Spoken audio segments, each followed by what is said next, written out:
And we are live, I believe. Yes, we are. I really need to get better and finally go to double check how I am live. Hello, Ben. I love the fact you're here first and here early. Makes me feel special, doesn't it? Let's go Márquez win and then a max win. Oh, I'd love to get that. There's a weird ringing in my ear.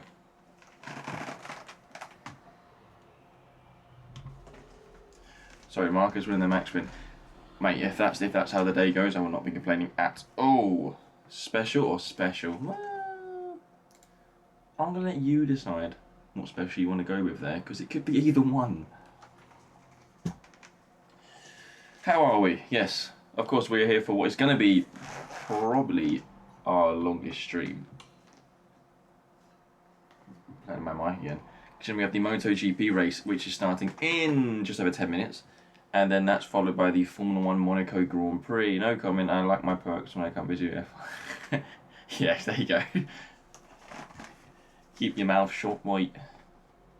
Ready for the... see if this is going to work. Gosh, show me the webcam. Hello. Yes, I'm wearing the glasses again because I still have that annoying pain in my right eye, which is becoming really irritating actually. But it is healing slightly. But anyway, I like the glasses. I'm sticking with them. We are waiting for they're doing the special pre-race national anthems in MotoGP do now, like they do in Formula 1, and then we can focus on the race itself. It is, as I said yesterday, 26 laps around the Balaton Park circuit. I am not confident that this MotoGP race will be entertaining. My thrill for today, I think, is going to be on Formula 1, based on what it was like yesterday. I've got a feeling that Max will have Kimi off the line at the time. I don't. I don't, because it's... all the races and the sprint races we've had this season in Formula 1, I think Max has had one good launch. Yes, hello Scotty, mate. Yeah, I think Max has had one good launch of all the seasons, so I don't think he can get him into turn 1. And he's the where Max is losing his time is sector 2, so he's struggling there as well. He's struggling in sector 2, so I don't... Kimi isn't good off the line. Yeah, but Kimi's also in the Mercedes, so he doesn't have to be good off the line. But I don't see Max on the line. The focus is actually going to be... I want to see what the Friday does. If Hamilton gets a good start, Hamilton gets a good start, I think he'll be there with them, to be honest. But I have to wait and see. Yes, we have MotoGP right now. Oh, they just saw your hair on the camera. It's okay. The curls look cute. Do you want to say hi to him? It's got Ben and Scott right now.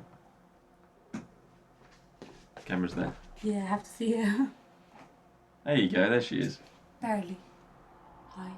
My laptop mic or mic. I am on mic right now. Does it sound awful? Oh. Show me how that sounds. Does that sound better? Speaking of waiting, have you heard the newest track of Nilo available right now? Get in, Nilo. See, again, I need someone to pin that if we can. Put that right at the top. Once we promote Nilo. Oh, the national anthem's starting. Yeah, Scott, is that better now, the audio, or is it still... it's less big noise? Huh. Interesting. Don't know why it did that. Okay, as long as it's better, then it's fine. It switched to a different default settings. That'd be why it's on it. But if it's better, then it's better. Wicked. Yes, so let's go MotoGP before we talk Formula 1. I just said to Ben, Scott, I think you missed it. I don't have confidence that this race is going to be entertaining based on yesterday, and I watched a bit of Moto 3 and Moto 2 this morning, and that was also Charlie Rapp. So I think the track is just awful. This little Balaton Park circuit, I think, is dreadful. Can you make it a bit louder still? I can. Watch me change this. How's that now for you? You let me know when that's better. That's much higher now. Well, not much higher, but... bosh, wicked. I love that saying. Bosh.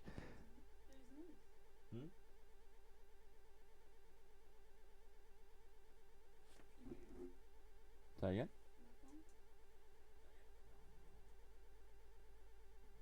Oh, that's a very annoying noise. Oh, I can hear it now. That weird graining noise. Why is it doing that? That's horrific, that graining noise. I don't like that at all. Why?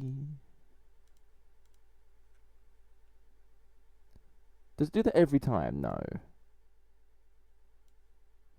Okay, you guys can hear that grain noise. Does it do that every time, or is it just today's deciding to be a little bit of a you know, a bit of a pain.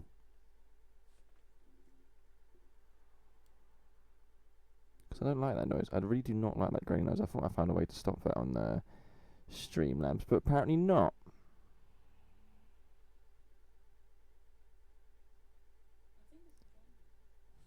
The electrostatic, yeah, that noise. You got on? Oh. Yeah, Scott, that static noise seems to have come back for some reason. I'm not sure why. On Streamlabs, anyway. I don't always like on Audacity or anything else. But here we are. We have to have that for now because I don't know. I might have reduced it slightly then, but. What was I talking about? Oh, yeah, my lack of enthusiasm for this race. It's just not a good track for MotoGP, is it? I think it does well on superbikes because those bikes can race a little bit better than MotoGP bikes can. But the most action is going to be, I think, in the first 2 laps. And then I think everyone's going to fit in a formation. And then if you want to overtake after the opening 2 laps, you're going to have to really commit to it and high chance go off the track or push the other one off the track. We'll see. Is it better?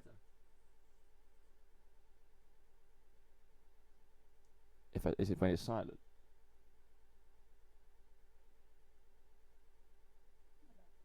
Okay, it's still annoying that it's there though.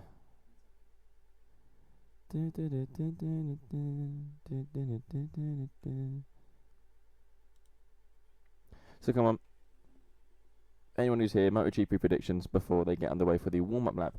And of course, anyone who knows me knows that I cannot stand this timing pass screen. I've tried to sync it early on. I put it back about 30 seconds, right? Yesterday, whatever I tried obviously didn't work. Best Motorsport podcast to stream on Ryan. Thank you, Ben, mate. That's cute of you. So I tried to push it back about 30 seconds because yesterday's was an absolute disaster where it went about a lap difference. So let's see if this works. But one thing I'm happy about is when F1 starts, I can go straight from this one to the F1 timing page, which is just a professional page. It's a professional, legitimate, actually working timing page, not this Charlie rap I've got to deal with. But if you know me, you know this podcast, you know I will complain about this every time. There's a lot of pop-ups on my screen happening right now. I don't like it. I don't know why. I'm just ignoring them. Race starts at 2 for the F1, so you better be on point for the switchover. No, mate, don't you worry. Don't you worry. If this race is done, I might switch it over early and just tell you the result. Do you know what I mean? If I get to lap 20 out of 26 and they're all a second and a half, 2 seconds behind each other, we'll just switch over early. I just don't like this track. I like how the one dot here is Cal Crutchlow's dot. I respect that. So even there on Crutchlow watch. Because there's 3 reasons I'll be watching this. 1, we want to see Márquez. 2, we want to see Acosta. 3, we want to see Cal Crutchlow. Cal Crutchlow, I didn't mean to call him Crutchlow then, I meant Crutchlow. What if someone bins it and you miss it? Well, obviously I'm not going to turn it off early, but, you know. My prediction for MotoGP is I'll be spending the entire race looking for a stream.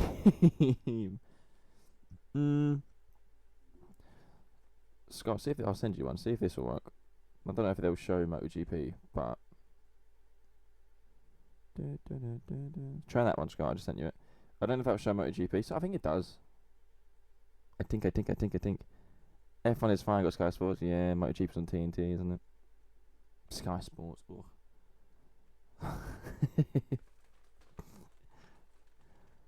But none of us are getting enough, mate. Absolutely none of us are getting enough. 3 minutes till the race starts. I love this little order. Oh, it doesn't show it.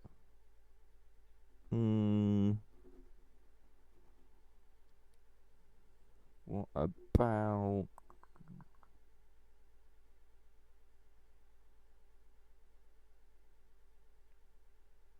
that one? Or that one? I mean, you know those two anyway. I think, yeah, I'm pretty sure the first one does show it. It might not show that. It might not actually say on the title of the channel. Maybe. Not professional. Yes, if you need a reminder of the grid, of course, we have Marc Márquez returning to pole position, and he did win the thrilling sprint race yesterday. By thrilling, I mean there was nothing at all, but he won it, so we're happy about that. He pulled a gap of about 2 seconds between 1.5 and 2 seconds to Pedro Acosta, held it there for the entire time. Pedro Acosta came second. Fermin Aldeguer starts third on the grid. He made a couple of mistakes yesterday, actually. Him and Martin were the ones arguably pushing for the overtakes, effectively. And they both ended up dropping down because of the mistakes they were making. Which again sums up the track. Aldeguer had a great save at this chicane down here when the front completely dipped at the left-hander before he can pick it up right. And I think it was Marco Bezzecchi actually took the third place from starting sixth because he went from sixth to third in turn one and stayed there, and the top three didn't move. And I think that says a lot about this track in general. Which again, if you can't tell, I don't like it. I'm not a fan of this track.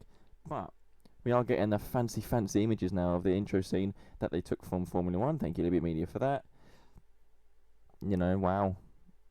Very, where even is this track? This track is in Hungary. You might think, where in Hungary? I don't know where in Hungary. Why is my camera so dark as well? I don't know where in Hungary. I just know it's in Hungary.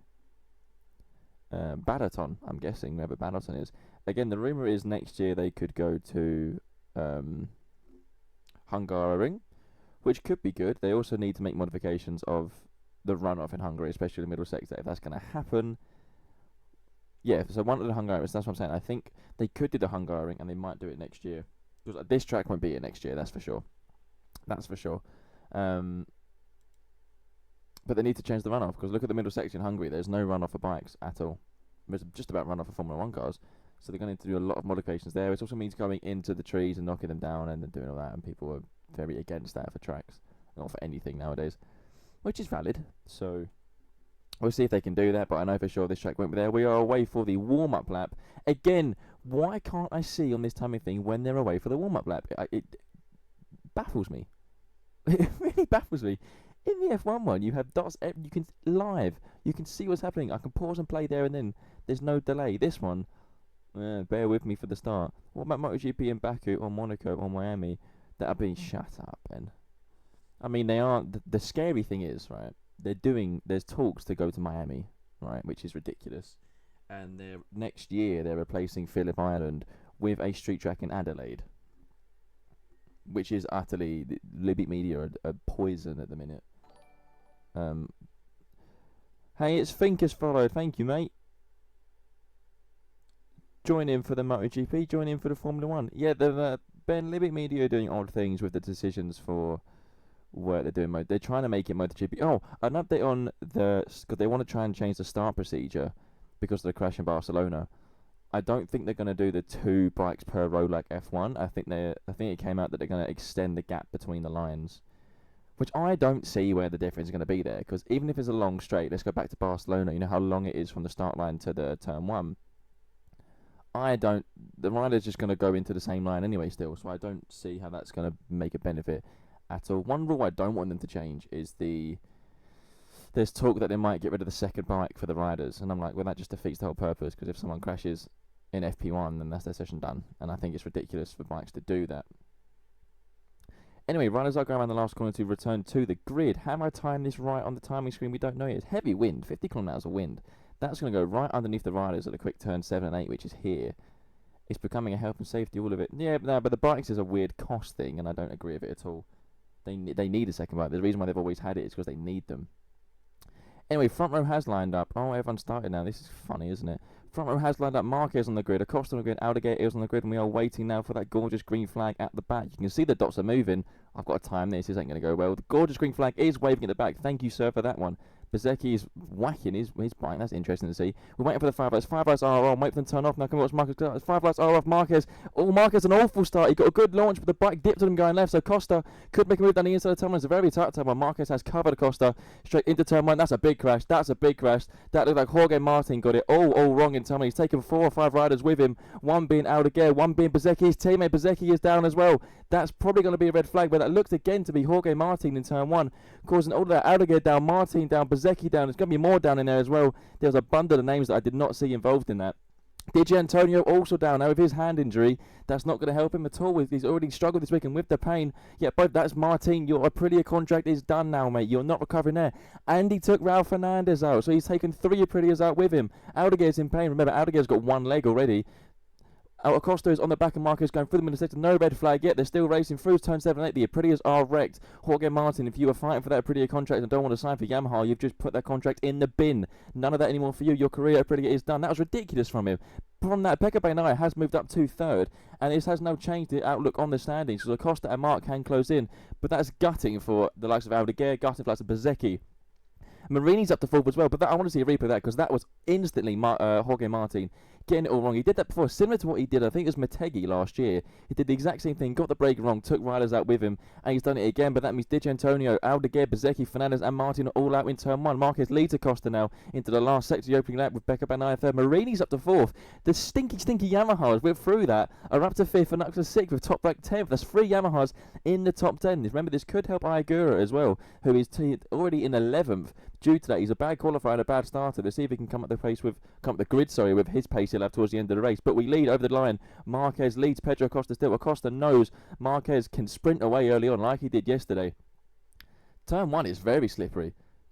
Turn 1 is extremely slippery. I'm not quite sure why. There's no tarmac there this weekend, but turn 1 looks like it's wet and the rest of the track is dry. I'm not sure what they've done at turn 1. Here's the replay of the start. Where's Jorge Martin? Jorge's had a bad launch, so he tries to get desperate on the brakes. What's he done here? He's just locked the front. He's locked the front into Bezzecchi, Hadjar, Raul Fernandez, DiGi, Antonio. Genuinely, it's exactly... I don't know if anyone here remembers. Acosta down the inside of Marc Márquez into the hairpin. That was... Acosta needed to do that if he wants to get his first race win. He knows Marc can escape. He really does. And he's got the move done on Marc Márquez down the inside. Can Márquez respond? Or is he going to be calm in P2 and hold that shoulder for the end of the race? Now he sees to come down the back straight into the chicane. Márquez is going to let Acosta lead now. Let Acosta have the momentum. Acosta's clearly quicker. Oh, Marc had a moment at the front. You could see the wobble. I say that, will he be calm? The front's on the limit into that chicane. The VR46 boys, look, it says DiGi's in the race, but I mean, he's out, so he got the other one in last. It's poor for Morbidelli yet again. Cal Crutchlow in P16. He's one more position for a point. But now we have Pedro Acosta leading Marc Márquez. Does Márquez have the pace, actually, to catch Acosta? Because yesterday in the sprint race, Marc just had to kind of be calm there and could hold the gap. But now he can't do that because Acosta get that move done. It's a good move from Acosta. He's lined Marc up on the brakes. Actually done it late on. He's made Marc stand the bike up. Brave move is what you need to do. Proper overtake from Pedro Acosta. And he now leads. This is going to be his best chance to win his first MotoGP race. That's, I think, absolutely appalling from Jorge Martin. Appalling. I don't know, again, if anyone remembers or saw what happened last year at the Japanese Grand Prix in Motegi, he did the exact same thing. He's had a bad launch, so he's on the brakes, and he's gone to lean in, and the front's locked. And when the front locks in these positions, that's got nothing to do with the right-hand device or anything. That's on Martin. The front's locked. He couldn't pick the bike up. He's gone in straight into his teammate Bezzecchi. There we go. Straight into his teammate Bezzecchi, who's gone into Hadjar, who's gone into DiGi Antonio, who's gone into Raul Fernandez. That's a big hit for all of them. Fernandez went over the top of 2 bikes. Big hit for all of them. Huge hit for all of them. All on Jorge Martin. I said that's your, there's rumours that Aprilia might want to keep him. Yeah, not anymore, mate. You haven't helped yourself in Spain, in Barcelona, with your beef with Raul Fernandez. And now you've taken 2 Aprilias out along with yourself. So there goes that contract for you. Fabio Quartararo is in 8th still. Bastianini, I think Bastianini's just passed him. Say that again, he's 9th, sorry. Jorge Mir just passed him. Cameron's and Marco Bezzecchi, who's limping. Bezzecchi obviously is not happy. You can tell. I won't blame him. I mean, do anything wrong. You're a championship leader and your teammate takes you like that. Ogura is going to get Quartararo next to the fighting for 9th and 10th. That won't take long for Ogura. Back at the front, Acosta's leading Marc by now half a second. This is Acosta's best chance easily to win his first race. I don't think Márquez will be annoyed at being second right now because he knows... he believes, I think, his shoulder isn't going to withstand a full race distance. He could do the sprint race, but he didn't push. Yet cameras are blocking, cameras in the Aprilia garage being blocked from the Aprilia mechanics. Not surprised. That is, I think, insanely... It's poor from a runner to do that start. Yes, you can lock your front up, but also when you've done it before, at the end of last year, there's a thing you've done, as a habit you're clearly getting into doing. Not good for anyone now. Diego Moreira is still in 6th on the LCR Honda. Got to be one for that. Jack Miller on the Yamaha that is in 4th place. I don't quite know how he's made up that many positions, but that's incredible for Miller. I guarantee he won't stay there, but he's actually passed Marini and Moreira from the start. Oh, Quartararo moment into turn 1. That turn 1 is slippery on that tarmac. Quartararo's had to lift his foot off the peg. Ogura's now all over and come around the turn 2 into turn 3. Ogura's making the move inside turn 3. Beautiful move from Ogura. I said it wouldn't take him long. And now Quartararo's going to be under pressure from Top Rack himself coming into this back straight. This is interesting. Top Rack going for Quartararo for the leading Yamaha. Sorry, away from Jack Miller's 4th, but this Quartararo is the lead Yamaha boy. He's the lead Yamaha rider. He doesn't want to be there. Bastianini down the inside of Moreira in the same hairpin. Acosta got Márquez. That move's done. This is already more moves than yesterday. in the sprint race, and I think that's because of that there's no one in the grandstands. I will say that I don't know why they've come here. Top Rack has just got Fabio Quartararo, by the way, so that is now Quartararo could not be more checked out on this Yamaha if he even tried. But as I said, there's no one in the grandstand. It's an odd place to go to. It was strange last year. It's even stranger this year. Acosta has pulled the gap to Márquez to now 1 second. This is Acosta's best chance he's ever gonna have to win a MotoGP race on that awful KTM. Bezzecchi's limping back to his motorhome. That's going to be an interesting debrief. They're showing the replay to start again. Martin's got it all wrong on the brake. That's an ugly crash. Really, really ugly crash. Fernandez got flung up like he was on the trampoline. Somehow Fernandez got flung up. Firmino to get is going to be impacted. If Firmino to get this weekend, it's the first time he's got the updated Ducati as well. Again, did nothing wrong. Bezzecchi got whacked right in the leg. The Aprilia boss is on the phone. I guess probably to Martin's manager saying he's not in the bike next race, mate. He's sacked. Won't surprise me. Vinales long lap penalty. Not quite sure what that's for. As we come into turn 1, you can see the riders are going through turn 1 like they're on slicks in the rain, and I find that fascinating what they've done. Vinales long lap penalties for a shortcut at turn 10. That'll be the chicane towards the end of the lap. Martin's taken to the medical centre. I'm not surprised.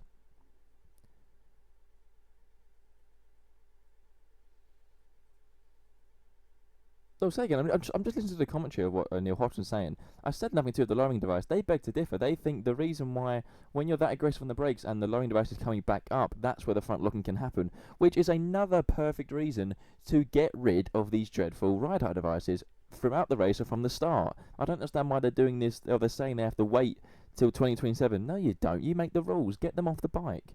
A lot of the crashes that happen in lap 1 now in MotoGP are because of these ride height devices. Get rid of them. They're pointless. Anyway, Pedro Acosta now leads by 1.5 seconds to Márquez, who leads Pecco Bagnaia by 1.1 seconds. So they're now probably matching the same pace. If this was the Formula 1 timing page, I'd be able to see what the lap times are, but I can't on this one with the track map because it's not very good. Anyway, gap 1.7 and 1.0 from Mark to Bagnaia, 2 seconds to Miller, who's the underbred from Marini. This will be a great result for Honda, this. Very good result for the factory Honda as well. Aguirre is now up to 9th place. As I said, he passed Quartararo earlier. He's now on the back of Jorge Martin. So again, this won't take him long. Watch him be in the podium contention in about 15 laps time. That's what I predict from Aguirre. Did any of you see that? Any of you actually got your own stream where you saw that turn 1 incident? Just get rid of the ride height devices. They're pointless. Utterly pointless.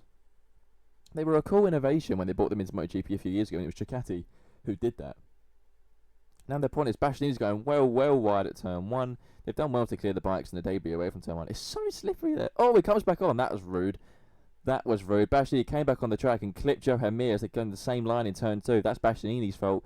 He had to be more aware than that. Again, this Bastianini sometimes shows this side of Bastianini where he just doesn't have awareness and just doesn't use his eyes. He would have been able to see Mir there. They weren't exactly leaning, were they? So Mir's lucky he stayed on the bike. Poor from Bastianini. That'll be under investigation probably. It wouldn't surprise me if he gets a little slap on the wrist for that. He went wide at turn 1 and came back on risky in turn 2. The cameras on Mir because he survived it, but there is going to be a scratch. There's a big scratch on the side of that factory Honda now. But he has pulled the gap a little bit to Aguirre, just surprising. I thought Aguirre would have passed him early on this lap. The gap between Acosta and Márquez is down to 1.1. Is Reaper Bastianini's well wide? Yeah, he just doesn't look. I mean, there's 2 riders going for the same piece of tarmac. And then Mir had a moment on the front in turn 2 as well and had to pick it up. That's incredible, that. Instant between 23 and 30 is under investigation. That would be Bastianini and Mir, not surprised. Márquez got the gap down to 1 second to Pedro Acosta now. Was he just holding it early laps and can he push? This would be fascinating to see. These are 2, remember, Pedro Acosta and Marc Márquez are going to be the 2 teammates next year in the factory red team. So this is what we wanted to see, these 2 alone. Bagnaia's going with them. I say that no, he's not. He's dropped 9 tenths to Márquez this lap. So Marc has turned it up this lap quite clearly. But these are the 2 we want to watch wheel to wheel. We want to see Pedro Acosta against Marc Márquez, the old guard, the greatest of all time, against the new guard. Wanted to chase the greatest of all time. He even says it. Marc is playing with him. Yeah, I think Marc's playing as well. A 38.6 that lap for Marcus, fast lap of the race. Marc, I think, was having a little, the first 5 laps, we do know he struggles with the Ducati when it's on full fuel, so I reckon he's gone through the first 5 laps. I reckon he's just relaxed, let Acosta do what he needs to, and now with the left-handers coming in, I think Marc's now time to give. The gap is now down underneath 1 second to 9.5 tenths of a second. Here comes Marc Márquez, and it doesn't matter who you are, if you're Pedro Acosta, it does not matter. If Marc Márquez is catching you, you're looking at what he's doing and where he is, because you will be under the most pressure you've ever been under. Pedro Acosta is running a medium front and the soft rear, whereas Marc is running the medium. So that's also interesting to see what will happen towards the end of the race with that soft tyre. The soft tyre will last.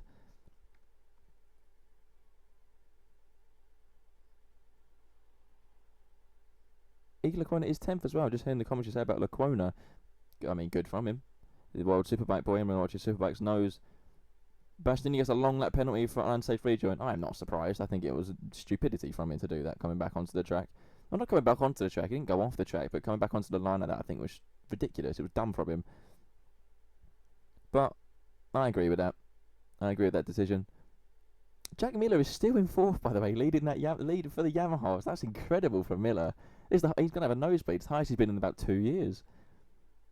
This is the bit I was concerned about. You can see, if you look at the timings, or if you've got your own stream, you can see, look at the gaps behind Miller. You've got a temp, 4 temps, 3 temps, 4 temps, 5 temps, 2 temps, 7 temps.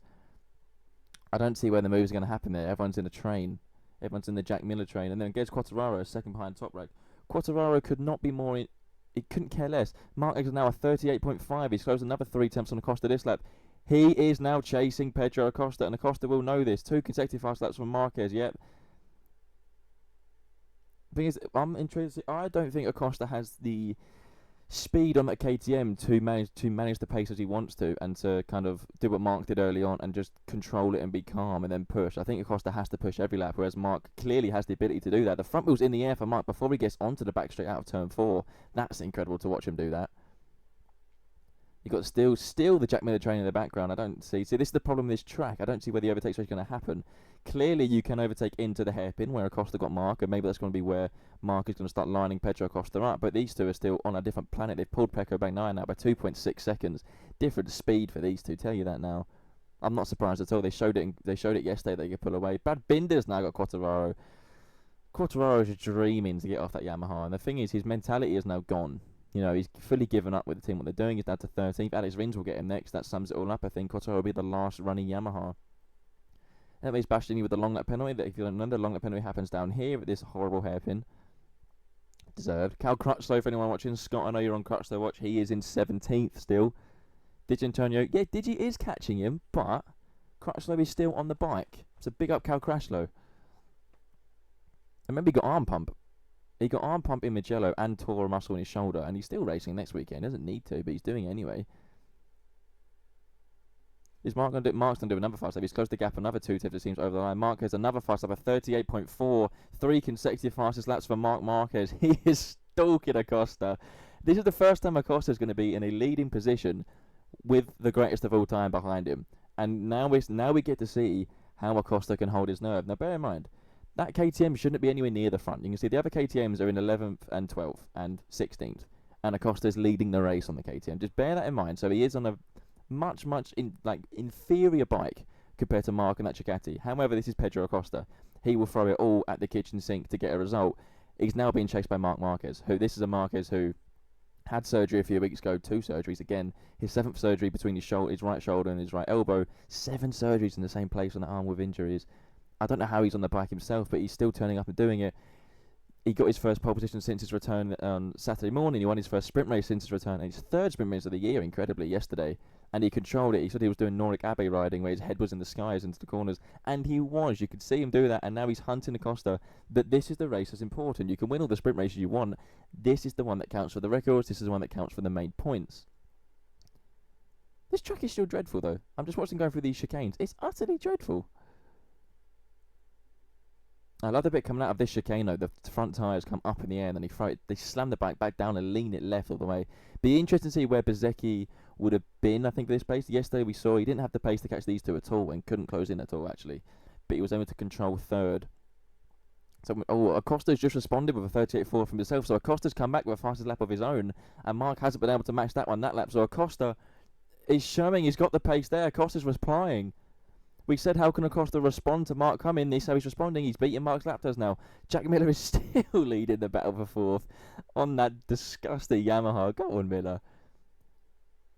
He's got a Honda train behind. You got Miller, then you got the factory Honda of Marini, the LCR Honda of Moreira, the factory Honda of Mir, and then Agura's going to start coming out. He's in 8th place now. Agura. Ike Lecuona behind him on the Gresini Ducati. It's impressive from Lecuona, who again races superbikes and is filling in for the injured Alex Marquez for this weekend. I don't actually know how Miller gained all those positions to be 5th or 4th for the end of lap 1. I want to see that start from his on board. Back at the front, the gap between Acosta and Marquez is 8.5 tenths of a second. They're pulling Bagnaia again another second, 3.6 to Pecco Bagnaia. Crutchlow is being caught by DiGi Antonio, but it's expected. But I do love the Cal Crutchlow walk.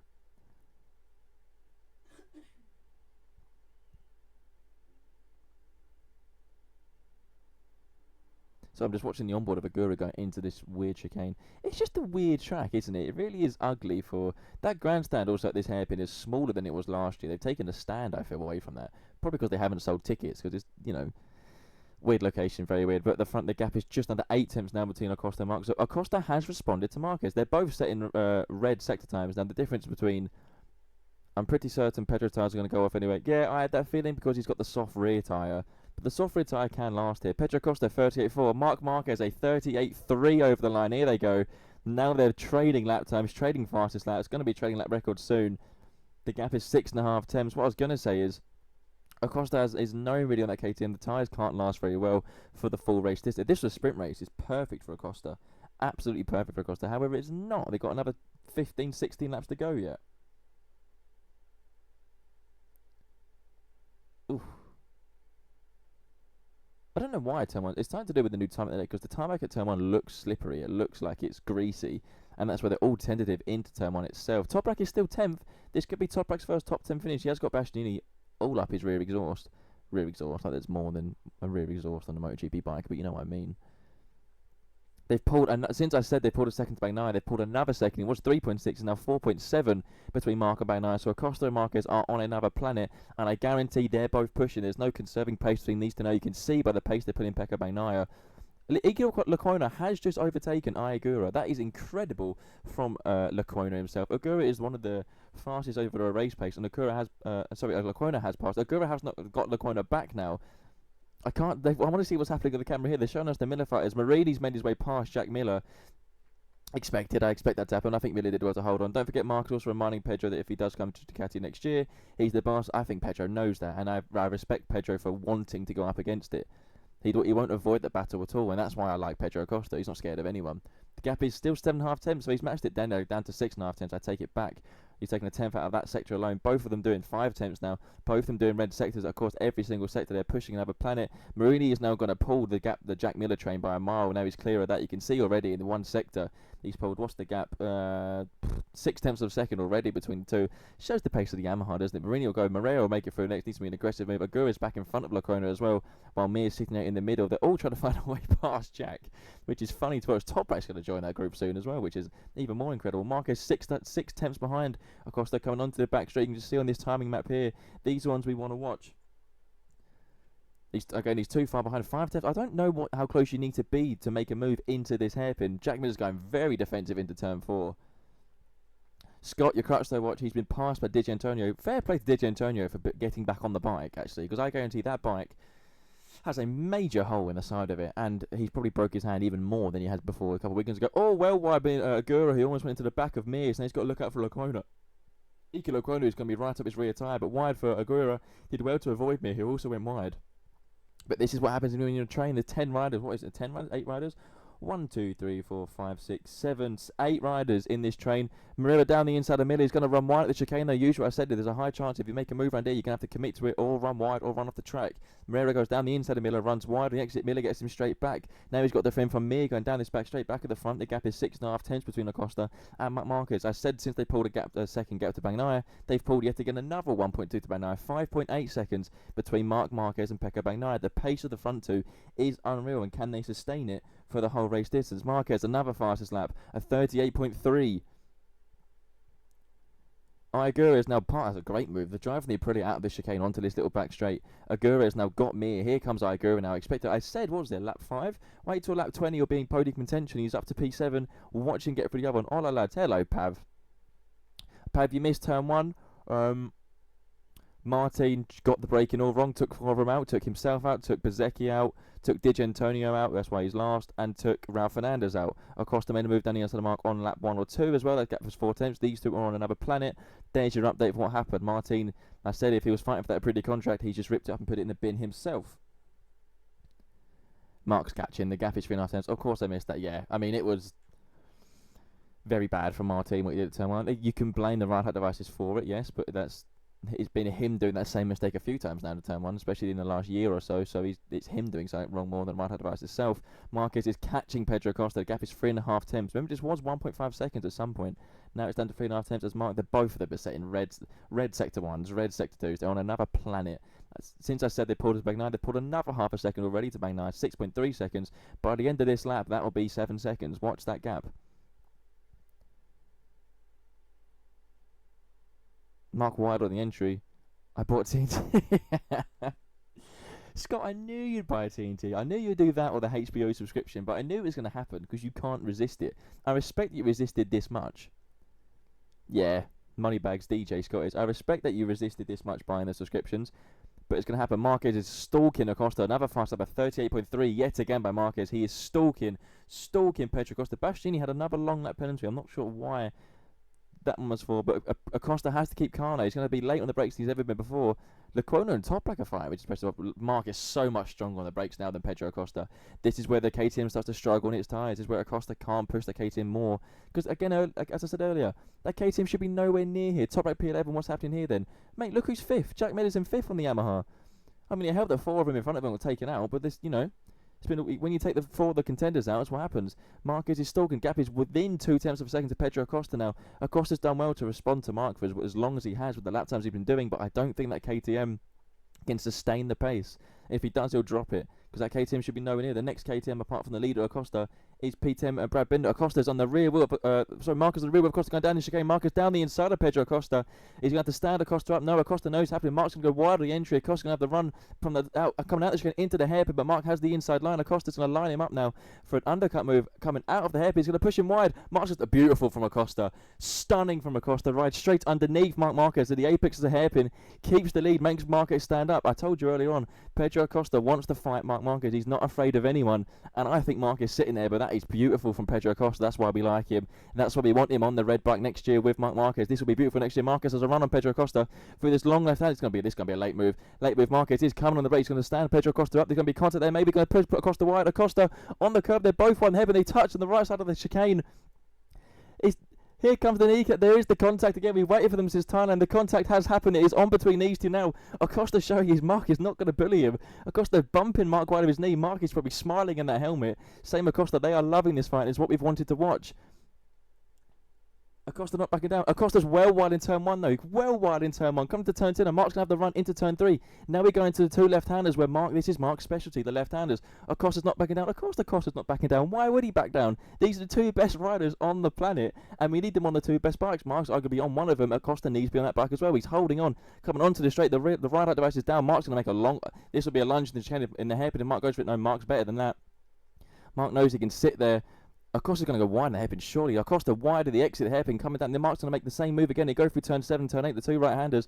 Mark's going to try and make the move, I guarantee, again, into this chicane down here. But Acosta's got to be wary of it. And he's got to defend down the inside. Mark now in the slipstream. He's going to go down the inside quickly of Pedro Acosta. He's going to try it again. Mark is drifting the bike down to the chicane. He's going to push Acosta wide. You have to push Acosta wide. Acosta stays on the curve. Mark's done it this time.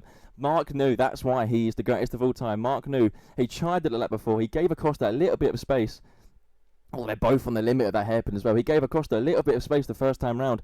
This time he gave Pedro Acosta no space at all with the second part of that chicane. Forced Acosta up on the curb. Acosta could not respond, but that was stunning lap from those 2. Stunning. That shows how you race these MotoGP bikes at a track which is difficult to race. There's a yellow flag in this sector somewhere. Someone's dropped it, not sure who. The sooner Acosta off the KTM, the better. He will be on the red bike next year. I think, oh, surprise, surprise, surprise. Johan Mir has lost it. Someone else, DiGi Antonelli's crashed again as well. That's a surprising one. But Mir, was it on his own? He's going to lose the front. He's going to lose the front on the exit. Goes mid-corner, not on the exit. All Johan Mir. Add that to your tally of crashes this year. Mir, it carries on. You still can't finish a race on that bike. Márquez has now pulled 7.5 tenths to Pedro Acosta already. He can now cruise. Pav blames Kim Kardashian. We will be doing that later on if the Ferraris are dreadful. It said DiGi Antonelli crashed. I don't understand why it said DiGi crashed as well, because he's still 2.5 seconds behind Vinales and 7 seconds ahead of Cal Crutchlow. Cal Crutchlow, watch.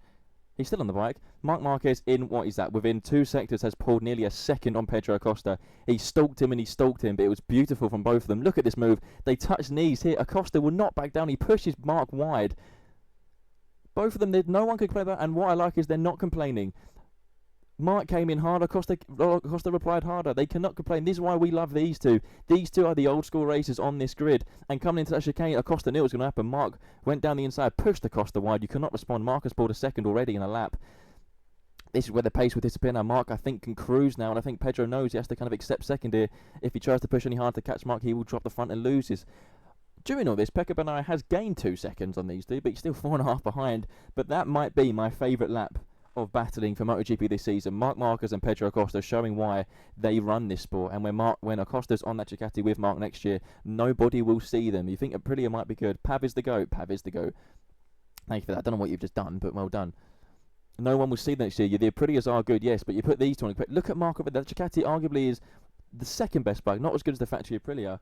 But look what he does when he's anywhere near 80% fitness. This is probably 60% fitness for Mark and full fitness for Acosta. Again, the KTM should be nowhere near it. This is Mark's 60%, 65% fitness. Wait till he's 80% fitness. The Aprilias are not going to see him. I love that battle of Marquez and Acosta. I want more of that. Miller's dropped down now. You can see the gap between Miller and Marini is now 2.5 seconds, or about to be 2.5 seconds. Ayagura has passed Diego Moreira. I said he's going to come for the podium watch. He's going to get checked soon. The gap is just a tenth between Miller and Agura into turn 1 now. Miller's gone defensive. He's going to sway to the left. Oh, we can't. Miller is doing extraordinary. He's gone well wide at turn 1. Well wide at turn 1. I take that. That's my fault. That's my fault. I just said Miller's doing an extraordinary job to stay P5. That's then he runs straight wide at the next one. Turn 1. Agura is passing to P5. If I'm Pecco Bagnaia Marini, well, Bagnaia has the 6-second buffer between himself and Marini, so that's fine. But if I'm Marini's not going to stay 4th. Agura will close him. And it's going to be the Mugello again. So annoying. Acosta can't keep up now. Yeah, I know. But he's on the. What more can you do on that KTM? That KTM shouldn't be there anyway. But I love the fact that he did not back down at all. And both of those riders, I guarantee you, both of the riders, both Marquez and Acosta, I need my money's worth. Yeah, literally, both Marquez and Acosta would have loved that. They would have loved that old school hard rubbing the levers battle. Rubbin's racing. This is the race series that stemmed that saying. Rubbin is racing, and they showed how to do it. Lecrona's well wide in the chicane. He's got to be careful coming back onto the track. Binder well wary, but now you got Top Rack. Is that Top Rack behind him? Top Rack in P10. He's got Bastianini. Go on, Top Rack. Get your P10 finish. This is good from bear in mind, Top Rack has had success at this track. I said it yesterday. He has won on Superbike, so he knows what to do here. But it's another story being on a MotoGP beast doing it. But hey ho, he's in the top 10. Quartararo is the last running Yamaha. Has Rins has overtaken Quartararo. Quartararo just wants to go home at this point. He really does want to go home. The gap between Marquez and Acosta is 1.3. He's not going to respond to that. Marquez is going to cruise now. The only corner he's got to be careful of is probably to turn 1 hairpin and the 2 chicanes. Mainly this, or the 3 chicanes, but mainly this one here. The second chicane is ugly. Acosta actually closed 3 attempts in that sector, which makes me think Mark is being very cautious in turn 1 because of how slippery it is and offline, especially. It's very greasy. Bastianini down the inside of Top Rack. That's going to be close. But Bastianini makes the move down the inside of turn 1. The one I just said about is greasy. I don't see Mark letting go of this gap. I think Mark can now control it. I'm not against it. I love seeing them 1 and 2. I'm not against Mark controlling it, but that's what's happened now. Mark did have to catch. He closed in on the battle. He does close it. The cable's coming out of his headset. That's funny. I dropped it a few times yesterday. Does Crutchlow get a taking part trophy for finishing a race? I think he should. No, listen. He might be here, right? Crutchlow watch. Here's his dot. Antonelli's actually done well to get this gap. He got back on the bike, which is impressive enough, as I said, and to close this gap. Moreira's all at the back of Jack Miller now, going down through turn 7 and 8, down this back straight into chicane. He's too close. He's too far away to make a move, but that's going to happen soon. Cal Crutchlow should get an award for finishing this race. Bear in mind, he's got arm pump and a torn muscle in his shoulder just from competing at Mugello last weekend. Big up Cal Crutchlow. I'm still going to call him Cal Crutchlow because I love that nickname. Called him that for years and years. At the front, Marcus put the gap back up to 1.2, 1.25 now, where it was 1.0 in sector 1. They're cruising. Acosta's now smart enough to know if he pushes any harder, he's going to drop that KTM. These two are cruising, and they've still got more pace than anyone. You can see they've pulled the gap. Gemma said Pecco Bagnaia has closed 2 seconds on that gap when they were fighting. It's 4.5. 2 laps later, it's 5.8 between Acosta and Bagnaia. So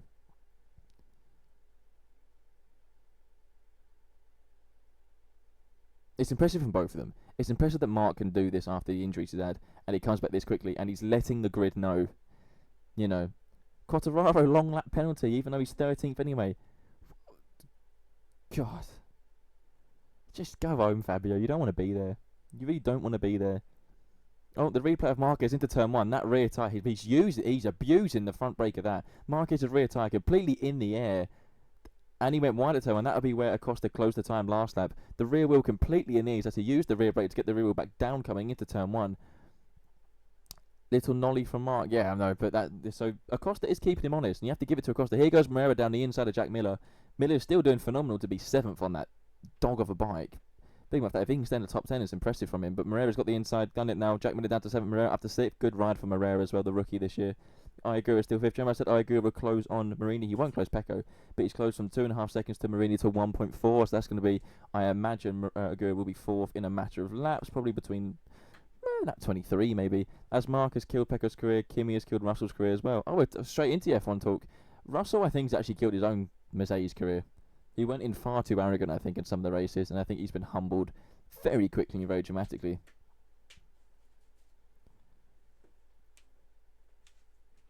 I want to see the lap times, what Mark and Pedro are doing, because I don't think these have actually backed off. Here's the replay at the start.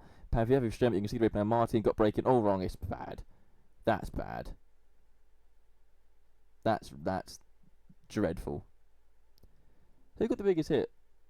Oh, that's a horrible. That's a rough hit. Martin's bike went in sideways to Bezzecchi, and then Bezzecchi's bike went in sideways to Raul Fernandez, got the biggest hit from all of them. But then that also does bring up the argument. Flipping like I missed the start. Did you miss the start? That's what that was. Yeah, it was Martin. Once again, with the right-hand device, again, he's done it before. He did it in Matega. The gap between Mark and Acosta is 1.6 now. Acosta, I think, has accepted he can't close the gap. But Martin's done it before at the start where you lock the front brake and turn one, especially when the right-hand device comes back up and you can't control it. Kim's fault, yeah. He's done it before. He did it at Motegi, the Japanese Grand Prix last year, took out 3 or 4 rides. He's done it again. I said that Aprilia contract he might be hanging on for before he officially signs for Yamaha. He's just ripped up and put in the bin because he's taken out 3 Aprilias, so well done, Martin, there. Clever from you. But it brings up the conversation of how they can adjust the start with one. I said it earlier. Get rid of the ride height devices. They look cool on a straight, great, but you can see it affects it. It affects the race and it does affect the start. Get rid of them. You don't have to wait till next year to get rid of them. Just take them off the bike. Like, you make the rules. Do it. 7 crashes away from a Crutchlow top 10. Go on, Cal Crutchlow. I love the fact he's still on the bike. He's still going around. He said it's one thing learning when you're 20, it's nothing learning at 40. Oh, Mark's front bobbled then into that chicane, so Mark is still pushing. He's pulled the gap to 1.7 seconds. This is a Mark Marquez. I say he's pushing. He's just done a new fast lap of a 38.313. There's the response, Pedro. What can you do now? There's the response for Marc Marquez. That one lap, he just pulled half a second on Pedro Acosta, putting the fastest lap of the race. That's a message to Acosta from Mark.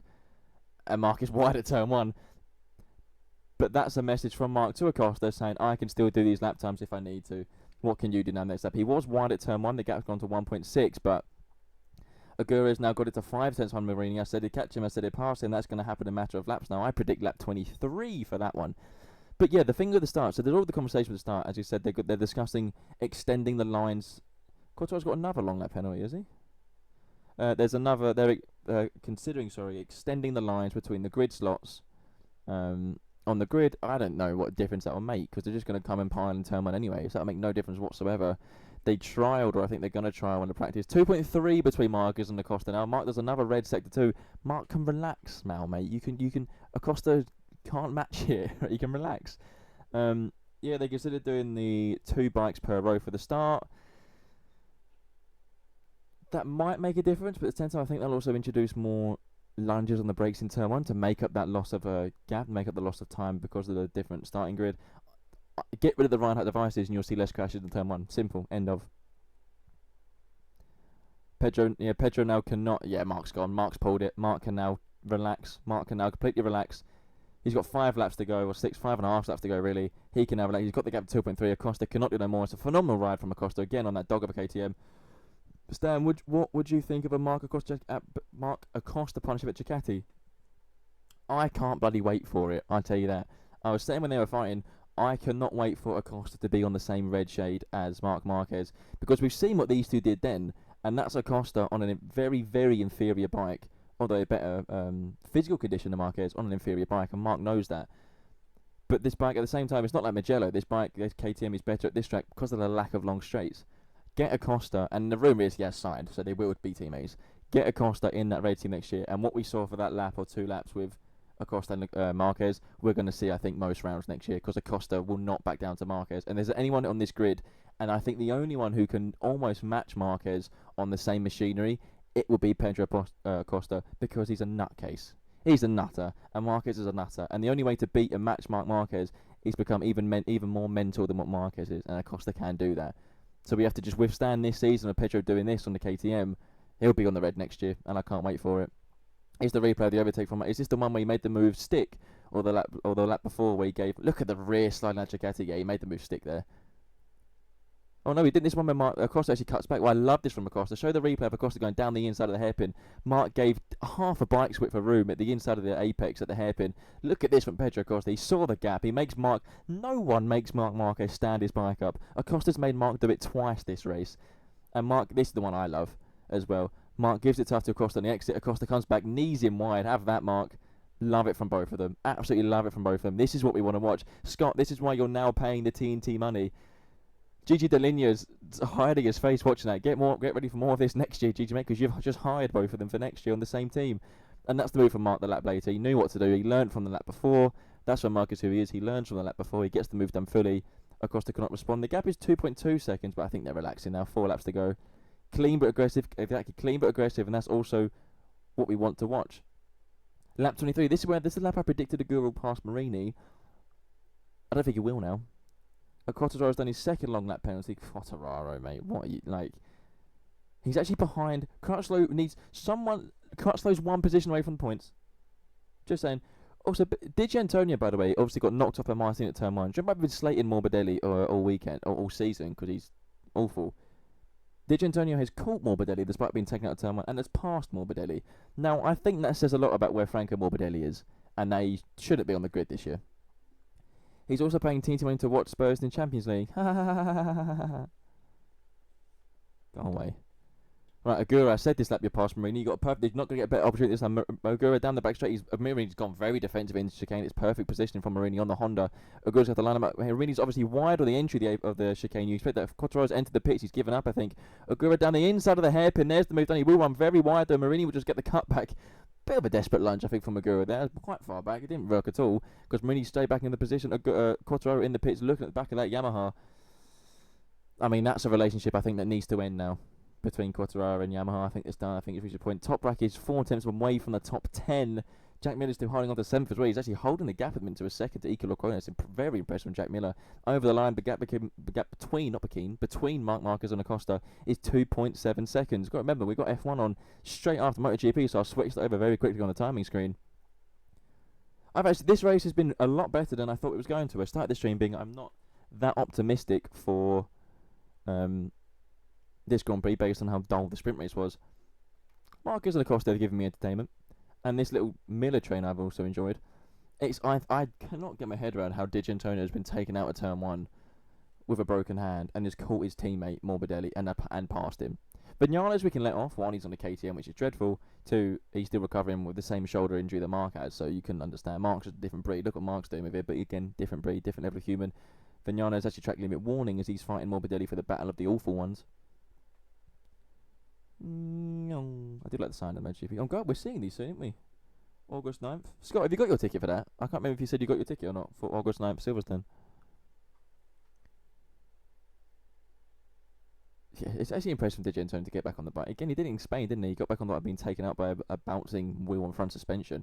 The gap between Márquez and Acosta just an update is 2.5 seconds. They've built the gap still. They might be cruising now, those two, but they've built the gap up to Pecco Bagnaia to 8.5 seconds. They're on a different planet, those two.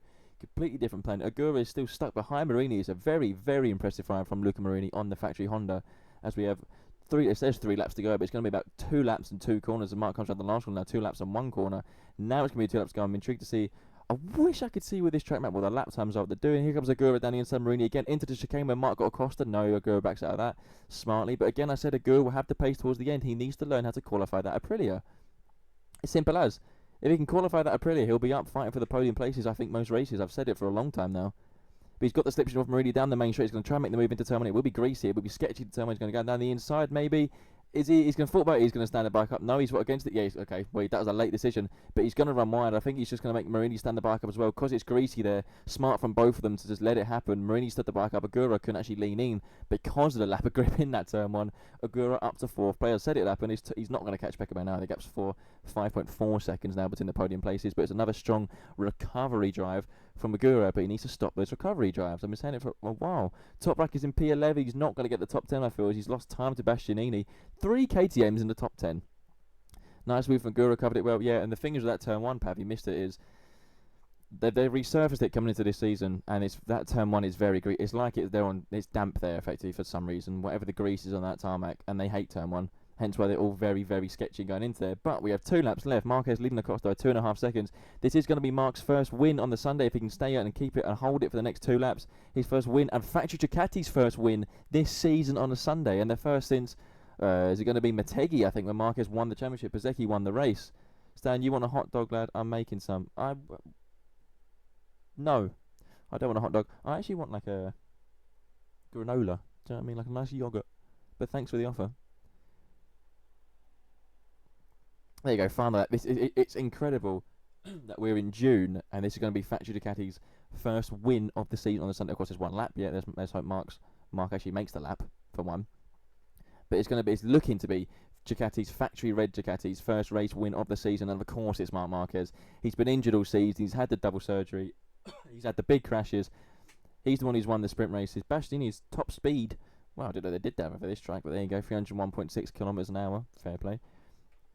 Of course it's Marc Márquez. He's had the injuries, he's had the big crashes, he's had the sprint race wins, 3 of them somehow on that Ducati with that shoulder. He's had the surgeries recently. He's come back. He survived Mugello. All he had to do was survive Mugello. He did that. He's building that strength in his right shoulder and right arm. And they've come to the circuit where it's more twisty and less physical, even though it's still very physical, but less than Mugello. And look what he can do. It's going to be, or looking to be, a half a lap left. A Marc Márquez pole position, a Marc Márquez sprint race win, a Marc Márquez Sunday race win, and a Marc Márquez fastest lap. Anyone who ignores the fact that he is the greatest of all time, you support a certain fan base, which is fine. Support the fan base you want. You can't deny the facts of what we're looking at, and you have to appreciate. I'll get the Silverstone ticket when Lombard pay the big bucks. There you go, fair play. You have to appreciate every now and again when you're watching greatness. People don't like admitting to watching greatness at the time, no matter who they support. It's the same in Formula 1 with Max, but it's the same with Marc Márquez here. You have to appreciate and understand that we are in an era of the Marc Márquez greatness, and the comeback he's doing in MotoGP is a different level, and this is going to be big celebrations from Marc Márquez, huge celebrations from the Factory Ducati team. The greatest of all time has proved why he is the greatest of all time, and he does win. He's done a 6-7 over the line. I don't like that at all. He does do the dreadful ones, dreadful celebrations, but that is also Marc Márquez's 100th Grand Prix win since he came onto the World Championship Series in Moto3 or 125, 250, and MotoGP 100 wins. He's won his first race of the season. He's straight onto his shoulder, who is just clearly knackered with that shoulder. Pedro Acosta does come home in second. Pecco Bagnaia makes it a double Factory Ducati podium in third. And Agura in 4th, a strong cut from Agura. Marini did come across in 5th, Moreva 6th. Lecuona up to 7th in. He got Jack Miller. I thought Miller would hold it. It's actually Mark's first win since last year. Mizzano, 266 days since Mark's last win, but he's done it again. Miller, a strong 8th for that Yamaha team. What's on Alex's bike? What do you mean? I don't know what Alex's bike. What do you mean? What do you mean? Who's on Alex's bike? Oh, who's on Alex's bike? Sorry, that's Ike Lecuona, the World Superbike boy. Bastianini 9th and Brad Binder rounds out top 10. Top rank just half a second away from his top 10 finish in MotoGP. Didn't get it. That's Mark's 74th win in MotoGP. He's 100th in the series. He's just 15 behind the leader of the Grand Prix victories MotoGP, being Valentino Rossi at 89. Mark's just 15 off. Without the injuries, where would he be? But he injured his foot in Le Mans. He had that soldier and he's had the bolt on his nerve all season. He comes back from the surgery. Look what he can do. I will say to everyone, and I always will, he is the greatest of all time. Ducati's 100 MotoGP win as well. I didn't know that. Velo not here today. Velo? Is that an F1 arcade thing about Velo not being there? Mark winning fills me with hope for the Monaco GP and a possible Max win. Honestly, same. Ben thinks Max can outlaunch Antonelli to turn 1. I actually don't, because I think it's... the run still isn't enough. But more, Anthony has to have the worst start of his season for Max to outpace, because Max won't get off the line at all. But we know we're going to go into MotoGP in about 5 minutes' time. We're just seeing the Márquez celebrations now. As you can see, Márquez emotional with his helmet. You can see the tears he's got in his helmet from that. I guarantee his shoulder is probably in a lot of pain, but he has proved he can do it. And Aprilia now, what Aprilia didn't need was for them to score no points and Mark get the victory. And what happened, due to a rider of their own, is Aprilia scored no points and Márquez got the victory. Every victory this weekend, pole position, sprint race, and race win. I'm all behind Acosta, guy Ducati. He'll probably become one of my fads very quickly. Acosta, everybody knows me, knows my I watch for Márquez and Acosta. They're the two entertaining. They're the two old school. They're the two brutal racers. Them on the same bike is going to be thoroughly entertaining next season, and I can't wait for it. It's what we need to happen. We just got to get through the rest of this year with Acosta on the KTM. But the thing is now, Márquez from here, if he avoids any big crashes and injuries, is going to be able to just build that shoulder up, build the shoulder, build the pain up, also have less pain, build the muscles back up, because the problem is the muscles haven't been able to be trained properly. Third rider in history to achieve 100 Grand Prix wins in all classes of Agostini and Rossi. He's only 22 off Agostini. But yeah, Mark's only from now going to be able to build that shoulder up. He now has the buffer. He now knows the gap to Aprilia. I said it in the podcast, Aprilia now will be looking over their shoulder. Every time they come back into the pits after session, they'll be looking at where Márquez is. Mark, I think now, could eat into that gap and hunt Aprilia. And that's what I think we all want to see. Because he just proved this weekend he is the best to ever do it on a bike.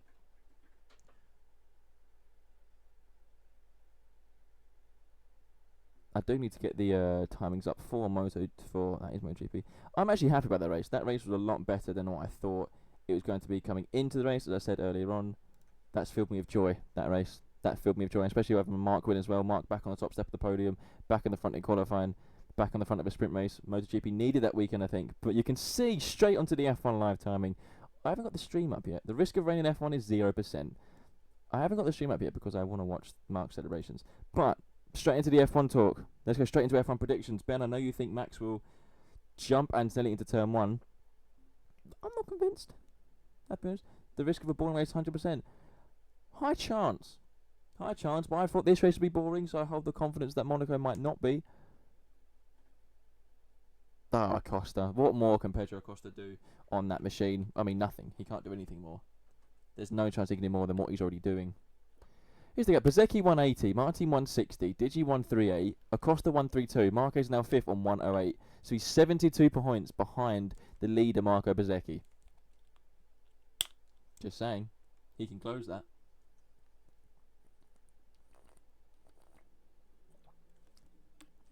Love Ribena. If I get sponsored by Ribena, I would. Blackcurrant as well. Gorgeous.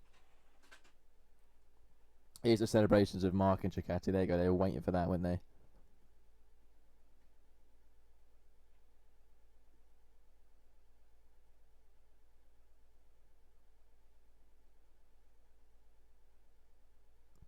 There's a stat, but Neil Hodgson just said this weekend alone, Marc Márquez has taken 30 points out of Marco Bezzecchi in one weekend. I mean, Jorge Martin, of course, helped that, but the thing is, the controversy of Aprilia is the way they're racing now. There's been contact with a few Aprilias the last time out, and it's all involving Jorge Martin. He's not helping himself. He really isn't.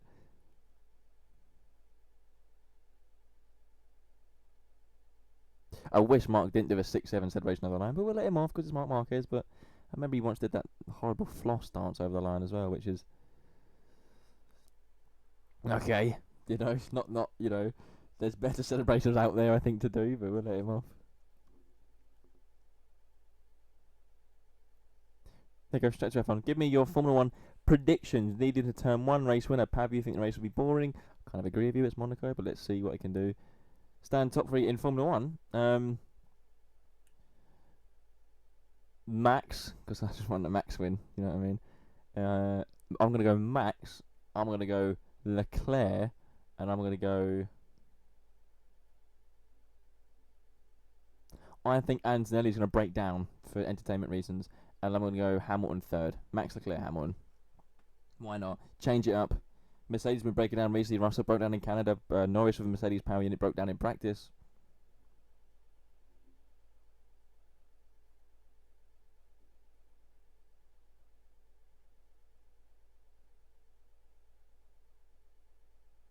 It's interesting. Mark and Acosta have not really... There they go. This is funny. Pedro Acosta is now greeting the Ducati mechanics and engineers, probably who he's going to work for next year.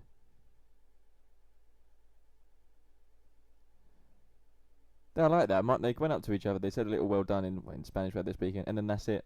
Nothing more than that. They don't need to do more than that. They're the old school boys. They don't need to do more than that. That's their attitudes. Love that from both of them.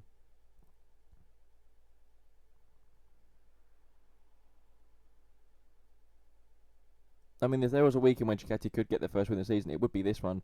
Of course, it's Mark as well. But it was going to be this one. The Ducati did suit. And so the left-handers here. The left-handers suited Mark Marquez a lot because, of course, he is the alien on left-handers for whatever reason. I would say I'm going Max Bottas Stroll.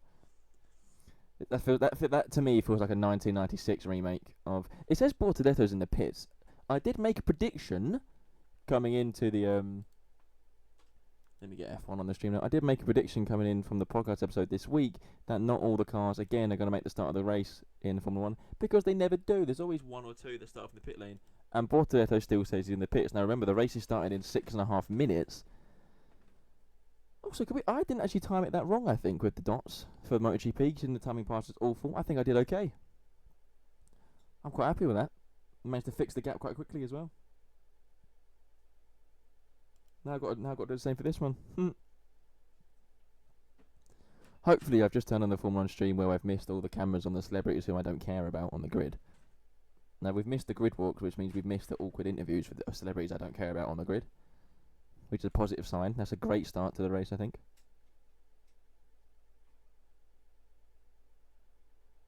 I watched a video yesterday of Alberto Ascari going straight into the harbour in 1955, which always makes me chuckle how they just raced like that back then. He went through the hay bales, coming out of the tunnel into the Nouvelle chicane, through the hay bales into the water, had to climb out the car and just swim to the side. Always cracks me up, always makes me laugh. Formula 1, Formula 1, Formula 1.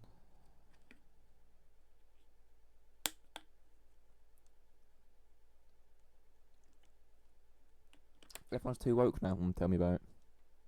Tell me about it. Now I'm waiting for my dad to comment about what. Just watch. There's going to be a point in the first few laps. Russell's going to do something, and you're going to see the comment "head prefect."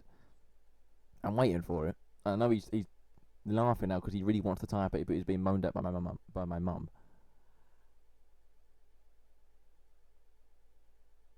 I'm surprised by how bad Haas has been this weekend. You see, they qualified 19th and 17th.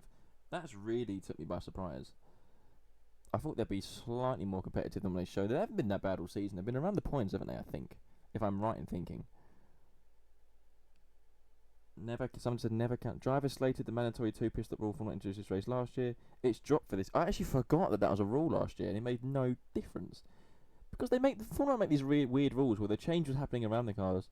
Sky Sports report that Liam Lawson might miss the Monaco Grand Prix. Brundle says Lawson time the best case scenario will be a pit lane start. There you go. What did I say? What did I say that not all cars are going to make the grid? It's honestly, it's pathetic. It really is pathetic. It really, really, really is pathetic.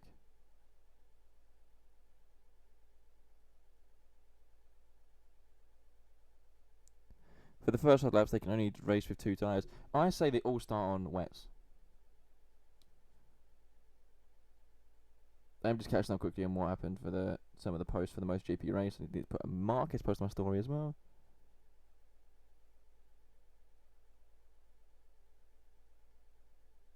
Right, here comes the flashy intros. Oh god, here we go. Is Formula 1 going to let us down after that good MotoGP race? I'm surprised that's a good MotoGP race, but I'm happy about it. However, I'm glad. Stan, where did you park your yacht? Next to the royalty of Monaco. They're actually renting it, hence why I'm here, and they're in Monaco. Oh, how rough is that sentence?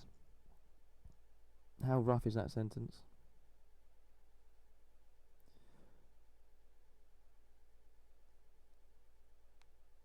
What's it on Instagram? Once, full stop, again, the greatest of all time.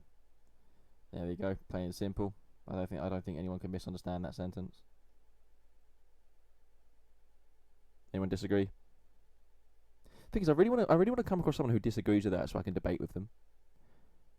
But it's rare to come across a MotoGP fan where I am in person. You know, that's why I kind of made.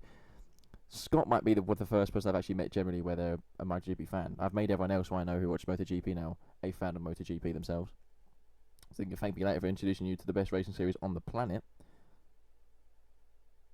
But focus is now on Formula 1. They're going for the grid. So we're going to start from Lindblad, who's 15. Bortoleto is going to start from the pit lane, I think. MotoGP's goated, it is indeed. Colapinto starting 40th. So we do have Bortoleto, starting from the pit lane, along with Liam Lawson. As I said, I predicted in the podcast, it's going to be more than... There's going to be a couple of cars once again failing to make the start because these engines are awful. And this happened. I put emphasis and went close to the mic on the word awful so everyone understood how much I disdain it. Scott is pretty cool, to be fair. Scott's alright. It's not a bad DJ either. He's got a new single out called Waiting. Go play that one for him. Into the top 10, we got... Who is 10th? I don't know who's 10th. Liam Lawson is 10th. There's rumours he might start from the pit lane. We're checking that one. Gasly is filling up 9th. Then we've got the McLarens in the row, 7th and 8th. Piastri leading Norris, which is a surprise. Then we've got Hadjar leading Russell, 5th and 6th. Very poor break-in from Russell. Very, very poor break from George Russell. An all Ferrari 3rd row. Hamilton leading Charles Leclerc. Charles Leclerc whacked the ball to back with his last lap. Then we got the...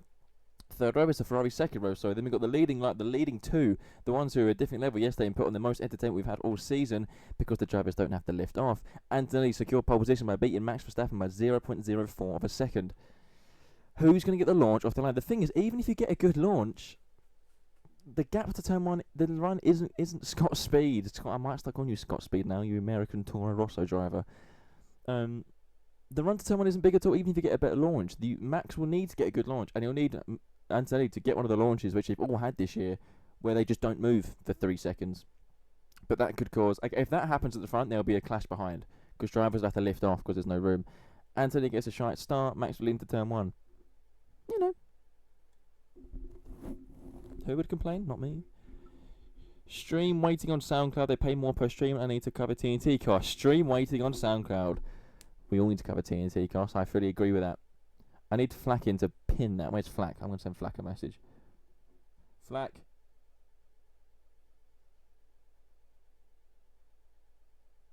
If he's awake, that is. SoundCloud pay more per stream. I didn't know that.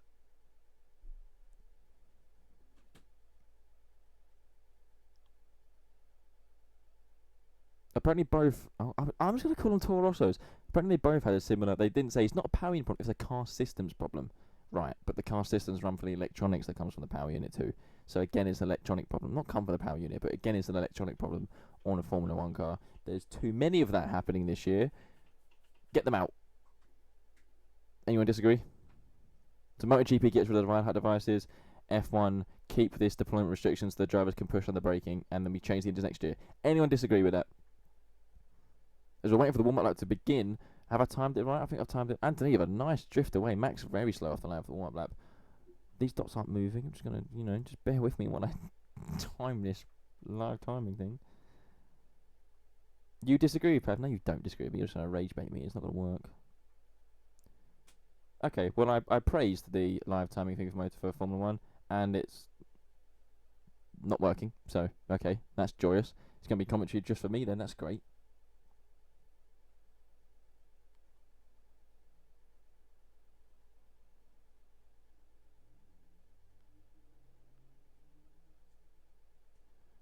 Early in the... Scott, do me a favour, put a message in the chat being like a proper promotion for your thing, and then Flat can pin it. I disagree with your delinquent opinion. Nice. Where have you learnt that word from? Well done, you. Proud of you for that one. See, this is annoying now. I bigged up this timing page all weekend, and it's let me down when the race starts. That's fine. I'll just commentate as we go on the formation lap. I'm proud of me too. You should be.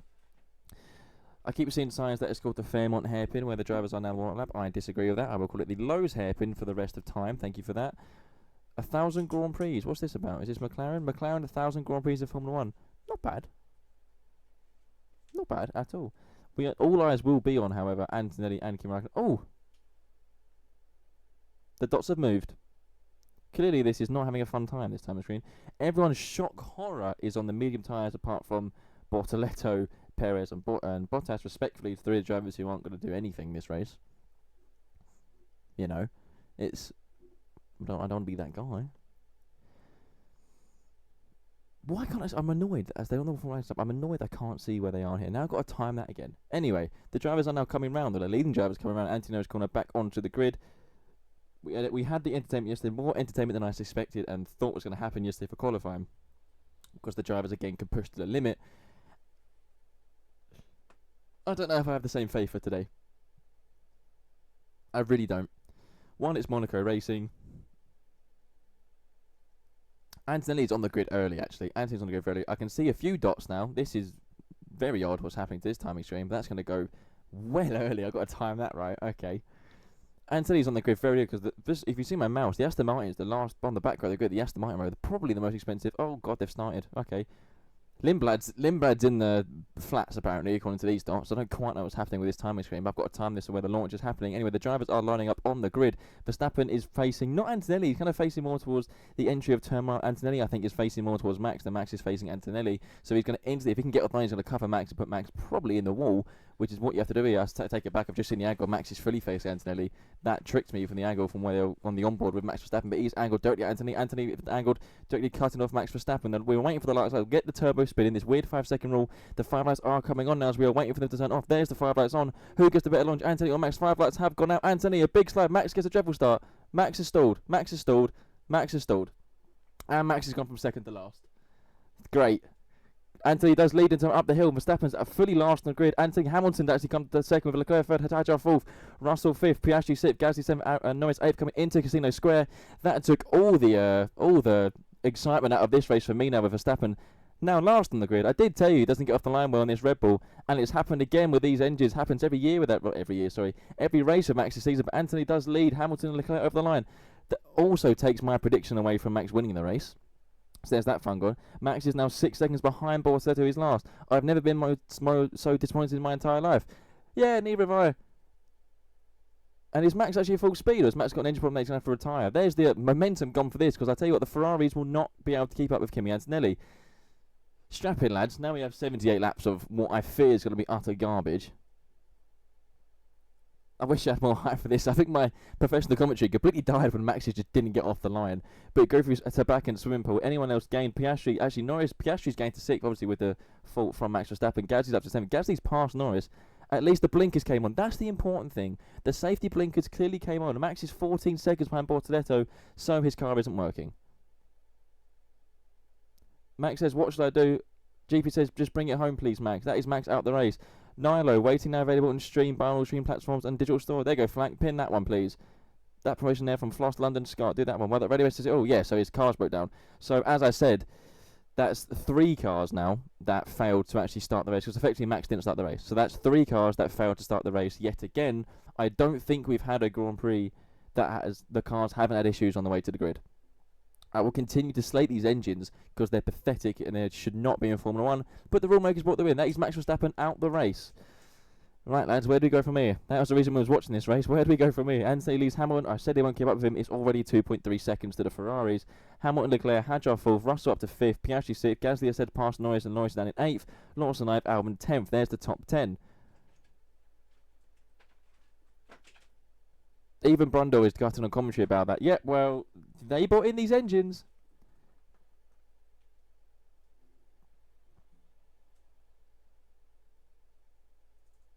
Verstappen was looking... Yeah, I mean... You know, we're all gutted about that, because that was the excitement for this race, and now I fear it's going to be a Monaco procession for the next 77 laps. Anthony's pulled nearly 3 seconds in just 2 laps. Max is already out the car. That's gutting. That is absolutely gutting. Well, there goes that excitement.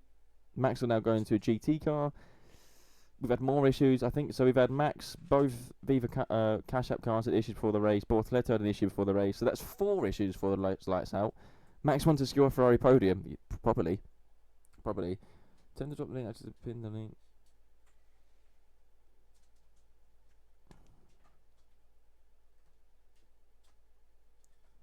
It's a weird view. I can barely see. I don't know if it's my eyesight. I can barely see the cars on this bird's eye view. Russell's been over for a full start. Did Russell jump the start? Surely not.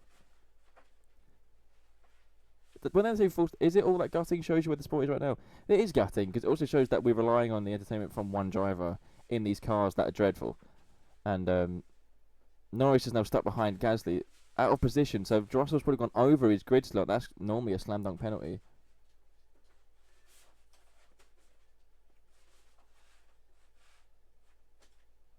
Yep, Max down the radio, engine's broken. I think that was quite clear to what was happening there. So, great. You know, now we've got to find some entertainment. I'm getting a lot of messages right now from people who support Max. for this race, the game some form of excitement and safety cars needed. I don't. Yeah, but the problem is, what are they going to do then? You still can't overtake.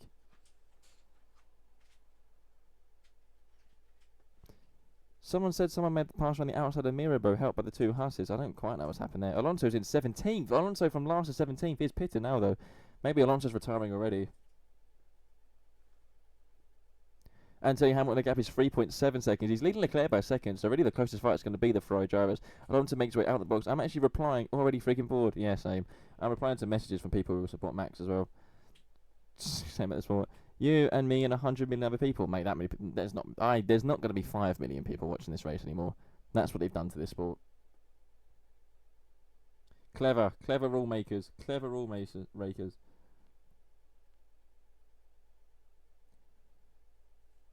Anyone coming? Do you have a MotoGP replay? We can watch MotoGP again. I'm all for watching MotoGP again. There you go, Scotty. Message pin. Thank you, Flacco, for that. No, he's deleted it now. Flack didn't like that one. Scott, you've annoyed Flack now. How did he not? I don't even know how he got. Let's watch Monaco 1987. Yeah. Senna in that Yellow Lotus as well. I'm down. I'm down to watch a full Monaco. There's the pin message again. Flack's back a bit. There you go. Thank you, Flacco. You clearly didn't like the first one.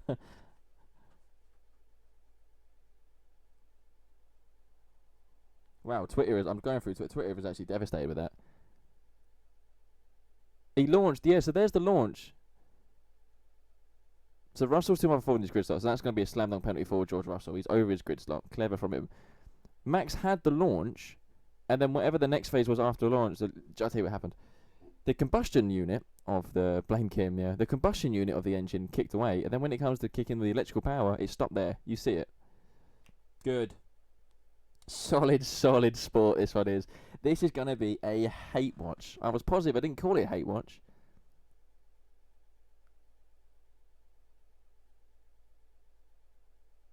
I have a feeling Max knew that was going to happen on the warm-up lap. We haven't heard the radios on the warm-up lap and to the grid. I mean, it's clear as day Russell's out of position on the grid, so we don't need replays. If you want entertainment, come watch me race at 7:55 after that. Yeah, I mean, the stream is now... This is going to be a rough 70 few laps, lads, I can't lie. It died up my phone halfway through a very entertaining video.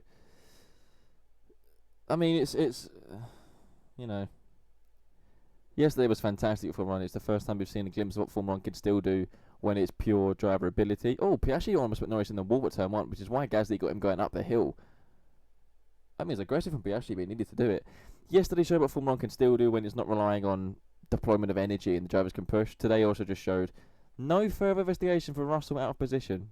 Right, okay. That's an odd one, isn't it? That's a very odd one. I don't quite know you can get away with that one, but okay, these rule makers are... I've even praised the live timing the whole weekend, slating the MotoGP one. The MotoGP one actually worked better than this one today. But now Perez under investigation out of position. Yeah, the thing's froze again. Okay, that's fine. I'm actually not too bothered. I don't know where the drivers are. I'm trying to see things on Twitter about any if there's radios in the warm-up lap we missed for Verstappen's retirement. But there's actually not much. It seemed like it was very quiet warm-up. No one knew. Well, clearly the broadcast didn't know about Max's retirement, so we have to go through there and see what actually happened. I mean, it's going to be, you know, it's going to be a... Even at the formation lap, the engine is broken. Yeah, so he knew. He knew beforehand. Right, so where's the entertainment going to come from then for this poor excuse of a sport? Oh, poor excuse. Oh, he needs to, honestly, everyone who's a Max fan can agree with this. He needs to get rid of number 3. Because he has not had anything go his way, even in GT racing, since he took up number 3. Number 3 killed Ricciardo's career, and it's kind of killing Max's as well. So let's bit in that number straight away. The live timing screen is not working. Anthony's just another fast lap. That lap was going to be, what's the gap? 5.5 tenths quicker than the car behind. He's pulled 4.5 seconds on the gap. Thank you, Flack, for doing that. The pin message, I mean, for Scott. Appreciate that from you.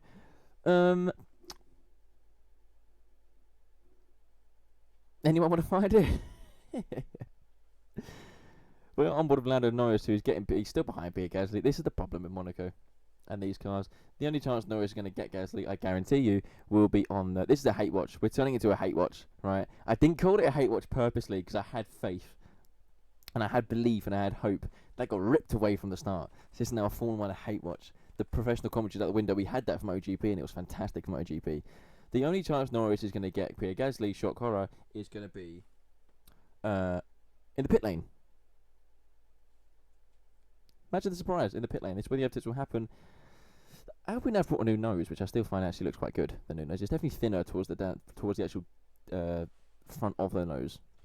What benefit it brings, don't know, but it's working for Gasly. Not really working for Colapinto as he's outside the points. What's happening on the back? We've got Bortoletto and Behrman last. Class.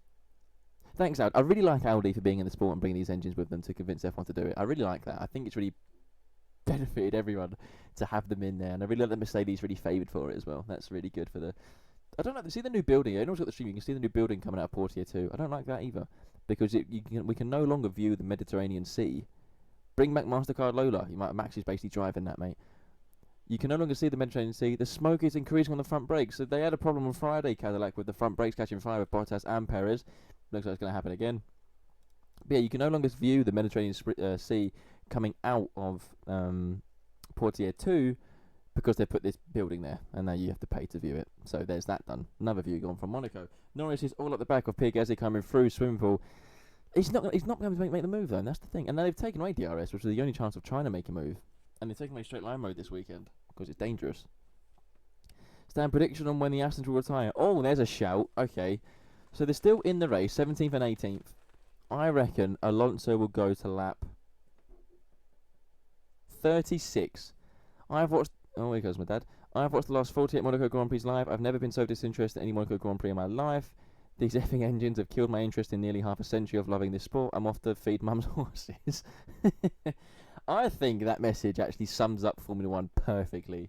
Because I think we're all our hardcore fans who didn't get into the sport through Netflix are experiencing the same thing. This is because Mansell was not in the race. He would rather have watched it if Mansell was in the race because that was old school racing back then. I think a lot of the fans are experiencing the same things. And anyone who entertains this form of racing and these engines in this sport... frankly, I want to debate with them because I will go out and say they don't know what they're on about. It is not the sport for them. In that case, Perez is a drive-through penalty. Don't know why. So wait, they penalise Perez. Scott Speed, bring back Mansell. Bring back Bebo. I don't know what comedian said that, but someone did. Yeah, bring back Nige. Get Nige to go. Bring back the proper cars. Anthony's leading by 5.5 seconds after 10 laps. What's everyone doing with their day? I know Ben's racing later on, but this is going to be a rough watch now. Yeah, I predict Alonso will retire in the 30s. I'm going to say lap 36. Cal Crutchlow finished the MotoGP race. So big up Crutchlow for that. Anything changed? No. That message actually, I think, sums up Formula 1. Every fan who's been in it for a long time, or every fan who loves the natural order of racing in Formula 1, what it should be, it's killed for them. Like, you should not have this many cars at the start of every races having problems between Saturday night and Sunday morning, because it happens every race weekend. It happens all the time. Every time there's been a minimum of 3 cars having issues, and now they've just robbed us of what the battle at the front for the Monaco Grand Prix victory would have been, because the engines can't get off the line. They can't turn on. It's pathetic. Let us think. Antonelli's about to lap the bottom 3. Yeah, they have pitted though. The bottom 4, actually the bottom 6, 7. I don't know why the bottom 7 pit. This is the problem in Monaco. Watching TNT, even if I'm not in the house. Yeah, respect. Yeah, the bottom 7 pitted because they know they can pit on lap 1 or 2 and then go to the end on hard tyres. That's what Ocon's going to do, Perez is going to do, Bortoletto will do, and Behrman will do. Exciting. Oh, the gap's to 5.1 seconds now. I did say I do think Antonelli will break down. It's now we're just watching you to see if anything happens. This live timing screen really is not having a fun day, is it? Just not working at all. Sums up Formula 1.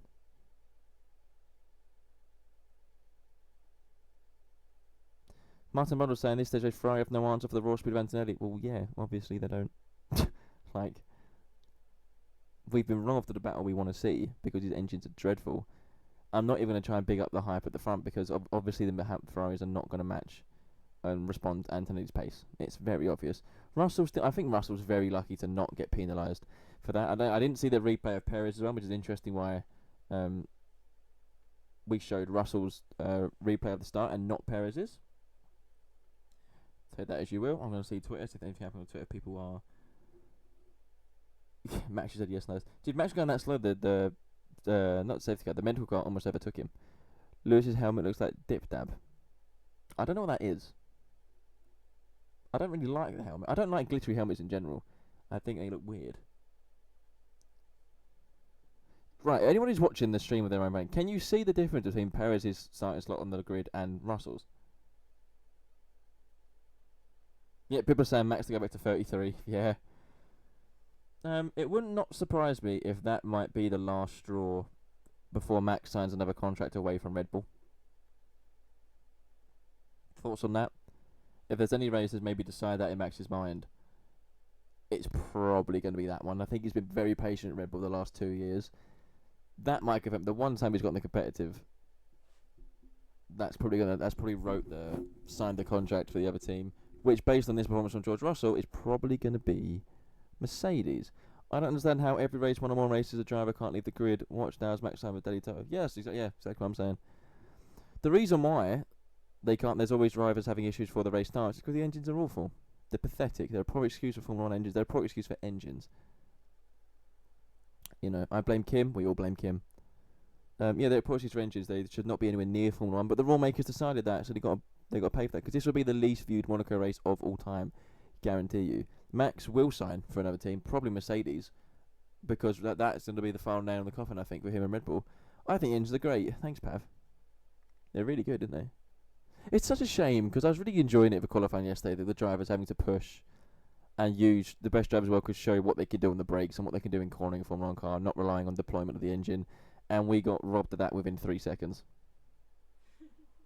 And that really is a shame. That really is rough. How many laps are we on? 13 laps. Don't worry, lads. 65 to go.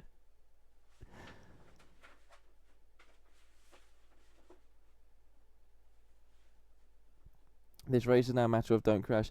Yeah, but these cars are too easy to drive now in this chat. That's why we haven't had a lot of crashes anymore in Monaco. They're too easy to drive. Monaco should be super softs only and minimum 3 stops. You say that, Scott, but we did the minimum 2 stops last year, didn't it? And it was dreadful. The way to make Monaco entertaining again is make the cars harder to drive. You know. Also change the engines, but I think it's Bortoletto. Hulkenberg's pitting now, so not Bortoletto. Comes out in 14th place again. It'll go to the end now. Monaco TT, yeah, that'll be something, wouldn't it? But the way to make Monaco entertaining is not change the track, it's change the cars. It's the cars need to be smaller, the engines don't help as well, and make the cars need to be harder to drive. I'm trying to decide whether Molly or Savannah, they're the horses by the way, should need nuts or pure wheat mixture. I'm finding that far more interesting than this pile of turds being served up by F1 management. There was a pigeon on the screen. Pav, where was the pigeon on the screen? I missed that. I'm watching them lap the cars with pity because they know they can go to the end now. I still can go over how Russell got away with that penalty, but Perez didn't. Anyway. Anything happening in the field? Again, the live timing screen still isn't working, which is funny. So I'll try to refresh it one more time.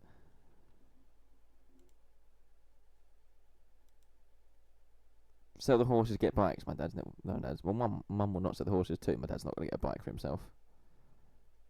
Although the horses are very expensive. Sell your bike, get horses. Well, that's just not going to happen either. What a weird conversation this is in the chat. Look at the things on the dash. The 50. I do like where you can see the brake marks. Live timing's working just like Max's car. Literally, it worked for the launch because it didn't work for the warm-up lap. And I picked up this live timing all weekend as well. What are the lap times? Look how exciting these lap times are. You're going 18.4 and 18.5 for Hadjar and Russell. That's a long way off what the leaders are doing. A 17.2 is 69.71. Piastri, Gasly, Norris, 18.1, 18.2, 18.1. Gripping this. Do you remember when was it 06 when Kimmy broke down on one of the yacht? I guarantee Max has broke down. He's already back in his flat. He's not going to do any of the debrief. None of it. He's going to be back in his flat, just waiting. I would definitely gallop through London if I could. Imagine if you know, London back in the day was that anyway, wasn't it? What's not fair in Charles Leclerc's racing? It's not. How's it? I don't get that. They're doing this strategy to favour Hamilton right now. But I'm like, obviously, they're saying it's not fair on Charles Leclerc, but Leclerc is behind Hamilton. Get in front of him, and then it'll be fair on Leclerc, wouldn't it? Max already booting up the PC for a race session now racing. Yeah, he's playing Arc Raiders, mate. The only problem is they smell really bad. That's not the only problem with them. Oh, they're getting interview with Max. Here we go.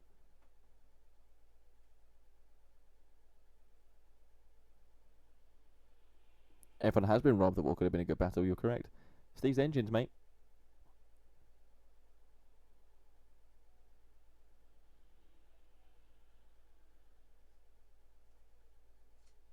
I did say on the monitor, Max is very slow off the line for the warm-up lap.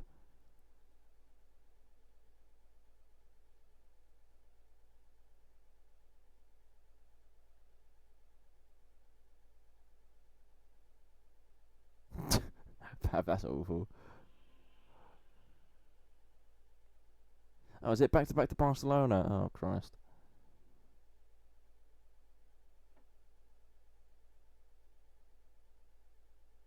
So I'm just listening to the interview right now. Yeah, he said he felt on the formation app, then the pre-launch was terrible. I noticed that.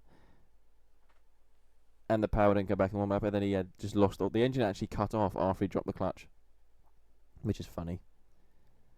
And apparently it's a back-to-back weekend. I didn't know that. I did not know it was a back-to-back weekend for Spain next year. Next week, sorry. Is MotoGP back-to-back as well? That's what we need to look at. Oh, God, it is back-to-back in Barcelona as well. That's going to bring back the lifting and coasting. God. What are we looking at? We're looking at Russell is chasing. Is this Hadjar? He's not going to make a move, though. They're staying at 1 second.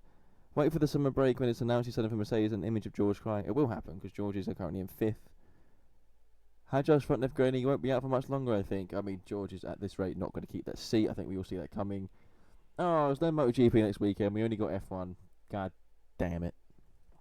That's a shame. That's a shame.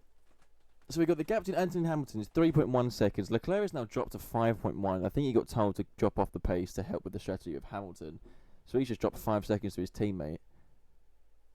Hadjar's now complaining about his front tyre. Hadjar's holding 9 seconds behind the Ferraris. Hadjar, he's holding up. Russell can clearly go quicker than Hadjar here. And we all know George loves to cry. No MotoGP, I'm camping. Yeah, Scott, there's no next weekend, mate. No next weekend. I think it's Brno next couple of weeks. 2 weeks. Just cancel it now and get it back in 2 weeks. I think, hear me out. We put Cal Crutchlow in that Merc seat. I say we put... There should be a rule, right? You know they do the drive of the day votes. There should be a rule. Is the race entertaining enough? If it's not, the fans can select which driver has to pit. Can you imagine? Get Rossi in the Ferrari. Well, he almost did. You got remember back in the day he did a couple of tests for him and he almost joined Toro Rosso, I think for 2006 or 7. That was very close to happening actually. That would have been very odd, but also would have been cool to see.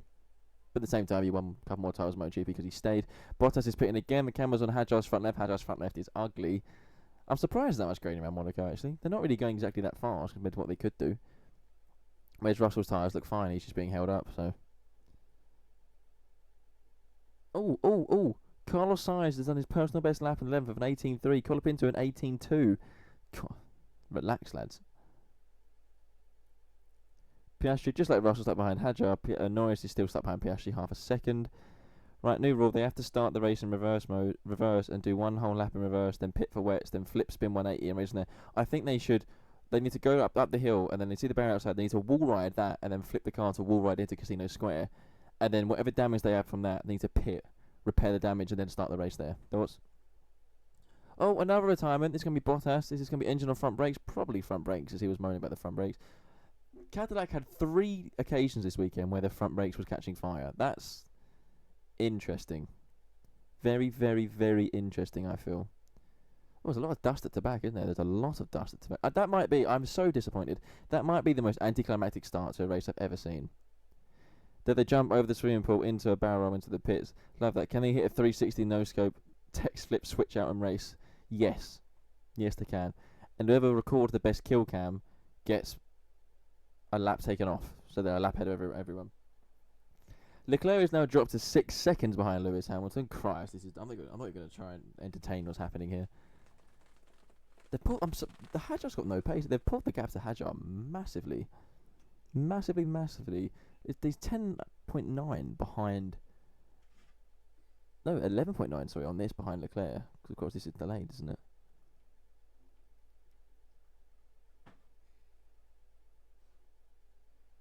It's really annoying me that I can't see how far behind the timing is or how far ahead the timing is.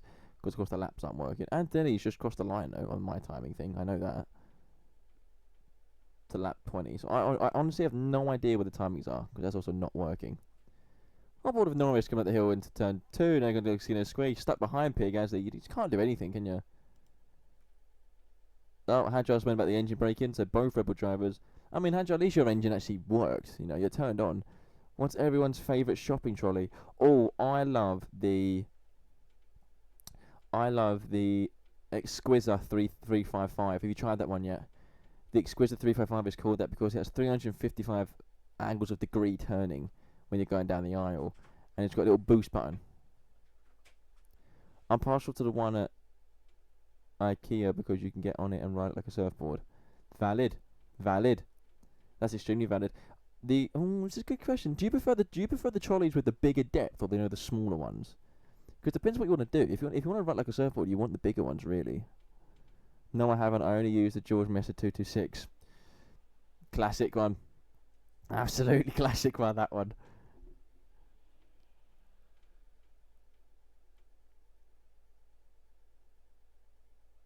I mean, they're stuck. Russell's stuck behind Hadjar, Norris stuck behind Gasly.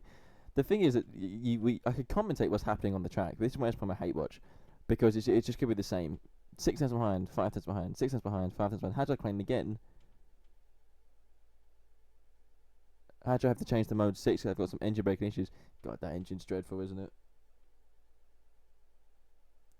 Where's Kim at? In the Ferrari garage, mate. Apparently Hadjar has avoided using first gear because the engine braking is locking the rear axle, and apparently he's saying he's down on power as well. So that Ford engine's really doing it, isn't it?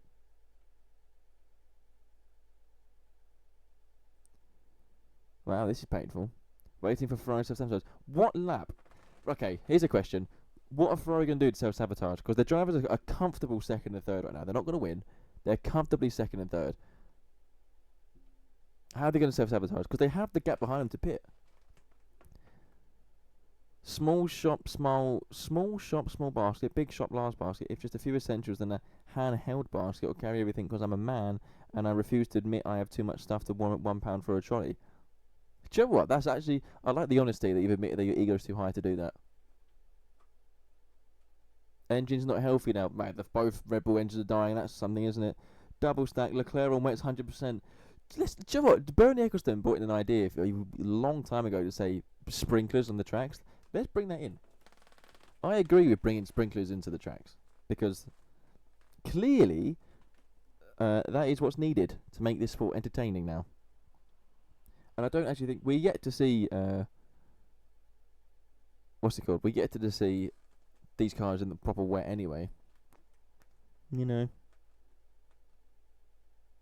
Hadjar locked up coming out of the tunnel into the Nouveau chicane. Russell wanted the back of Hadjar. They did well to avoid him. Hadjar, because it's Monaco, does manage to stay ahead, but he's lost. He's got a lack of power. He's telling the team to look faster. This is funny. He's got a lack of power. His engine brake's not working, so he can't use first gear. He's staying ahead of George. If I was George Russell now, I would be spitting blood in my helmet how I'm stuck in this position. Sprinklers an epic idea, bro. All they need to do is shove some new double A into the engine. Yeah, clearly. I'm also so glad that I missed the grid walk, because apparently the grid walks was dreadful, all the celebrities on the grid. Oh god, Formula 1 has become far too unbearable. It really has. Shock horror, lads. Russell is still stuck behind Isaac Hadjar. Make F1 great again. Do you know what? Fully agree with that. Make F1 great again. George about to cut. Didn't he? Who did that before last year? Was it Russell who purposely cut the Nouveau chicane to get ahead of the train and just accept the penalty? Maybe Ford isn't a reliable engine, or maybe Audi is the problem to everything we're seeing right now. They are. It's also very smart management from Max's management team to keep him in the Red Bull for this year. It was Russell, wasn't it? Yeah, go on, George, do it again. Russell, Hadjar's actually going defensive now into the Nouveau chicane. This could be interesting. This could be one bit of action we could get. Anthony's going into turn one, leading by 6.5 seconds to Lewis Hamilton. Don't forget to hashtag it. I like that hashtag. Make F1 great again. We're gonna make that something in this brand, this Apex to Apex brand. The slogan underneath it isn't gonna be the race, it's just the punctuation. I'm gonna now start adding "Make F1 great again."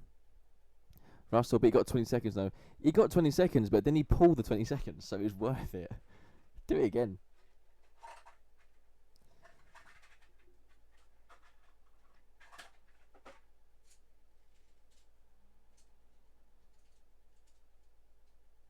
Make F1 great. Keep hashtagging it. Let's get that one trending. Make F1 great again, and let's let them know how much they've absolutely destroyed this sport we all used to love. So Kimi's gonna win. I mean, of course Kimi's gonna win. The only chance Kimi doesn't win now is if they break down, or Mercedes do what they did with Bottas and keep the wheel on for 48 hours in the pits. Yeah, get the hashtag going. Go on, get it one out on your stories. Clip this one. Hashtag make F1 great again. Do it again because I messed it up. Hashtag make F1. I can't say it. Hashtag make F1 great again. There you go. Yeah, honestly, I couldn't say it. I couldn't say the k and the f next to each other. The k f.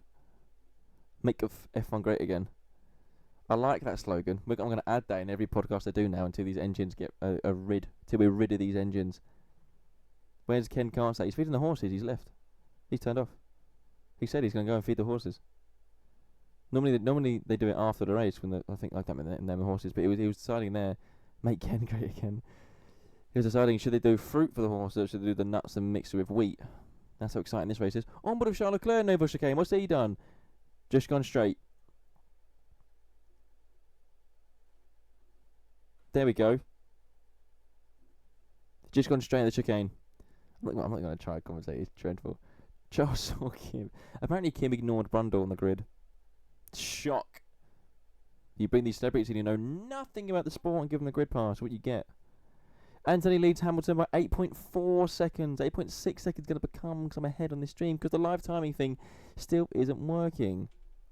Have you clipped it? Nice. Get that out. Get that out on all the socials. Preferably not the part where I couldn't say make F1 great again. Let's get the full one out.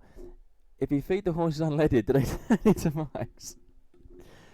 Imagine feeding the horses diesel. What happens then?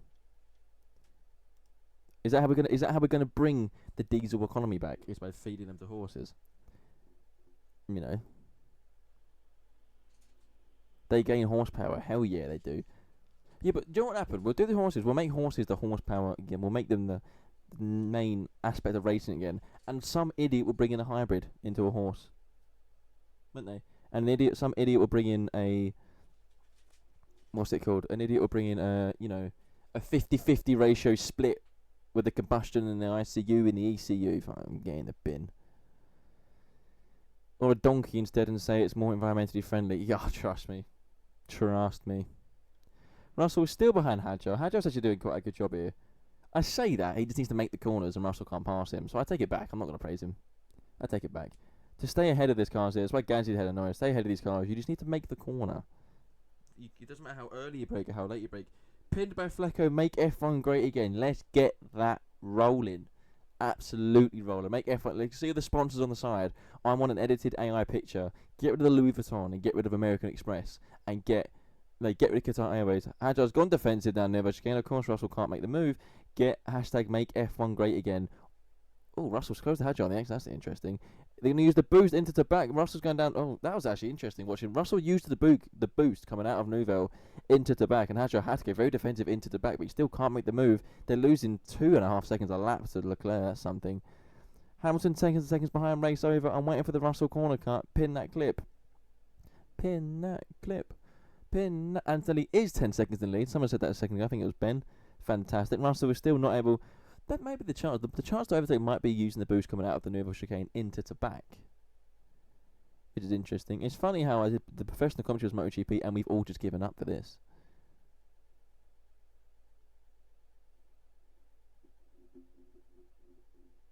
It's so dreadful. What a lovely waste of my Sunday off. Yeah, literally, we all got robbed, didn't we?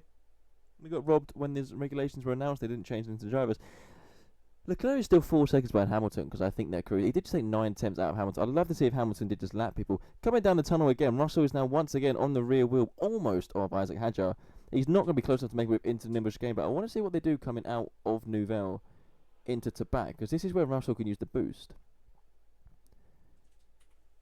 Just look at yeah, Flax clipped as well. Make F1 great again. Hell yeah.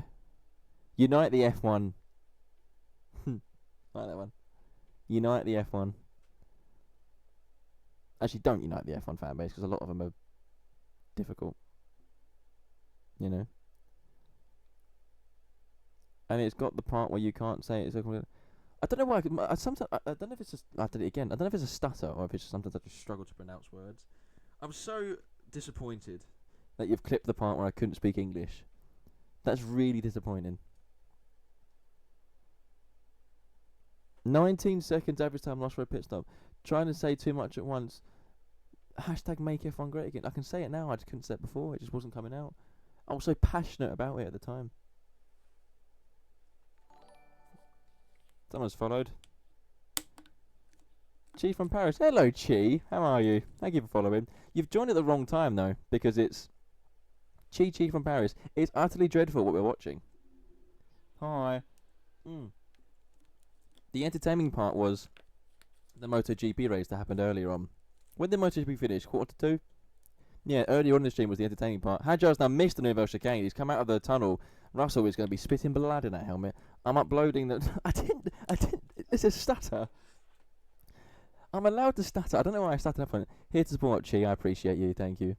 We was going to do a professional commentary for F1, but it's become very unbearable to watch that we've all given up at this point. But the MotoGP was entertaining. I enjoyed commentating that, and I'll do that again. I'd rather go back and re-commentate the MotoGP because Formula 1 has let us all down. Russell said on the radio that's the lasting advantage from Hadjar. Hadjar did come out the tunnel and completely miss the Nouvelle chicane. Make F1 great again. Yeah, Chi, if you're still, we're getting the hashtag trending. Make F1 great again because it's utterly woeful what we're watching at the minute. Now, yes, as we were saying, Hadjar did straight line the Nouvelle chicane. Of course, Russell's straight on the radio moaning about that. I don't blame him. The really Hadjar should technically give up the position now. And if he doesn't, that based on how the stewards have done this season, that should be a 5-second penalty for Hadjar himself. Then again, Russell didn't get penalised for being at the grid box, but Perez did, so we don't know what's going to happen there. Hamilton is pitting. He's 12 seconds behind Antonelli. Watch this major undercut happen right now. Watch this undercut just really kick in. Ready? He's going to gain 12 seconds on Antonelli himself. Hard tires for Hamilton. I don't know why Crofty's surprised by that. Of course he's gone on hard. He started on the mediums. Of course he's gone on the hard. Pav, I've just saw you've mentioned me on your story, which terrifies me. You've just outed my stutter there. Make F1 great again. Make F1 great again. I can't say it. Okay, listen, lads. Why are we bullying my stutter for? God, Hamilton comes out in third. It's dreadful, this race. Prediction started. Go on, what's this? Pav, I know this is you. No, Flack, sorry. Win channel points. You make the correct prediction. That's interesting. I do like how it comes up like that. What is that prediction? Someone tell me that prediction. What is it?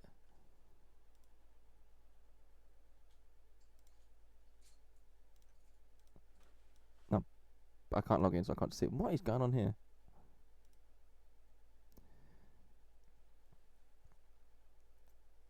Ferrari, I just heard Ferrari are hoping that Antonelli gets caught in blue flags and the undercut works. That's very audacious. That is extremely audacious that that's going to work for them.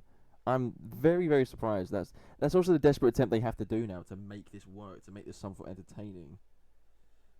Will Stan stutter in the next 15 minutes? That's so rude. That's so harsh. My Inky Pinky Ponky, Max spotted donkey, engine die, Max crying, Inky Pinky Ponky. I didn't stutter that one, did I? Yeah, classic rhyme. Max engine did die. Hadjar's engine is dying.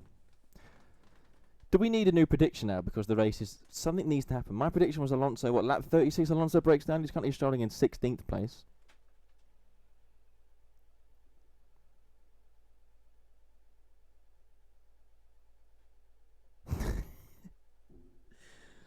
Pavel, I don't even want to view your story. Don't even want to view it. Box retire the car. Shock, is this another power unit failure from a Formula 1 car this year? That's going to be Ollie Behrman is now out of the race again. He had a nightmare qualified in 19th. He's going to be out of the race. He was in 20th anyway. Behrman is out. Yes, he is. Russell is still half a second behind Isaac Hadjar. Nothing has changed for the first 30 laps in this Grand Prix, apart from people being lapped. Is Antonelli going to lap everyone up to the Ferraris? There's a question for you. He's already lapped everyone up to Colapinto, so it's only the top 11 now need to be lapped. Thoughts? Ben's now mentioned me in this story. I don't like that I'm on the story for stuttering. Absolutely stuttering. Yeah, Pav, that's what it is, isn't it? As if the highlight of a Formula 1 Grand Prix is my stutter, because I can't say hashtag make F1 great again. Can't wait for my story to blow up and become viral. Well, I'd rather not become viral because of a stutter, if it is what it is. I'd rather become viral from my hairline. Oh, cameras on Norris. He's behind Gasly still after 31 laps. How gripping. It's a hate watch. It's an absolute hate watch. It was so positive after MotoGP, wasn't it? We were really, all of us were really looking up. Pav, you said in the chat after Mark's winning MotoGP, you got some faith that something could happen in Formula 1. It lasted 5 seconds. Good question coming. Come on, show it. Hulkenberg's now skipped the chicane. None of them can make the Nouveau, it seems. That's fascinating to watch. Is Albon into swimming pool? Again, he did that in qualifying Albon where he really tapped the inside of that swimming barrier. The thing is, because they've changed that barrier, the wheel can kind of mould around the barrier itself and without breaking the front axle, which I think lets the drivers off quite a lot. Anyway, go on, Pav. Good question. What is it? Listen, if anyone's got a question, throw it in the chat. We're going to need to find a conversation while we've still got how many laps left of this dull race. Which I'm not even commentating anymore. When you wipe, do you fold or scrunch it up and wipe? I fold. I'm a folder. Got a list misfire in this lap or just noise from Norris on the radio? That's a Mercedes PU. Yeah, but lads, okay, here's a question. Flack, and we've definitely spoken about this before. Russell's pitted, by the way. George Russell, I think, is about to pit. Who is this? Carol G. I don't know who you are, love. Do you sit or stand when doing that? And that's the controversial question. Cannot believe we're talking about this during a Formula 1 race. We were so positive, boys. What happened? What happened? Russell is in the pits. He's going to be trying an undercut attempt on Hadjar, but I can't see where Russell's going to go out. Pav lays, Flack stands. Okay. I'll go in the middle of you two and say I crouch. Now what?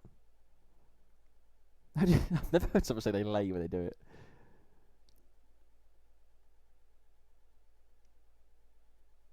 Backwards. Sorry, let me rephrase. Okay, this chat's taking a turn, lads. It's taking a turn. I take a knee because I'm woke. Yeah, you do. Hadjar is... Red Bull are responding with Hadjar, by the way. Just anyone who is still watching this Formula 1 Grand Prix, or this poor excuse of a Grand Prix. Red Bull have responded to Russell's pit by pitting Hadjar. Now, can Hadjar remain in front of Russell? If he does, Russell's not going to pass him for the rest of the race. If he tries, there's going to be contact. There hasn't even been a safety car, boys. Not a single safety car. Oh, I said it in the podcast. Too close to the wall, and someone's going to say 0 centimetres because they touched it. Colapinto, 0 centimetres. Happen again. I haven't had a Subway in ages, Pat. You just reminded me to have a Subway soon. I haven't had Subway in such a long time. Oh, Sky Sports talking to Zach Brown again. Hadjar has come out of the pits and he's not ahead of George Russell. Russell has undercut Isaac Hadjar and they are ahead now. We can see on the stream while I'm watching Hadjar's come out of the pits now. That has not worked with Red Bull. Their day goes from bad to worse. It wasn't even close. Hadjar is now trailing Russell by 2 seconds. That puts Russell up to 7th, Hadjar 8th. Wasn't even close. Hadjar is not going to be able to close Russell now with that gap. That was good from Red Bull. Subway, great shout. Subway's always a great shout, Ben. Subway's always a great shout. Hadjar's now got to warm those tyres up. He'll stay ahead of Lawson, but he's going to be nowhere near George Russell. Russell now has to close the gap to the likes of Norris, Gasly and Piastri. Of course, they have to pit. Leclerc is still lapping around, which I think is interesting. I think they were hoping for Hamilton incident speeding in the pit lane. Oh, boys. Oh, this is really bad for Formula 1, this, isn't it? That will be a 5-second penalty, yep. That will be a 5-second penalty. I mean, you say it's a joke.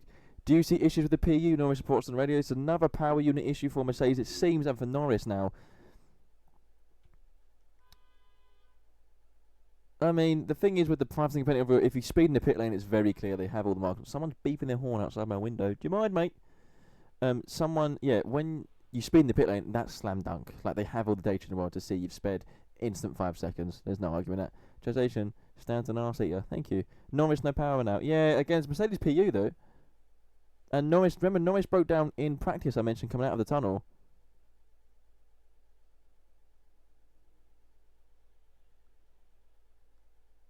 We are seeing a lot of power unit issues go off the right because they're awful.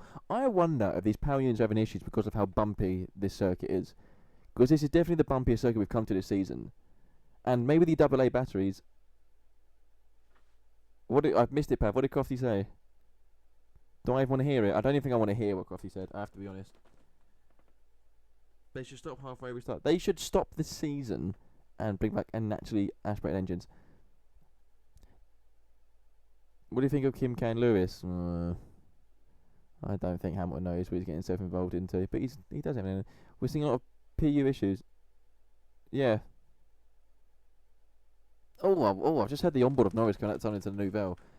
He can't actually. The shifts are not correct. He can't shift when he wants to, and the engine seems to be losing power coming out of the tunnel before the shift's even taken place, and then it won't let him shift. So this is going to be another Mercedes power unit problem. He had it on Friday where he broke down at that exact point. The Mercedes PU is clearly the best PU on the grid. However, it's clearly very unreliable. He needs to put the chain back on and shift properly. Hadjar is important. Oh, this is embarrassing for Formula 1 with all these problems. It's pathetic, boys, isn't it? It really is. Hadjar's still moaning about his engine as well. Oh, the best part of the film was talking about shopping trolleys. That's the funniest part of this stream, was that actual shopping trolley conversation of what shopping trolley we prefer. F1A engineers fixing Hadjar's car. Listen, we can fix anything, Pav. As Alvin said, make F1 great again. Love the fact that you're still promoting that. Keep that spamming round. Pav, what do we learn in F1A? We are great at workarounds. You know what I mean? Am I about to view these stories of me stuttering on mains? Clip this one. Hashtag make F1 great again. Do it again because I messed it up. Hashtag make F1. Class. This is class. This is really good. Shall we go to a shop and race shows around the park? Right. To progress, you have to be.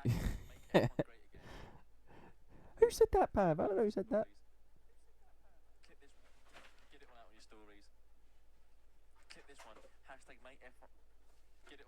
Pav, why are you tagging me?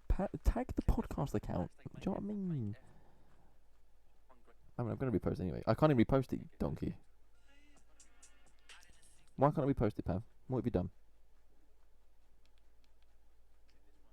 See, Ben did. Ben knows what he's doing. Ben's tagged both. Well done, Ben. You're a good man. I mean, it's horrid that you just... That's an actual stutter right there, but, you know. Is what it is. Jorge Martin's been given a double long lap after the turn one crash in Hungary. That's for Brno. There you go.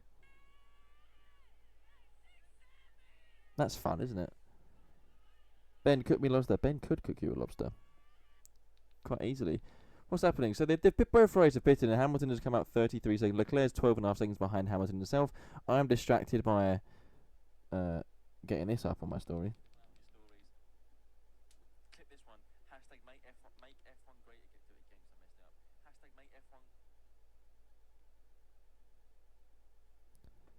Hell yeah. Hashtag make F1 great again. I really like this movement, lads. Next, what we're going to do is we're going to go down to Regent Street and we're going to protest. We're going to absolutely protest.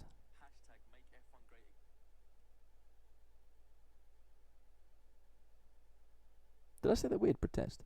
We're now watching Stanley. Technically, I'm watching me through different loops of stories. That is what's happening right now. That's how much this race is entertaining me. Oh, hello. Okay. My browser doesn't want to work either. This is going great, right? This is one of the best races I think I've seen in a long time. Great. My leak. What are you saying leak for? My Flack, my pinned thing is bugging out right now on my screen. But lads, while I was uploading this, did I miss anything? Anything happen in the race? Anything happen? Anyone got anything exciting to talk about in this race? Pav, I'll just firm what my browsing history is, man. You got to deal with it. Ross's investigation for what? What did I miss? Did he speed in the pit lane as well? Regan says, get off my phone. I'm uploading something on Instagram, mate. Okay, I need some form of entertainment. That's what I'm doing. I'm just uploading on Instagram. Yeah, Pav, I can't repost yours. For some reason. Could you tag me in it again so I can repost it? Thank you. Appreciate that. Pit lane infringement. Yeah, surely that's got to be speeding. Oh, okay, fair. It's funny though. Knicks in 6. Did they play last night? The Knicks and the Spurs. I'm surprised Norris is still circling. It's actually closed Gasly to half a second, which is surprising considering actually 3/10 of a second, which is again is surprising because of the state which his engine is in.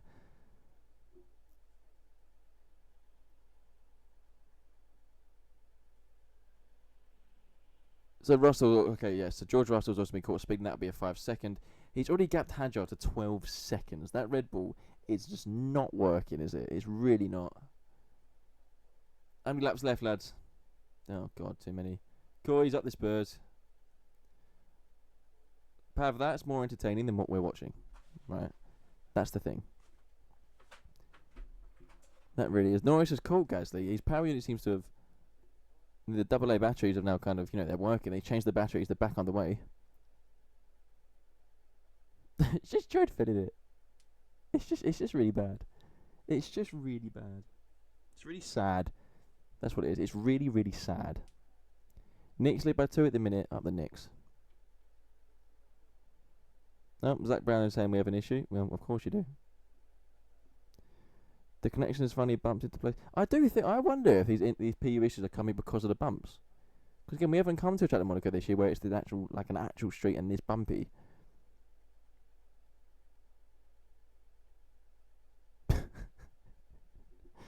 Pav, I don't even know that. I don't know what you're doing. Perez said leaving the track and gaining the advantage at the turn 10. That's the nearby chicane. OMG, yeah, literally.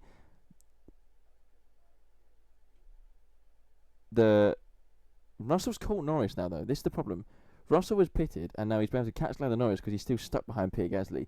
This is the joy of Monaco. Didn't you love it? How many times do you think we will see Zach between now and the final lap? 6. No, 3. No, 2. Russell's a penalty. Yeah. Maybe if he spend the pit lane to slam dunk 5 seconds into, but how is he going to pass Norris and then pass Gasly? This is the fun of Monaco. I dropped some Aero yogurt on my top. I don't have any yogurts or food near me right now. I have a couple of drinks though. I've got a Ribena and a water.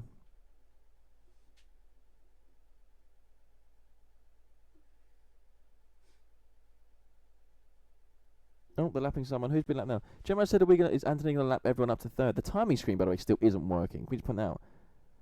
Pav, type in the chat if you don't like... Oh, Regan. Ribena is... I do like Ribena. As I said, I love this one. The black currant Ribena is gorgeous. I'm going to have another sip.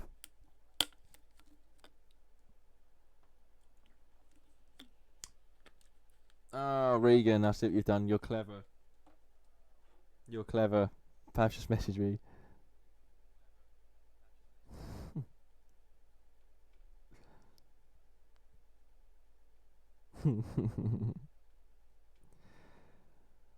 He just basically goes, Regan's blocked me.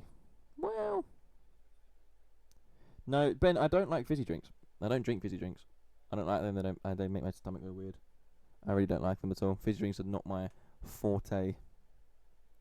I just have the normal smooth one because I'm not a psycho.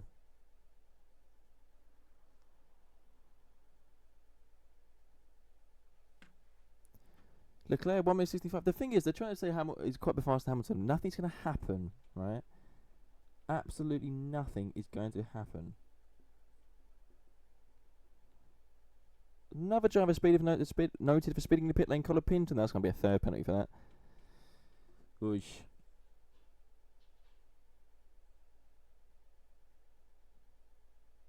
Something underneath my head. Oh, please believe I said. Oh, Russell had a nice 4-wheel drift coming to Casino Square there to go down the bump, down the hill into the right-hander. That was something. You rarely see that with these cars, at that corner particularly. It's weird how they replaced the curb for that piece of tarmac. That I don't understand. Timing screen land still isn't working. I mean, the timing is working, but the dots aren't, which again is just odd. How bad is this for Formula 1 today? There's just too many things to look at right now. If you were an animal, would you be and why?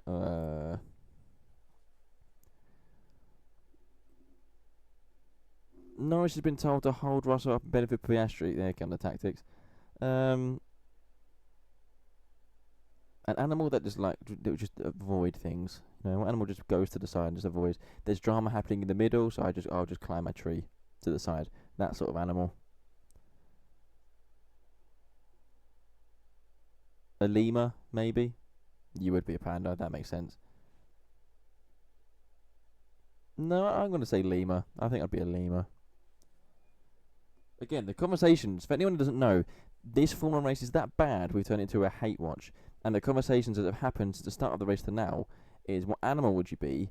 Do you fold or scrunch up when you're on the toilet? Or what shopping trolleys do we prefer? Now, that one intrigued me, the shopping trolley conversation, because I still think, depending on what you're doing, you can get most speed. If we were going at the top of a hill, right, here's a question. Make F1 great again, get that trending. If we were at the top of the hill, right, lads, and we have a line of shopping trolleys, and we're getting someone to go in the shopping trolleys, right? And let's say they weigh 70 kg. What modifications are you adding to the shopping trolleys, and what ones do you think will go down the fastest? It's a 100-meter drop down the hill. What one's going to be the most stable? What one is going to be the fastest? What one's going to be the most, what one's most likely to tip over and crash?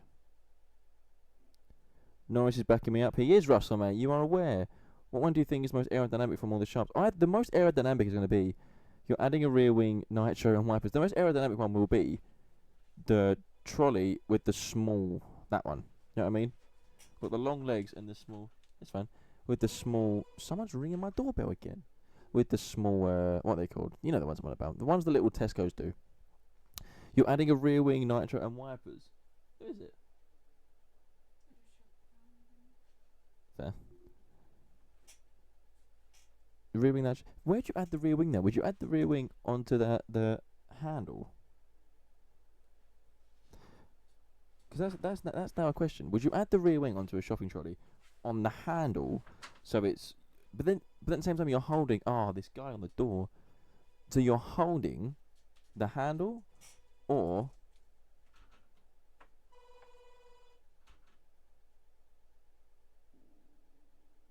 whoever's ringing this, Russell's gonna make a move on Norris. No, it's not. Whoever's ringing this door, right? Better have something important. The amount of time they've rung this thing. Russell tries to make a move on Norris from the outside, new chicane coming out the tunnel, but in the end couldn't. It is Nigel Farage. Double diffuser. Yeah, but am I right in thinking if you added a rear wing to a trolley, it would be on the handle, right? So then you have to kind of, if it's on the handle, how are you going to hold it when you push it down? Because someone's got to push the trolley down, or is someone just pushing the main of the trolley? But at this point, we're thinking, depends what trolley you choose, though.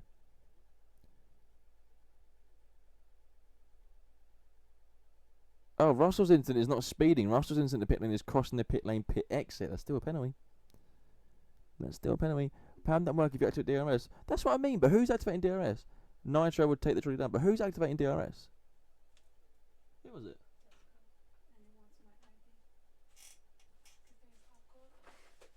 Oh, glorious. No, it was Tesco. Hadjar, but who are we activating DRS? Or hashtag I can't say it. Listen, it was a stutter, right? It was a stutter. I can say hashtag make F1 great again. What? Come at me. Put a string that opens, I guess. Yeah, but then are we adding like a? Oh, Russell passed Norris. Sorry lads, I've missed that completely. I've completely missed Russell passing Norris. I don't know when that overtake happened, or how he did it. Norris is retiring. Norris is retiring. So this is. I did say that.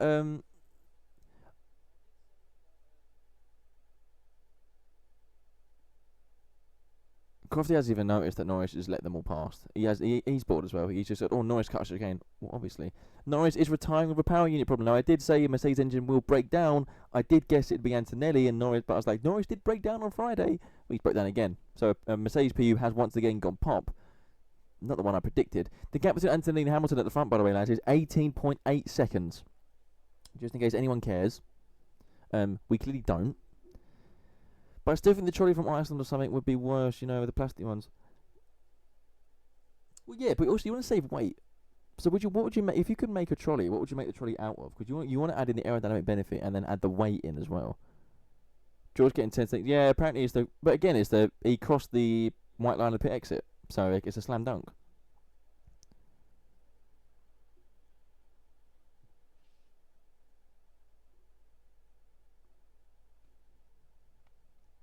How many laps left?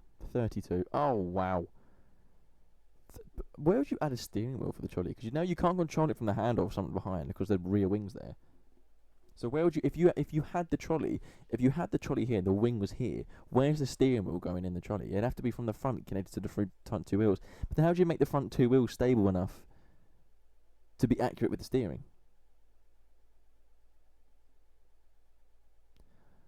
The ones you use, likes of DIY shop with the low center of gravity, so I reckon they would handle.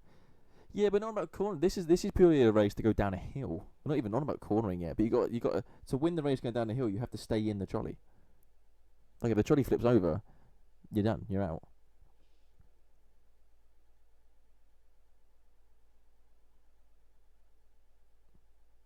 Albon's. I can never hear Albon's radio. He's saying something Williams doing. I can never hear Albon's radio. It always sounds like he's underwater. Oh, they swap positions. Albon and Sainz have swapped positions. That's fascinating. Considering Albon is on new softs and Sainz is on 45 lap old mediums, that's unless Sainz is pitting this lap. That's incredibly odd.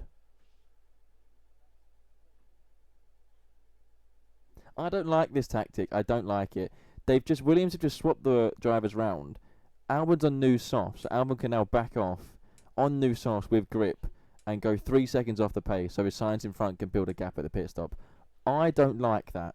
I think they should be penalised. If you're not truly going near the full pace you can do, and you're doing something like this to back drivers up to this extent, I think you should be penalised for that. Kimi Antonelli's done the fastest lap of the race, so 15.5. He took the gap to 19.8 seconds. Is this going down as the worst MotoGP race of all time? Hello, Pav. What do you want? I'm looking.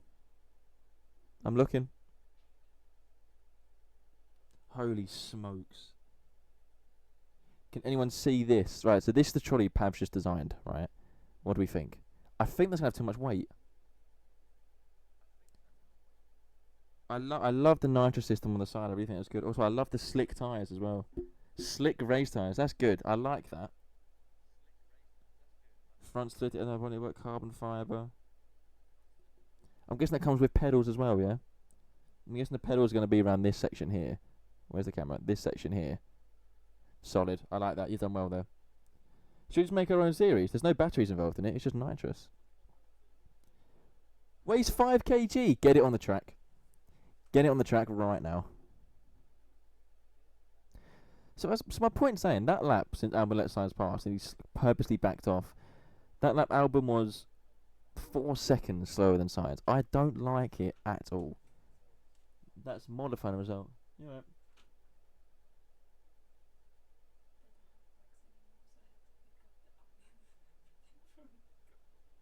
Did you? Environment, yeah. The environment, that's what's killed this sport, is this need to push the environment. Oh, Aston. Oh, they did not go 36. Oh, I was wrong on my lap 36 prediction. Pick up Aston Martin, by the way. They're about to do 50 laps. I mean, they're lapping 4 seconds off the pace of the leaders, but they're still going. You know, they're having their own little scraps.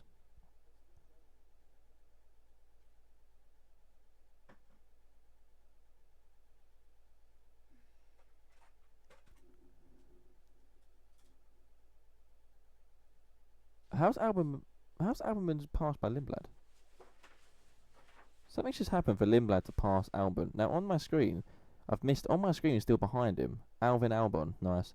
On my screen he's behind him. On the thing he's ahead of him. So I don't understand where Lindblad has passed. Unless has Albon pitted? Or is this wrong? Oh no, he went wide. He went wide in Sandoval. Well wide in Sandoval. His tyres are cold. It went well. I mean, he's not okay. It wasn't brilliant for Marbid Lindblad. What it was Albon went very wide in Sandoval and had to avoid the wall because his tyres and brakes are cold because he's lapping 4 seconds slower than his teammate to back them up. Do you know what? Williams deserved that. Williams, check it out. I'll look at your shopping trolley in a second. Williams deserved that for doing what they were doing. And they've dropped the temperatures in Albon's softs and brakes and he's gone wide almost into the wall in Sandoval. And now he's lost a position. And Williams absolutely deserved that. Absolutely deserves that. I'm kind of glad that happened because they can learn from that. Because that you should be penalised if you're purposely backing drivers away or backing them off behind you, like to help you. That's deserved. Albon also locked up into the Nürburgring chain because his brakes are stone cold. Of course they're cold. He did go straight onto the Nürburgring chain, so that's why the brakes are cold. their own fault. Antonelli leads Hamilton by 22 laps. Right, lads, there's only 28 laps to go still. Oh, imagine paying to go somewhere to watch this race. How bad is that? And Albon might now get a penalty for leaving the track and gaining an advantage. Yikes. No. Yeah, Ben, exactly. Brundle, he didn't let him through in the pit straight. He ran very wide in Sandoval. I don't know how they didn't see that.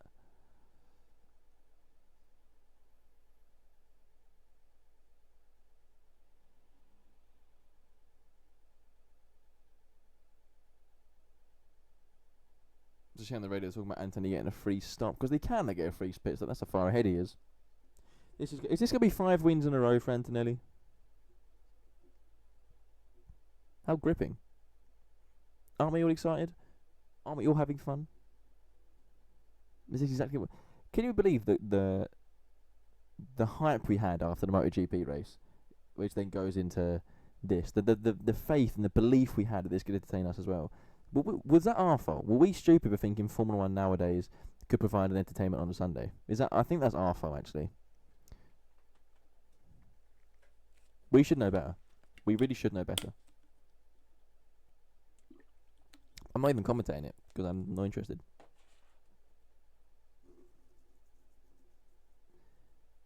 No, I don't think we overhyped it. I think there was natural belief because of what happened yesterday, and we were excited for MotoGP, and then that got taken away from us within 3 seconds. You know. So.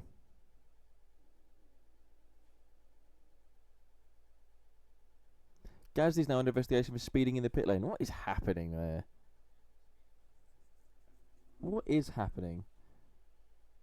Oh, I'm getting shopper trains. See, Pav, the thing with your one, right, is the wheel's facing the wrong way. Apart from that, I like you've made this a Formula 1 trolley, and I like that. Anyone who doesn't know, where's the camera? There it is. Pav's made that into like a Formula 1 trolley, and I respect it. King Kong Bundy, get him in the ring. But let me see yours. At the minute, I like that one, Pav, the last thing you sent me.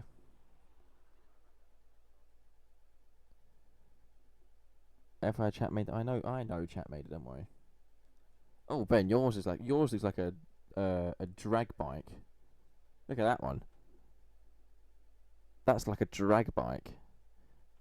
So I think Pav's might be better for cornering on the track. Ben's might be better for going down a hill. Yeah, no, Pav. I think you'd win if it was cornering involved.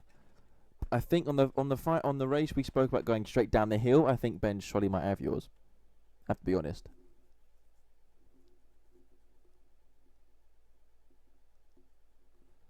Oh, these commentators, they've just said they're hyping up how it was a genuine overtake from Lindblad. Which it was a genuine overtake from Lindblad on Albon. They're missing the point that Albon ran wide in Sandoval. Which is why mine chat. Listen, I know both of you are the ChatGPT, right? I know the game. I really know the game, both of the ChatGPT. Back on the race, what's happening? Someone's gone defensive from Albon. Is that Antonelli? It's just lapping them, that's why. Oh, do you remember my prediction? Will Antonelli lap everyone apart from the podium?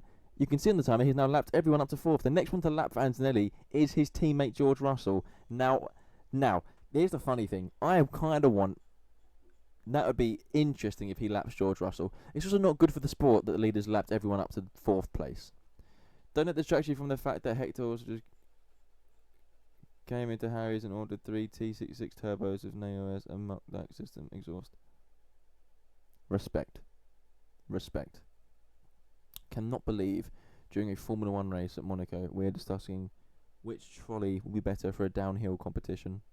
That's a fall from grace, isn't it? That really is.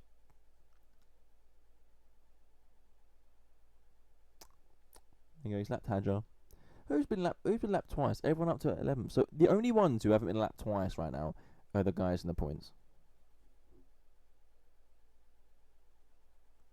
What? I think we should start a racing trolley. Oh, I was just thinking the same thing. Oh, really was. Should we make a game? Should we make a game that's racing trolleys? RTL was sponsored by Apex to Apex. Let's do it. Whack it on. Hashtag make F1 great again. See, now I can say it. What?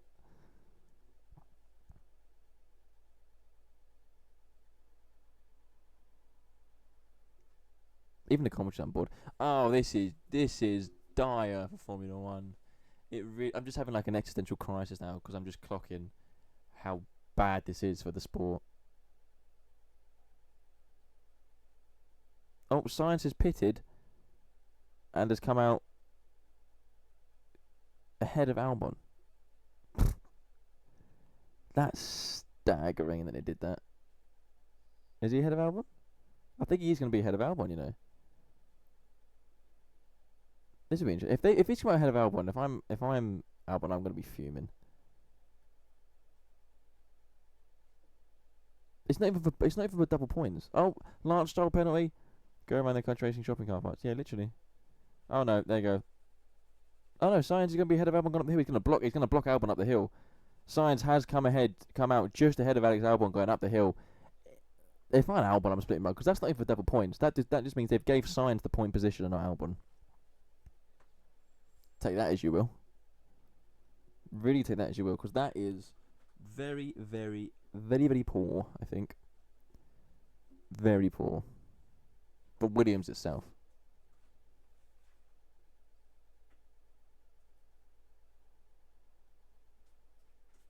Oscar Piastri is now under investigation for speeding in the pit lane.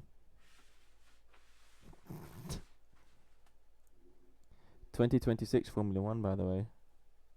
Didn't you love it? Didn't you absolutely love it? It's so fun. Kimi Antonelli's on the fast lap of 14.9.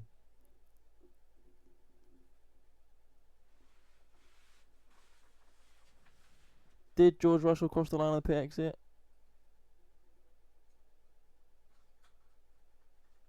Oh, that's harsh.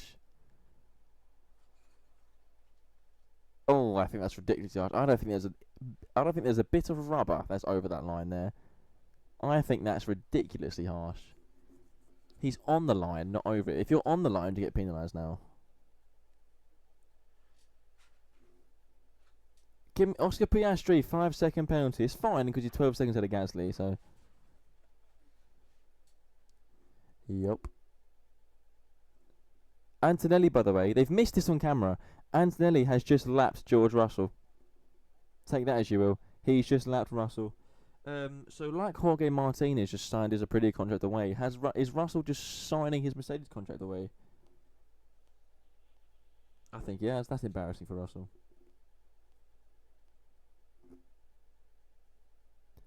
Antonelli, there's something weird with the engine up the hill.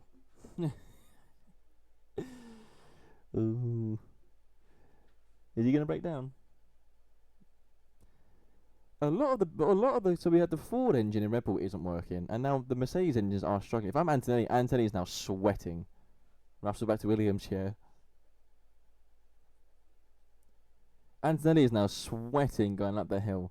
But I mean, what is something weird? Just sounds like. Pav just sent me a thing. RTL, what you invent, sponsored by Apex Racing Shopping League. No brakes, just trolley. Love this. Absolutely love this. This is fantastic. That is fantastic. Oh, where's the camera? Oh, I can't get that right. That is fantastic. RTL League starting in July 1st. Wait, no, what's the first Sunday of July actually? July 5th. July 5th, day of the Silverstone Grand Prix. The pre-race for Silverstone is going to be the RTL League. We need to make a RTL. I like RTL as becoming a thing. What this awful, one of the worst races I've ever seen. Gonna get Max and Trolli, do it.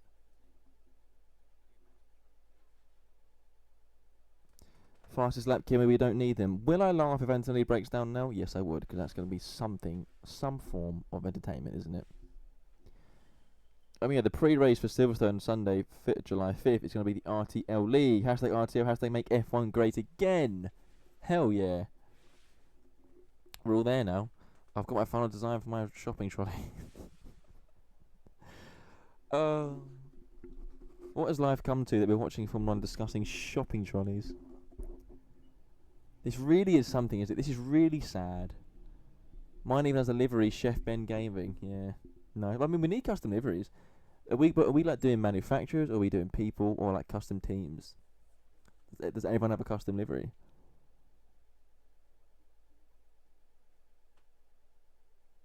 There's 3 cars. Clock this, this. There is 3 cars on the lead lap. Class.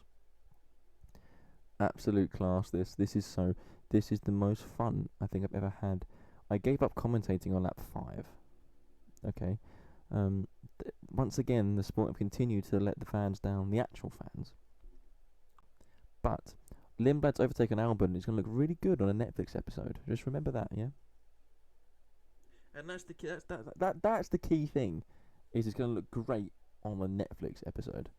Oh, and they swapped the Williams back round again. What an odd. Okay, fine. Wait till everyone to gas this up because Lewis is beating. Oh, trust me. Oh, they're going to put the camera on Kim and they when he's on the podium. Oh, God.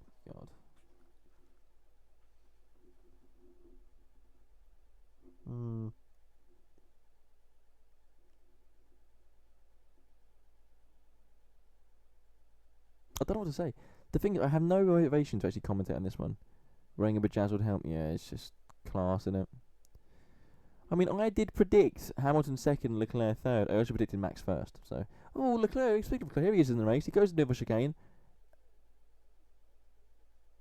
Oh, they almost clipped the wall on the exit. That would have been embarrassing. The gap between 2 Ferraris is 2.8 seconds. Leclerc is half a second lap quicker than Hamilton right now. Let's have a fun little scrap between the Ferrari boys. Oh, he did hit the wall. He hit the wheel rim of his front left tyre on the barrier. That's lucky. OMG tapped the barrier. OMG no way. OMG what? No. Did clip the wall. He did clip the wall. Yep, they're the levels running about right now. Leclerc is currently running in P3. Did indeed clip the wall. Here he goes again into Nouveau chicane. Stan, can you stutter some more, please? Go away. Leave my stutter alone. I'm interested in seeing whatever you come up with for the RT. I like how RT is now just racing trolley. Yellow flag! Something's happened. Something's happened. Something's happened. Of course, I'd love to see what dots aren't moving anymore. But, you know, I'm going to pause it because the yellow flag has not come up on my stream. 10 more moves to Leclerc clipping the wall, please. Honestly, Scott, it got me going that. It really got me going, Leclerc clipping the wall. That brought the race alive for me. No, there's a yellow flag on the... There's a safety car, mate. I don't know where this... I don't know what this is. Something's happened, right? Because... Is it Lance Stroll? My stream is so far behind. Is it Lance? Lance Stroll, Sandoval, here's a safety car. Ah, what lap was it? Lap 60. Ah. I said 36, didn't I?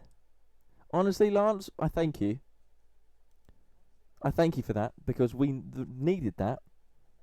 Safety car time. But Pav, when I was saying safety car, the timing is here saying it. And I was like, okay. Antonelli has not pitted.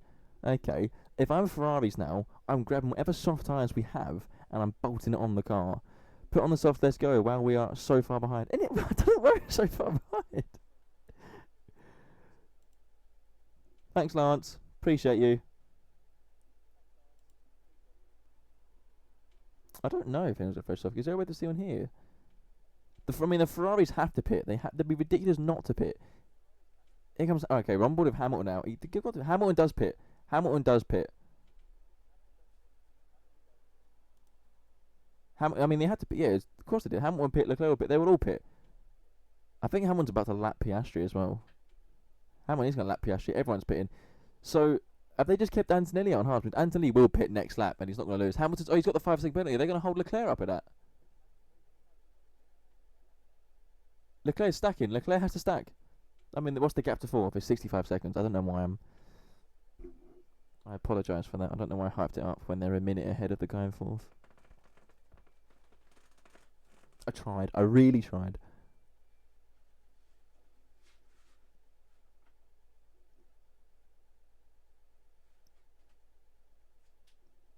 Interesting. Leclerc didn't want to pit. That's fascinating. Because otherwise you'd be swamped, Charles, mate. And you keep track position, so I don't understand why. He just wants to be ahead of Hamilton.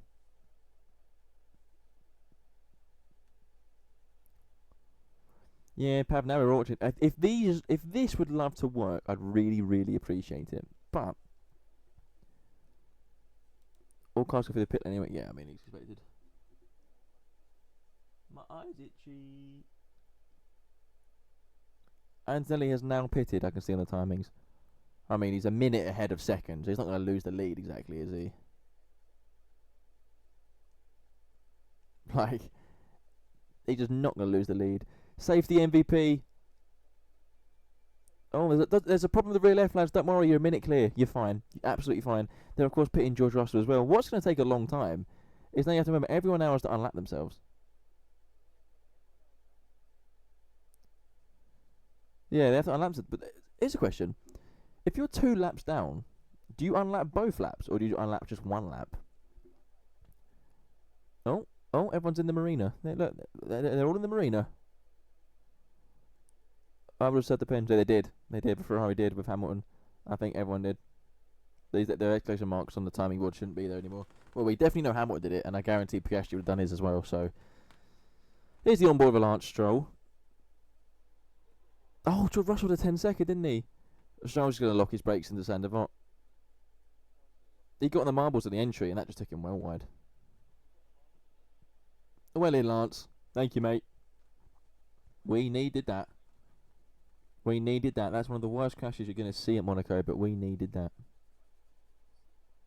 Apparently Hamilton was 0.1 kilometers an hour over the speed limit and got penalised. I'm sorry, you are. If you're over the speed limit, you're over the speed limit.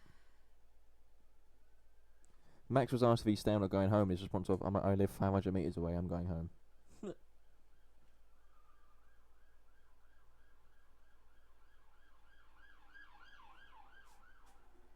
Nope, there's the lovely sirens. I've done it before. We've all done it before, mate. Can I say something about the new F1 game? Because I did buy it to hate watching it. I actually don't hate the handling. I hate the engines, obviously, and this whole you have to manage the battery. But the handling, I don't actually hate. There's a front end on it, and that's all I need is a front end.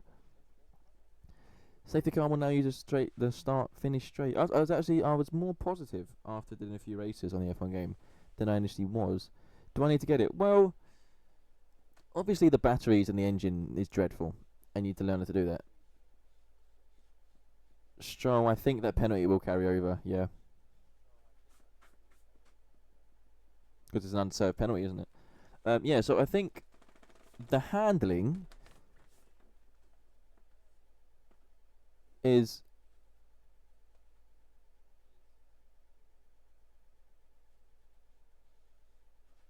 I don't understand Leclerc's complaints here. He's saying he doesn't understand why they pitted, why Ferrari not letting him ahead or out. He's not happy that they've kept him behind Hamilton. I don't understand his complaints there, to be honest. But you've just signed a 5-year extension there, mate, so, keep quiet. Yeah, Russell didn't serve his penalty. That's very odd. Pav said that. That's very odd to not do that. Because now he's just going to be at the back, no?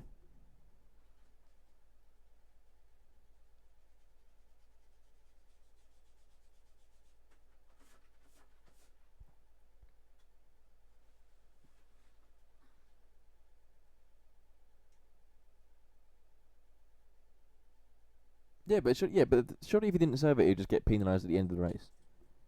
Like, since when has that been a rule that you need to serve the penalty in the pit stop? I swear it's always choice. You do it in the pit stop or at the end. I didn't know that was a rule, to be honest. I thought it was always you could choose either the pit stop or at the end. I did not know that rule had changed. Because that's definitely changed over time. 100% that's changed over time. Yeah, the F1 game. The handling's okay. I don't actually mind the handling. I don't hate the handling at all. I like the front end in it. The rear slides a lot, and the cars are a bit tricky to drive, which is fine. Obviously, the engine is utter crud. But I'm sure that's why I thought. I'm sure it's always. Oh, yeah,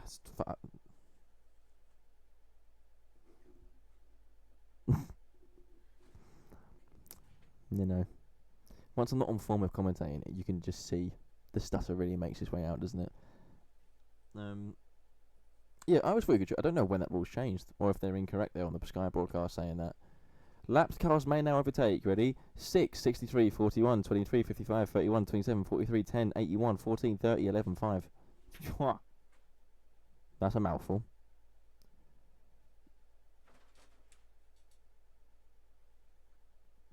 Well, I mean, the only cars that weren't lapped, Ben, mate, were the top 3. So, more than 70%.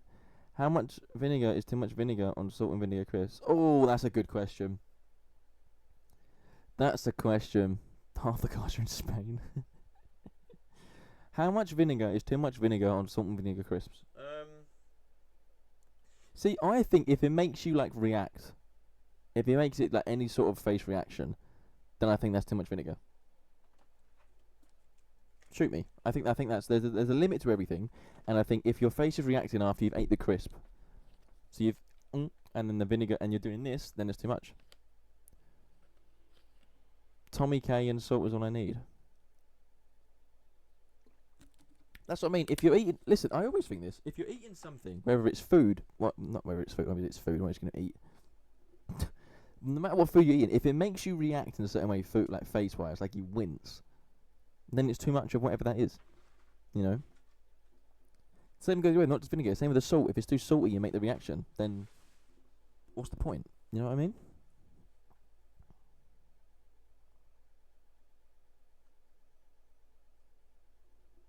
No, Brundle's complaining again about the rule 20. I kind of agree that the leaders should just go round to the front of the pack and then just correct the laps in the timing from there. Or let the leaders go round, only the leaders at this point, and let them come round and go back. And then that's where it's just easier, isn't it? It's like people who eat something that's way too hot for them but still continue and then define the choice they made. Yeah. Because they want to firm it. They want to think they can firm it. Yeah. Scott, I don't actually disagree with you there, to be honest.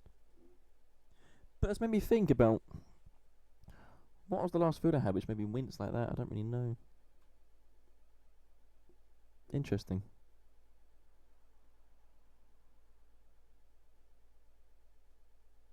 I'm torn on that, actually. What's better between salt and vinegar? It depends what you're having, Scott, mate. It depends what you're having. Like, you can say, yeah, one's better than the other, but then there's other food where one just doesn't suit it.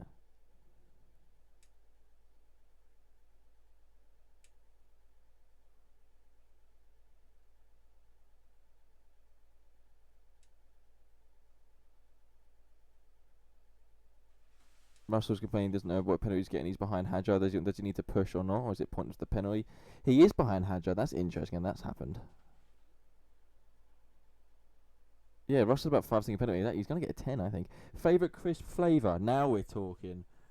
Oh, McCoy's flame grilled steak, Walker's cheese and onion or Pringles sour cream. No, I like the paprika ones. What are they? The Orange Max paprika ones. Love a bit of that. I think they might be my favourite.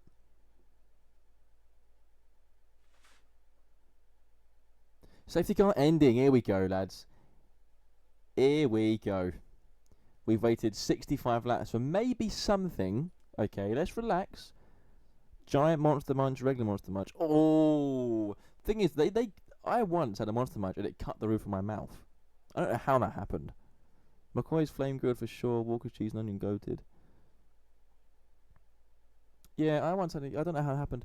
Anyway, real quick. Because you eat like I don't eat like... I think it's a quack then. Safety car ending. So we've waited 65 laps for potentially something now. I'm not going to say something's going to happen here, but Anthony has now gone. He's leading the things around Márquez. I'm going to commentate for a little bit. He's leading the pack around Márquez into nose. And Anthony is leading the likes of Hamilton and Leclerc as they go over the last corner into the main straight now. Charles Leclerc's completely missed the last corner. He's not come out of it. I don't know where Charles Leclerc's gone, but he's out of the order. Leclerc, I think, is in the wall. He is in the wall, saying the void. Leclerc has done exactly the same. There's your chat messages. Leclerc has done exactly the same as what Lance Stroll did. I saw them go into Sandoval, and I was like, well, Leclerc's gone sideways there, and he into the wall. Leclerc is out of the Grand Prix. Anthony leads Hamilton. Hadjar up to third, and Russell now fourth. But that's going to be another safety car. That's frustration from Leclerc. Leclerc has been annoyed on the radio since the pit stops happened that he got. I don't know why he complained so much about being pulled into the pits. But that's Leclerc. That's an awful mistake on new softs as well. If he's gone, I wonder if he's gone too much on the throttle and lost the ring, corrected it, or if he's gone on the dirt, the rubble, like Lance Stroll did, straight into the wall. But it was quite weird to see him not come out. But now Hadjar's promoted to the podium. Hashtag I am stupid. Hashtag make F1 great again. I thought Leclerc would achieve more than what he's done.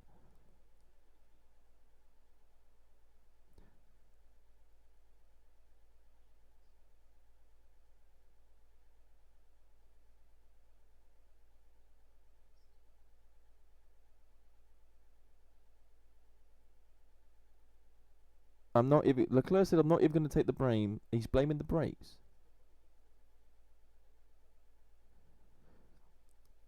Crofty's trying to say that there's a resurfaced tarmac which looks like it's breaking up. And maybe because a lot of that, same as Joe, a lot of it's gone on the front left tyre. But Leclerc's blaming the brakes. His reaction is an instant work meme. Honestly, honestly, I'm not even going to take the blame. Game's fault. Oh, they're doing everything Hamilton. They're doing everything to make Hamilton win, aren't they? Honestly, I'm not even going to take the blame. Now, is that the time? There's a lot of time. There is a lot of rubble at that part of the circuit on the left side. You can see it on the front left tyre of Leclerc's and Stroll's. Same reason, same crash, same fault. Is that the tarmac though, or are they just getting on the rubber? Because none of the other drivers are doing it. Unless it could be happening now.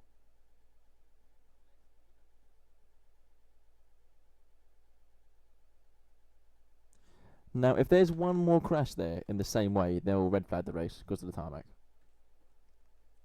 Guaranteed.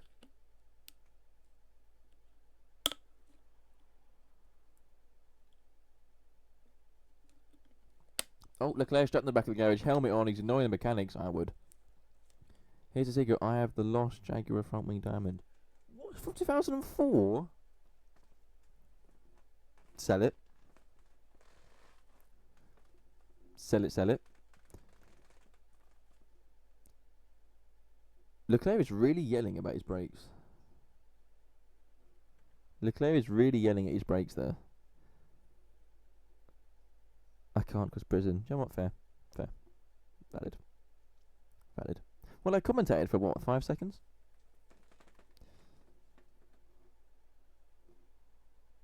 George also been known to have feigned up. Oh, so it is a rule where you have to do it in the pits now. I don't know when that changed. I don't know when that changed.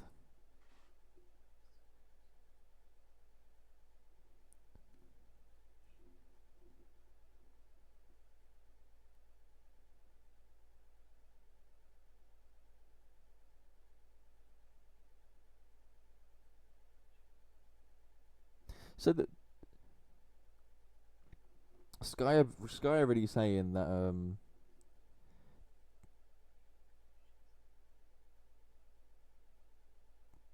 what are they even saying right now? Yeah, they're really pushing that broken piece of tarmac. The drivers are avoiding it, we're just putting them on the rubber, which way they're going wide. It could be the case because they had literally the exact same amount of tarmac and rubber on their front left when it happened. Yeah, they've red flagged it because of the tarmac.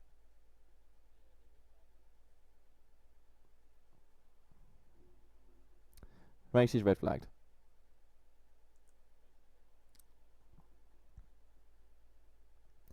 So, Pat, what's going on? There's what they think is happening is the tarmac between Rascasse and Anthony Nose is breaking apart, and the drivers are trying to avoid that because obviously you can't run over a broken piece of tarmac, which I get, and that's why they're crashing there because they're avoiding that, but then they're going on the rubber while picking up dodgy pieces of tarmac on the front tyres, and that's why we've just had 2 identical crashes into that corner.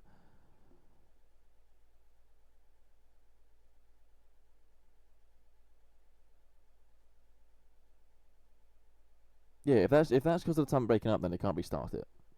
And it just sums up an absolute mess what Formula 1 have here. I mean, honestly, if that's it, end the race. It's been the worst race I've ever watched in my life. End the race. I don't want to watch 10 more laps of this. And this just sums up Formula 1. They can't get the time. They can't get the cars right. They can't get the end. There's the positive, 10 laps left, but they can't get the cars right. They've got the engine so wrong that the best drivers in the world can't push the car normally. You have the best driver in the world who can't actually start the race, along with 3 other drivers. Every race weekend, we've got 3 or 4 drivers who can't make the start because the AA batteries aren't plugged in. The pit lane can't even measure the speed correctly at the minute. The tarmac is breaking up in Monaco. Let's get the race trolley league underway and get racing. I agree. Hashtag RTL. Hashtag make F1 great again. Let's just suspend the sport for the next 9 months and go again next March because it's utterly dreadful. The product is pathetic.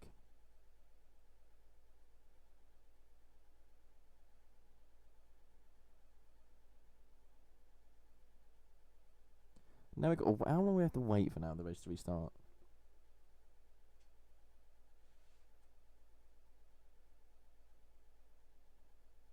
Yup.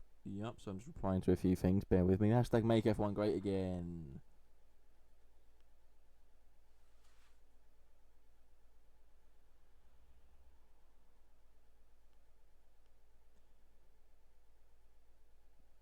But it's me thinking that this just sums up Formula 1.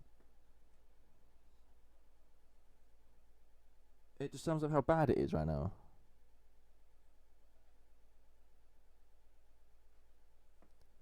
Oh, yes, let's hear Zach Brown's thoughts. Let's do that, shall we?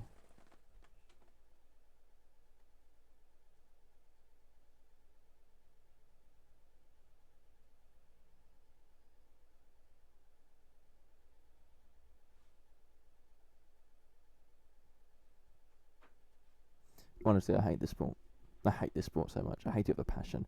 It's just, it's uncomfortable to watch. It's sad to watch. It's depressing to watch. You know, anything else? Any words I'm missing? Zach's pants are brown.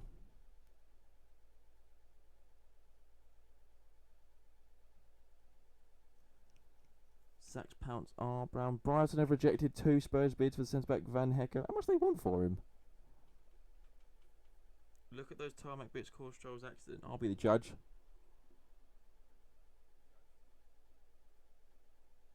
I mean, it is coming up actually on the grease and he's going on the front left. That's why. We can all tune into some races at 7:45 on Twitch. Yeah, Ben is racing on Gran Turismo tonight. I guarantee it'll be more entertaining than what this race is. Tell you that now. Nice self-plug there, Ben. Proud of you. I love Leclerc's response. Honestly, I'm not even going to take blame. Pav, I'm doing that at work.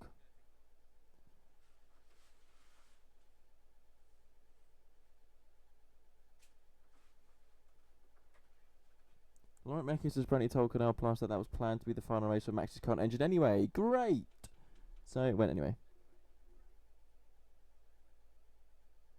Oh, the tarmac is coming up.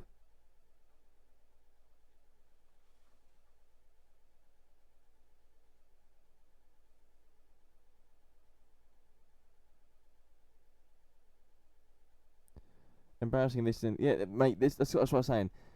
I think that's going to be race done because you can't just lay tarmac down and then race 10 minutes later on. And that's this whole day. I think is that it's been they've that happened again. It made Formula 1 look so good yesterday when they really proved what Formula 1 still can be when the drivers can push. I've said that 1,000 times at this point. What they've done today is throw yesterday's entertainment all in the bin and showed what Formula 1 is now. The weird rules, the weird cars, the awful engines, the tarmac can't even hold. None of the drivers know what's happening. The drivers have no control whether they can start a race or not because the engines are breaking down every weekend. It's dreadful. Utterly dreadful. Hashtag make F1 great again. Hashtag make MotoGP bigger. Do we get refunds? Honestly.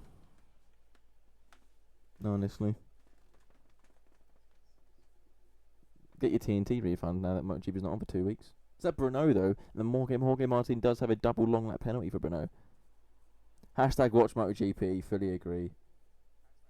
Fully.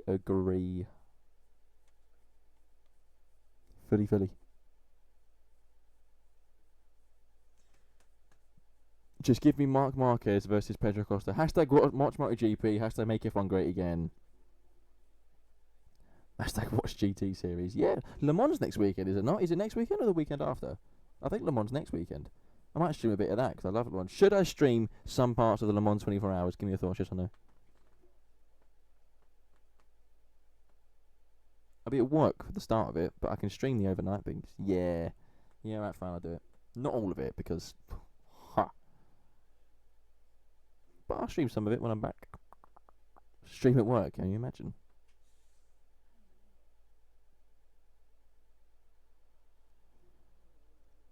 Question, if Russell gets penalised now because he didn't serve it, right? Are they going to do it from the order now in the pits and he drops down at the points? Hashtag Cal Crutchlow for president. I agree. Hashtag Cal Crutchlow is my king. Lord Crutchlow. Let's get that one going. Lord Crutchlow. It was an awful day for Formula 1. But genuinely, right, lads, name a race in F1 that we've watched in our lives that was worse than this one.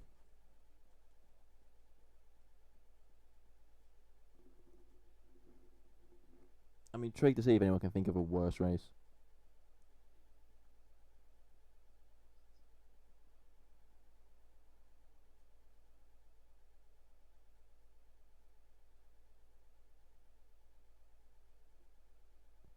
Spa 21. That doesn't count because that was a lap. That really doesn't. That was a lap, so we're really not counting. Spa 21. God, there's so many dull races in the last few years that I can think of. Half of them actually. Oh, someone's reading MotoGP things. Everyone is loving Márquez versus Pedro Acosta, and I'm all for it. Big up Márquez versus Acosta. It's what we need.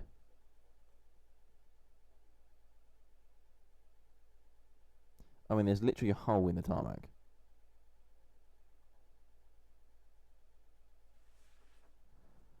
i5 Indianapolis. Yeah, for certain reasons, that probably has gone down as the worst of all time. Hashtag Nilo Go. Hashtag Nilo Go. Well done. Hashtag Chef Ben Racing. I like how we're bringing back hashtags as well. This is very 2013. Hashtag bring back hashtags.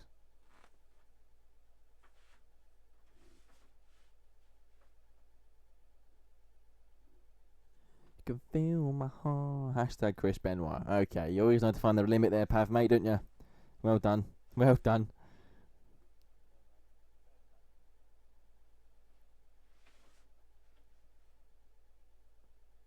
Hashtag Ben Davies. What a king. Arguably the best Welsh player to grace the Premier League. Thoughts? Anyone disagree?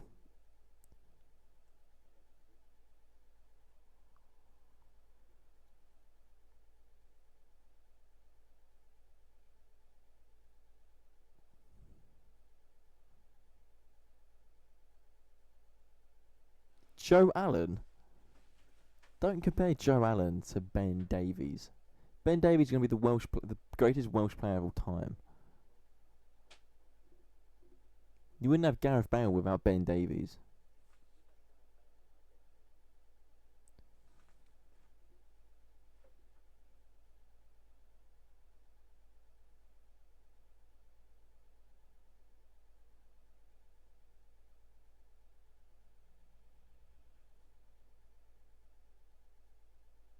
I agree with Brundle.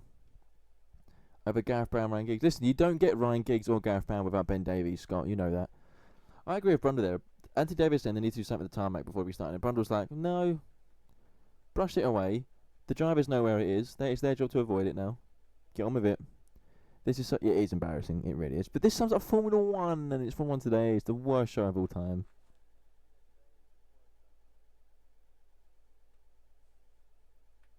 Oh, you can hear the music. They're bopping the music out, ain't they? While they're brushing the.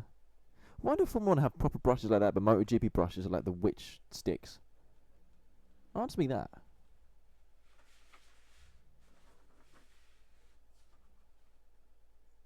Yeah, so stay off the surface, mate. I mean, lucky for them, it's a bit where they're going 40 miles an hour, so it's not exactly fast.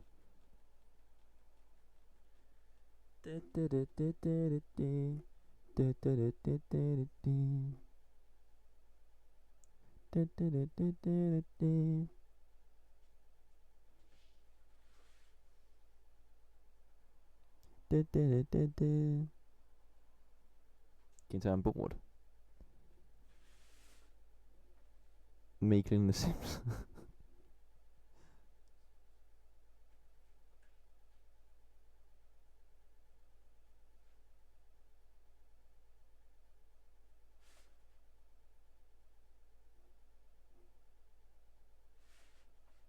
I'm just watching clips back of Mark and Pedro. Oh, I don't like the 6-7. If they can't race on this, are they even pros? Do you know what? Just avoid it. What's the hard to avoid? They know it's there. Just if you have to drive this way, but then you have to drive this way, just drive that way. You know. Yeah, Pav, I agree with that picture you just sent me. Couldn't agree more. Adapt, Scott. You've hit the nail on the head. They should adapt. Joe, who would have adapted? The old school Formula 1 drivers. It's like not racing in the rain. Well, these boys don't race in the rain anymore, do they? Because the sport's become too soft. Far too soft.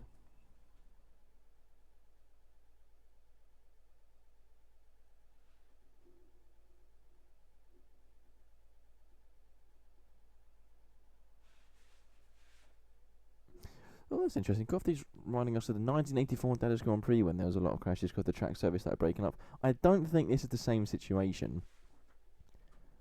Oh, Hadjar incident, safety car infringement. Let's go back to racing at Caesar's Palace. Oh, God. The thing, from what I know of the 84 Dallas Grand Prix, it wasn't like this at Monaco where there's a little bit there on the side of the track. I think the 84 Dallas Grand Prix was the actual road and track itself was cracking in the middle. I don't think it's comparable things, to be honest. But you know,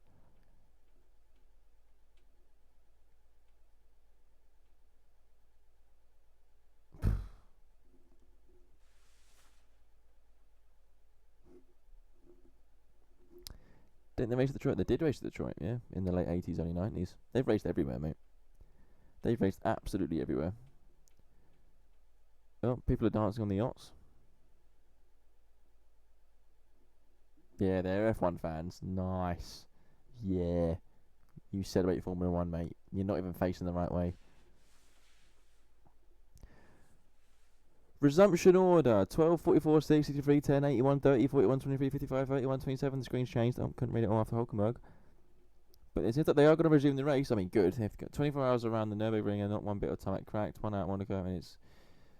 Yeah, it's slightly different.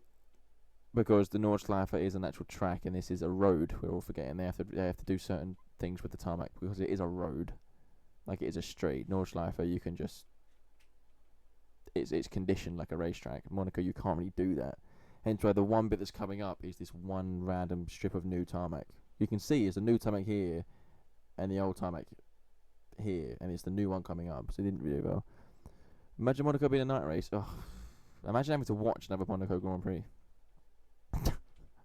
Like, they'll resume, some will go off, and that'll be that. High chance. Should we make a bet? I'm gonna guess.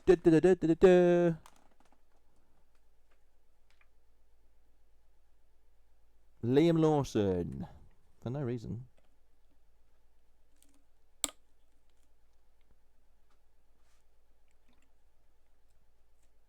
Oh, I love my Ribena. 3-hour stream, lads. We made a 3-hour stream for the first time. I'm betting Stan will stutter. Be quiet. I didn't stutter in MotoGP, I don't think. It's just when I lose interest, I think it just gets worse. Which I think is fair. Because my interest in this has been dire since the warm-up lap. That's not true. Since lap 1. I bet Stan will mention Ribena before the end of the race and his love for it. I'm always going to mention my love for Ribena.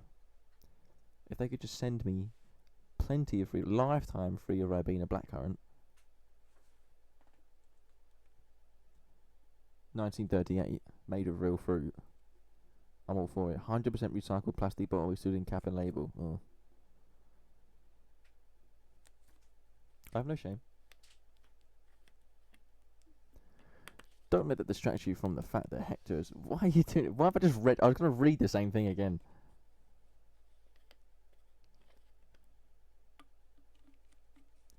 .66 turbos.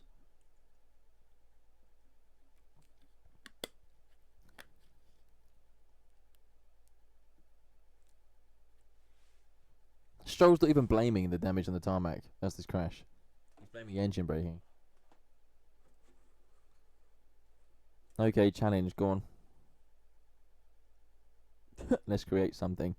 Stan, say this about stuttering or stopping.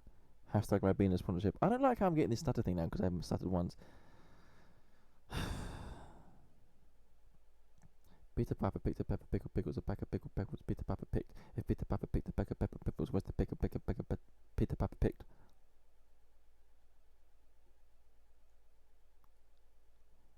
I don't think that was that bad, to be honest. I think it was better, I think, than we all thought it was going to be. What got me was the last Peter Piper picked a peck of pickled... I can't say it slowly. Peter Piper picked a peck of pickled peppers, whereas the peck of pickled peppers Peter Piper picked. They give him a drive-through. That's his points gone. That's his points gone. George Russell Mercedes did not serve the penalty correctly at the pit stop, and that is his points gone now as he's going to drop to the back of the field.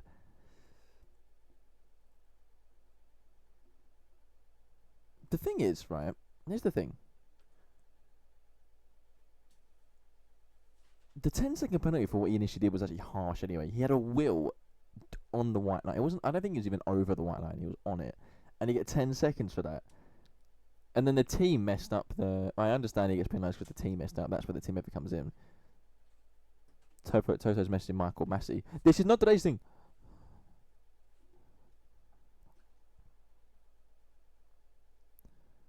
I wonder if Toto 100% stutters. Everyone stutters in their own way, right? Every single one of us. One of us, one of us, one of us. See your head pop up. Do the chat for Dua. The chat want Dua. There she is. There's Duda. I think she dropped a bottle, which is why she was over there, because I heard it.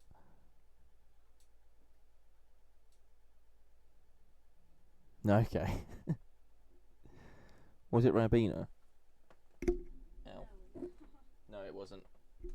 I could just move the mic then. I didn't have to. Big D. I didn't have to. Okay, fine. I realised I could have just moved it, but that's fine. I just headbutted it for fun. No, it was an Evian bottle, I think, an Evian water bottle.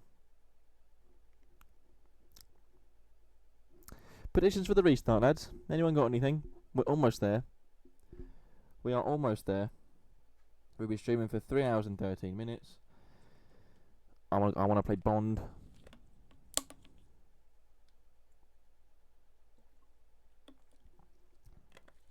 And imagine Antonelli goes straight on. No, because then Hamilton win and we get the whole Kim K thing. I'm not against the Ferrari win actually. Antonelli straight on. Go on. Bond is a great game. It seems good. I'm still only at the start, but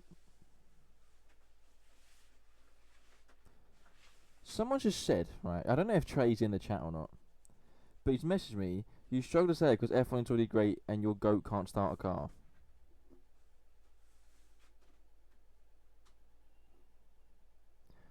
Get in the chat right now and say that again. You wimp.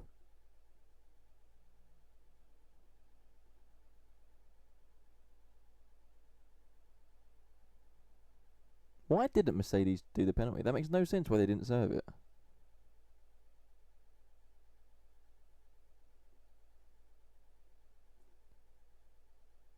Ben, why does your RTL or your RT look like an old Lotus with the black and gold?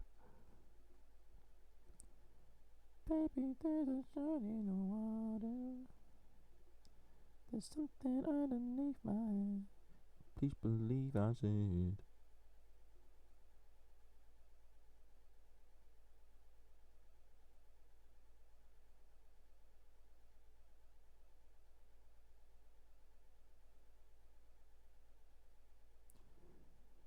Oh, sorry, I'm a bit quiet right now. I'm just trying to adjust what's happening in life. Sabotage the Ryan Russell. I mean, Toto doesn't want him there anyway. Toto didn't want him there for this year, and that's obvious. Because the car is a GOAT car. It is. It really is.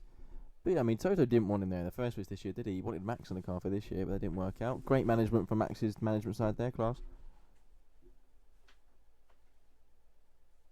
We're still under red flag conditions, by the way. They've said the resumption order, but they've never said what time we're actually resuming.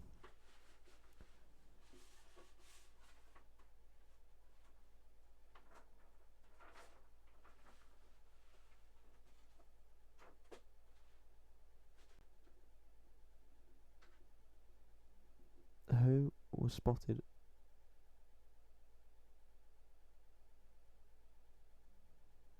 Oh, George Russell, for context, has just ran into the steward's office to maybe try and negotiate his drive-through penalty. He's either negotiating his penalty or he's snitching on people. What one? Yes, Dan, play Bond. I'm going to play Bond afterwards, mate. Because I just want this race to end, to be honest. Go on, Flat. Please play Bond. Put your Bond rating in the chat.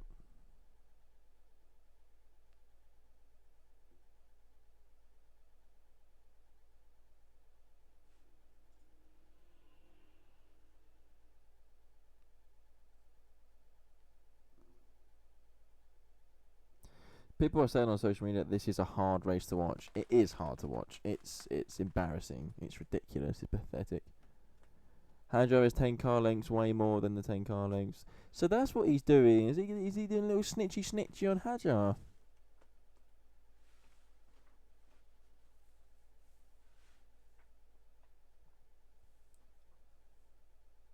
Turn it back on to an utter shambles. Yeah, it is a shambles. It's pathetic. It's a really, really poor excuse. Do you think Max leaves contract Red Bull no play with him? What?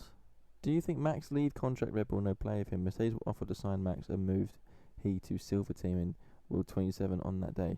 Right. I feel like you actually want to ask a question, but you've also just spammed the thing on your keyboard, on your phone or whatever you're watching on to make that type. You have, haven't you? Yes. Do you think... I think Max will leave Red Bull. No, Red Bull... Max will not play with Red Bull, no. I think Mercedes will offer to sign Max, and I think he will move to Silver Team on 2027 on the day they announce it, yes. I think today just confirmed that.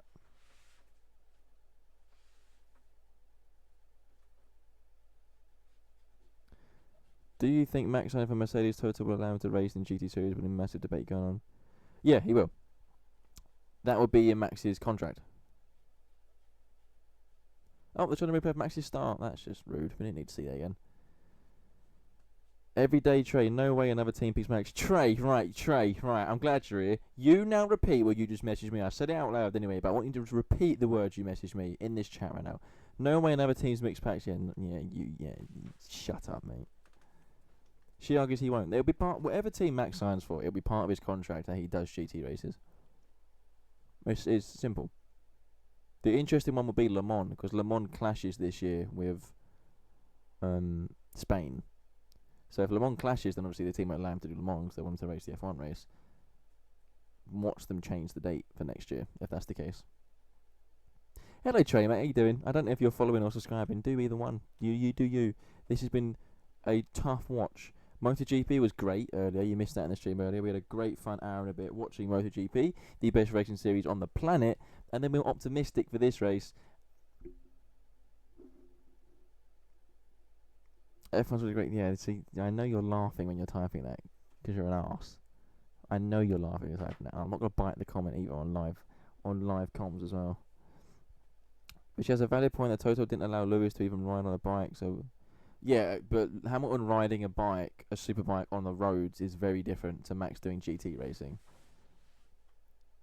And Hamilton was never interested in... You can't compare riding a bike compared to GT racing, because riding a bike, the danger of that is beyond another limit compared to doing a GT race or doing GT racing. Stan, this is pure entertainment. Yeah, it's class, isn't it? It's class. Hello, how you doing, Trey, mate? I haven't actually spoke to you since we both departed the old place. Are you still travelling the world?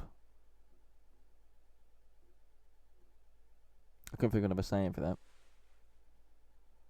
For anyone who doesn't know, Trey is someone I met at my old workplace, and we both hated it. So we both left. You're going to be happy if Hamilton in P2, though. Kim's there watching him, Trey. Kim K supporting him, you know. 11 minutes to restart. 11 minutes to the restart.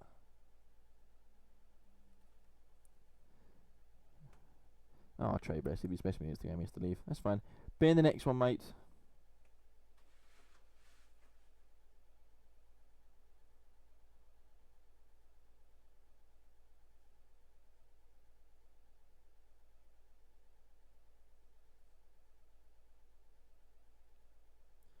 P 11 minutes? I can't keep making conversation for 11 minutes.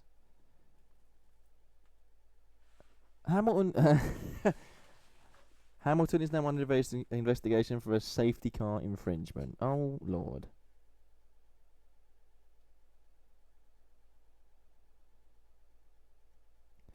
You get a penalty. You get a penalty. Everyone gets a penalty. What did he do? Is it the 10 car lengths?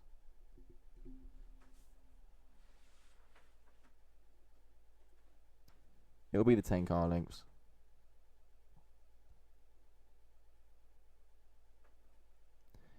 It'll be the 10 car lengths. It's such an odd penalty.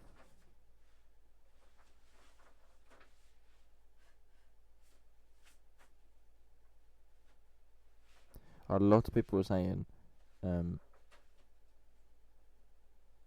this is a very hard watch, Formula 1. And I have to be honest, it is an extremely, extremely difficult watch for the lovers of Formula 1.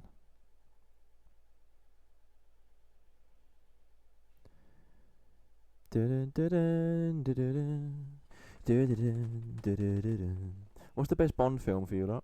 Now we've been about the Bond game. I haven't seen a lot of the old ones, but I think Flack thinks Casino Royale, if I remember correctly. He loves Casino Royale.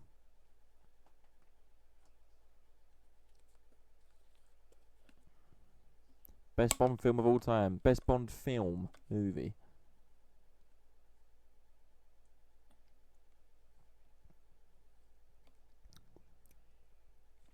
Golden Eyes ago. Yeah, Pavlo's Casino Royale. GoldenEye is a rogue shout, but fair enough.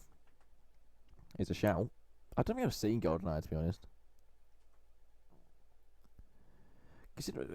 Do we all agree that Daniel Craig is the best Bond?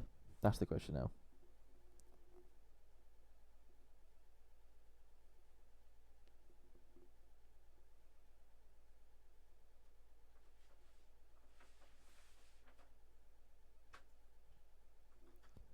One of my favourites is The Man with the Golden Gun. I've seen that one. Is that the one? Is that the one where the guy with the teeth bites the shark? When the gadgets were gadgets.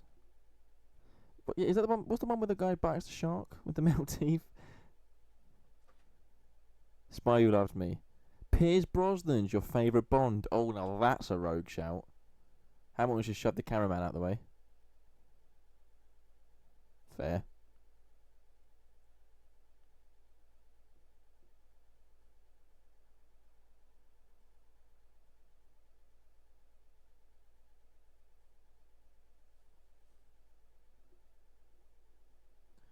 Dalton was good because he was aggressive. Yeah, that's true. That's true. Ferrari are good at starts. Is Hamilton going to jump Antonelli into turn 1 and then win the Monaco Grand Prix, his first win for Ferrari in the worst race of all time? Craig was Bronson and Dalton in one. Craig was more of a dirty version of Bond. See, I'm only more familiar with I've seen some of the Sean Connery ones. I'm only more familiar with the Daniel Craig ones. And not all of them are good. So if we rank them, right? All the ones released. So he did Casino Royale. He did Quantum of Solace.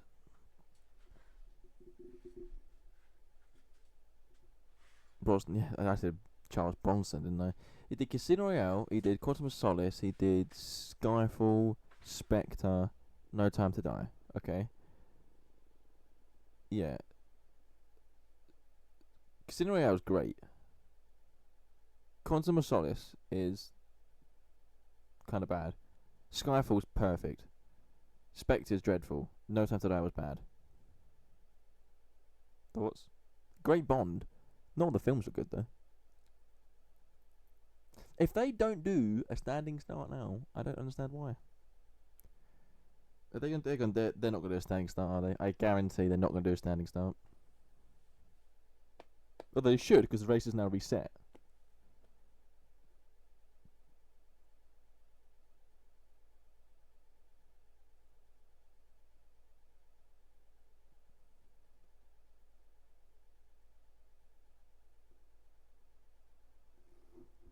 Sean Connery set the tone for Bond. He did in the 60s, didn't he? 16s, 70s. Reverse the grid, I dare you. They ain't got the balls to do that, Scott. Reverse the grid. Who would be on pole? Borsaletto would be on pole. Do it. That'd be Nando would start P3. Do it. Best Bond villain. Oh, well, I'm a big fan of Skyfall, so I think the Javier Bardem's character in Skyfall.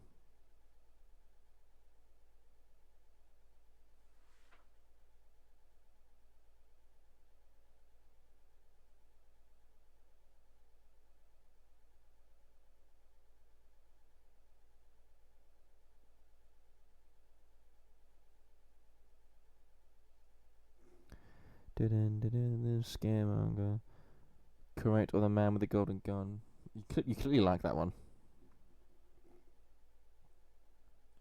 The best Bond villain, I think, is Nilo. Thoughts?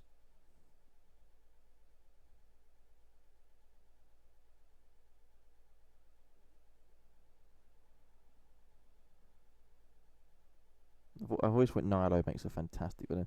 The best Bond villain should be the F1. Oh, the F. I thought you said F1A. FIA. Agreed. And they'd ruin that as well. You know. Look at the size of that boat. If you had a boat, what would you call the boat? Ben Salam. Yeah. If you had a boat, you own a boat. What are you calling the boat? Pav's calling his boat Big Dick. Fair. Valid. Can't argue it.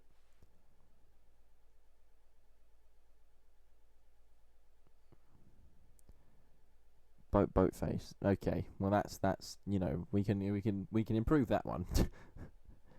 Boat face. That's why is that ringing a bell?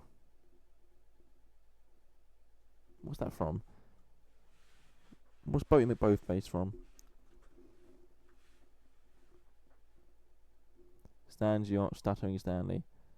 And it's from Titanic. Oh, Stuttering Stanley. What's a name for a boat? Imagine having a list. Stuttering Stanley.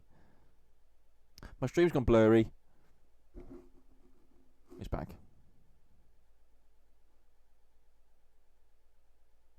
If I had a yacht, I would name it the Guadalupe.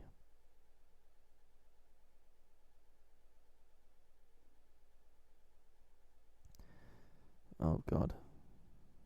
Legal immigration. Valid. Hashtag reform.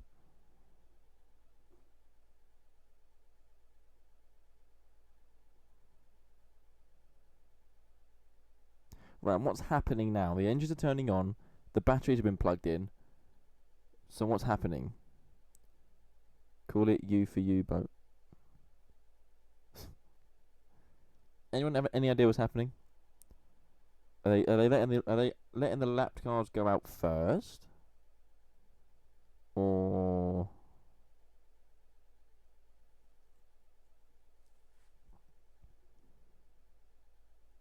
it is a standing start, yeah, but then how are they just pushing them into the right order in the pits now?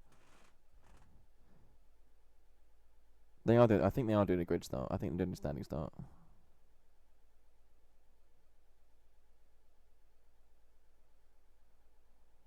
The timing thing isn't working with it. That's hilarious. He's been doing that all day.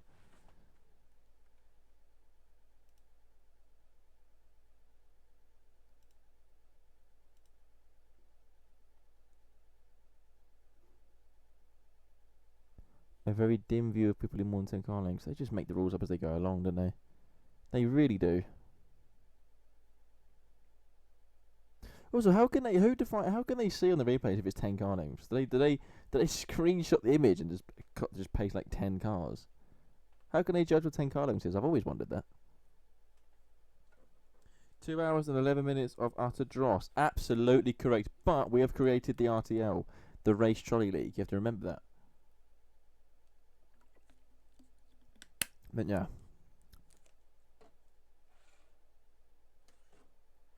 Brundle is not a good event. He said, what an event, what a bizarre afternoon. It's a dreadful event for Formula 1.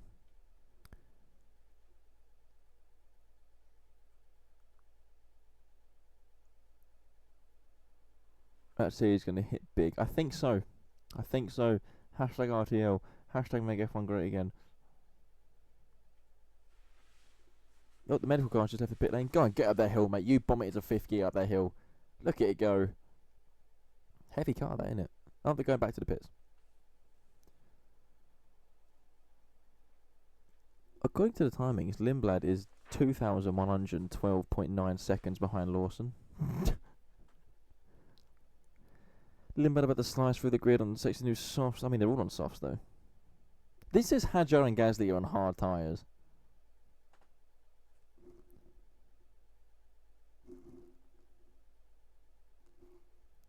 Lindblad is brand new. Surely they haven't put Hadjar on hards and Gasly on hards. Have they just run out of tyres? They must have just run out of tyres.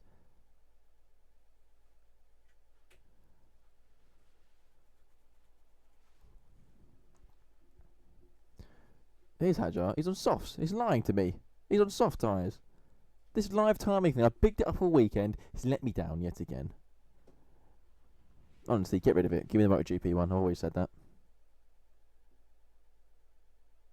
Baby, there's a shot in the water. There's something ardent. Super accurate timings. Like, do you know what I mean? Normally this one's perfect, and I picked it up all weekend, and now look what he's doing. Asshole. That's more than 10 car lengths, Mr. Lewis Hamilton. That's what I think.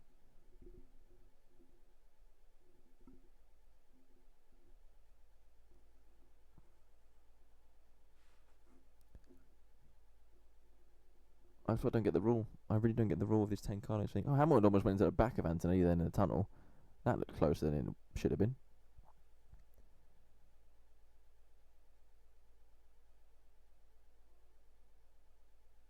I mean, that's George Russell, isn't it? That's the head prefect for you. This is the guy who ran to the shooter room in the red flag to try and take away his penalty or get Hadjar. I said Hazard then. Hadjar penalised. Baby, there's a shot in the water. Looks like he visits Prince Andrew most weekends. That's a crazy sentence. Hadjar says he's slow, I don't have enough power.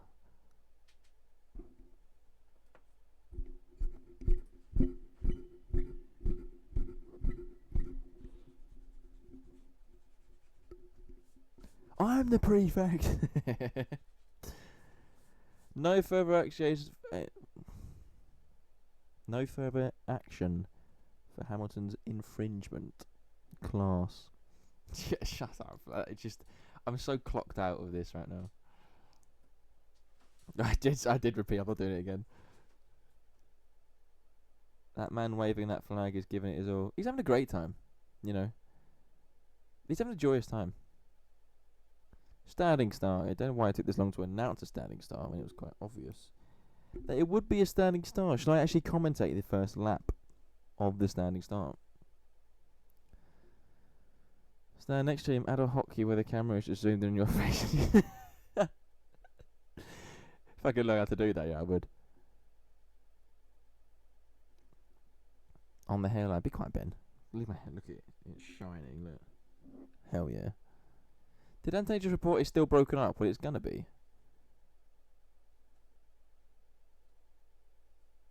Why are we talking about my hairline and my stutter?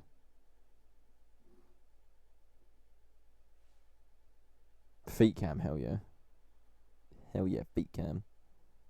Right, lads, 8 laps. It is true that the Ferrari is mighty off the start, Brundle, you are correct. Can Hamilton get the launch on Kimi Antonelli and ruin Antonelli's day and get a Ferrari win for the first time in a year and a half? Over a year and a half now. This is the purple app for the blue. It's nice. Relax. Relax. This would be a steal if Hamilton could do this.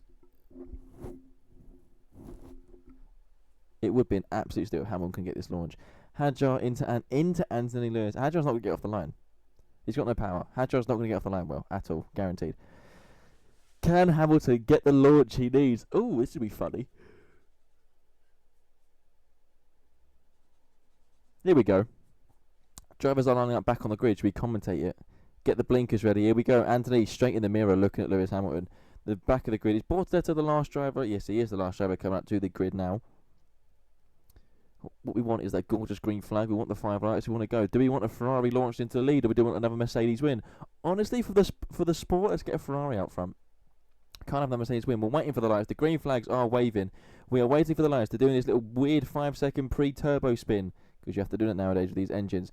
Here the lights are coming on. All eyes on Anthony, and Lewis Hamilton is angled towards Antonelli. The 5 lights are now off. Anthony gets a good launch. Lewis Hamilton does not get a good launch at all. Anthony's going to cover him into turn 1. Hadjar, as I said, did not get off the line and has dropped down to 4th. Russell's up to 3rd, but maybe he's got his penalty. I think they're all avoiding each other going up the hill, and Anthony leads. Hamilton leads Russell. Gasly, Hadjar down to 5th. Piastri stays in 6th, but that's not the launch that Hamilton would have wanted. All the hype for the Ferrari launch did not work. I said that Hadjar would not get off the line. He's got no power, and he's just going to lose speed.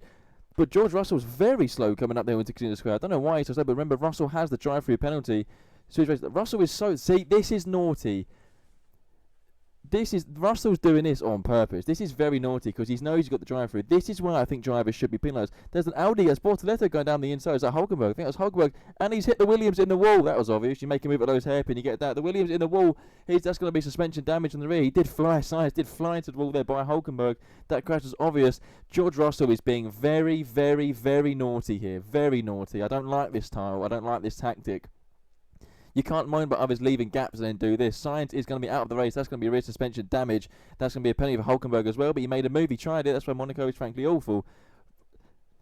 This is so strange what Russell's doing there. It's not going to benefit him with the drive-through though, is it? Because he's still going to come out last. I don't understand what he's doing. It's given Antonelli and Hamilton the gap away. The gap is 6 seconds between Hamilton and Russell. Very odd from Russell. Very odd. But Hamilton has not been able to keep the gap with Antonelli. It's going to be an easy one to finish for these two as we start in lap 72 out of 78. Did Russell pit? I don't think Russell pit. I think Russell stayed out, which makes it even more confusing what he's doing here. Oh, and now he's pulled, so he backed them off for a lap to try and make that gap. But now you're just going to come out, George, in the gap in the middle. I don't think that was very smart at all. Hulkenberg does have a penalty. Hadjar is still a lack of power. He's a second half behind Pierre Gasly coming up the hill into Casino Square yet again. Antonelli holds it at 1.6 seconds to Hamilton. Russell still 6 seconds behind. Gasly is 4th place, by the way. Gasly is putting his performance of the year on to keep 4th in the Alpes. He's been competitive all weekend, actually. How odd from George Russell. I don't think this tactic is going to work, though. And frankly, I don't like when drivers do that. I really don't. I think it's against what the racing is. There's a tactic, yes, and there's just why I think it's just cheating, and that's cheating. Back down a tunnel there. We've got Russell leading Gasly by a few seconds. Gasly leading the Hadjar, Piastri, Lawson, Lindblad, Albert, and Hulkenberg, who is 10th still, remember. But he does have the penalty. Oh, sorry, he will get a penalty for sending Sainz into the wall. Down the inside is Albon on Hulkenberg himself in the Nürburgring chicane. Obviously, Albon's going to hit the curb. Hulkenberg's gone straight through the chicane. He'd have to give that position back. Albon's going to be straight on the radio with that one. He keeps 10th place for now. Hulkenberg keeps 9th. Oh, so Hulkenberg, it might have been Hulkenberg on Albon for the positions. Hulk was 10th. Albon will complain about that. Needs to give the place back. I think Hulkenberg does need to give the place back. Russell's box block to serve. Drive-through penalty. Russell is now in the pits. What an odd. Where's Russell going to come out? Russell's going to come out in the pack. No, surely he's going to come out in the pack.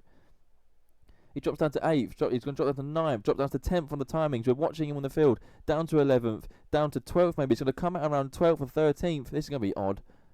Who's going to get him? Perez going to get him. Perez going to get him as well. Down to 14th, down to 15th. 14th place for George Russell, I think, coming out the pits. I don't understand that.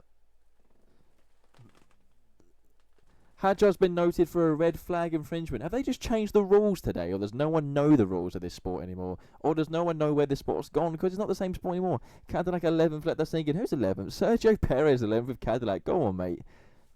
But George Russell has come out in 14th place, so I don't understand the backing up system there. Audi was again going to make move on the inside. Didn't work. Hadjar has been no further action needed for his safety car infringement. I forget what it was. Aston Martin 12, that's Fernando Alonso for you. They're not going to get higher than that unless there's an incident in front. Hamilton's got the gap to Anthony from 1.6 to 1.4. It's the closest anyone's been to Anthony all afternoon. 1.5, there you go. I just increased it. I take it back. Alpine of Gasly is in 3rd place right now. This is stunning from Gasly, it really is. Hadjar's in 4th. He won't have the power or the speed really to catch Gasly. Even if he does, he won't be able to overtake him. Gasly podium gone. Why is Gasly podium gone? Are you ahead of me? What's happened to Pierre Gasly? I don't know what's happened to Gasly. Why are you saying Gasly podium gone? Has he got a penalty or something? He actually had a 16-0 though. I don't understand. Gasly got 2 5-second penalties. For what?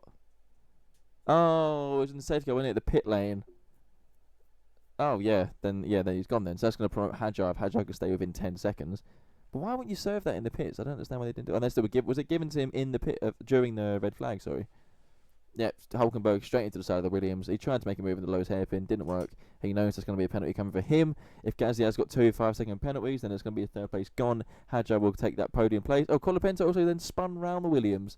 That's an awful few corners for Sainz. He's out the race with rear suspension damage and now backwards the lowest hairpin. Back in the front is the cameras on Hadjar and Piastri. Piastri is within a second of Hadjar. He's not going to have to do anything. Incident involving Hadjar will be investigated after the race. Are they going to give Hadjar the podium and then disqualify him for whatever the red flag infringement is? Maybe. Wouldn't surprise me how today's gone. Shot Colapinto Science incident noted at turn 8. I'm glad I could do some commentary, but now it's just going to go back into normal order, isn't it? The fun of this sport. Hamilton is 2.2 behind Hadjar and Antonelli now. Not Hadjar. Hadjar's in 4th. What lap are we on? We're back to lap 75. We're almost there, lads. We are almost there. Do you want to see a funny thing in the full face? Look how much this zooms in on my face. There you go. I haven't moved that around. back to live timing, which isn't working. Such a dumb race, Scott. It's a very dumb sport, this one. It really is. Zoom it in more. Hadjar saying no power, come on. That Ford engine still is not working. I don't know if I can zoom in with this one. I could, but I cannot be asked to do that. Anyway, that's gonna be used at some point. That's not going to be used when I do the podcast on my PC, not my laptop. Back to the race though. Anthony's leading Hamilton by 2.5 seconds. They've already pulled 14.8 to Gasly. You have to remember though, Russell did that weird strategy of slowing him down. I don't quite know why he did that. Maybe to punish Gasly more, which is just strange. I don't quite understand why. If that's the case, why he's gone after Gasly, because Russell's down in 14th. Oh, Piastri's within a second still of Hadjar. I thought we've moved. There's actually 5 tenths behind Hadjar, but it's still not going to be moved. Gasly, this is a shame on Gasly if he's got those penalties, because he's been phenomenal. Can he pull the gap in 3 laps to Hadjar? He's doing a 16.2 that time around for Gasly. What does Hadjar do? I mean, he's not going to pull 10 seconds, I'll tell you that. Hadjar does do a 16.0, so that's not going to work for Gasly at all. That's going to be 10 seconds. That's going to demote him well down the order from 4th place to probably just going to be around 10th, maybe not in the points. Quarter of the grid DNF. Well, half of them didn't start the race, really, when you think about it, did they?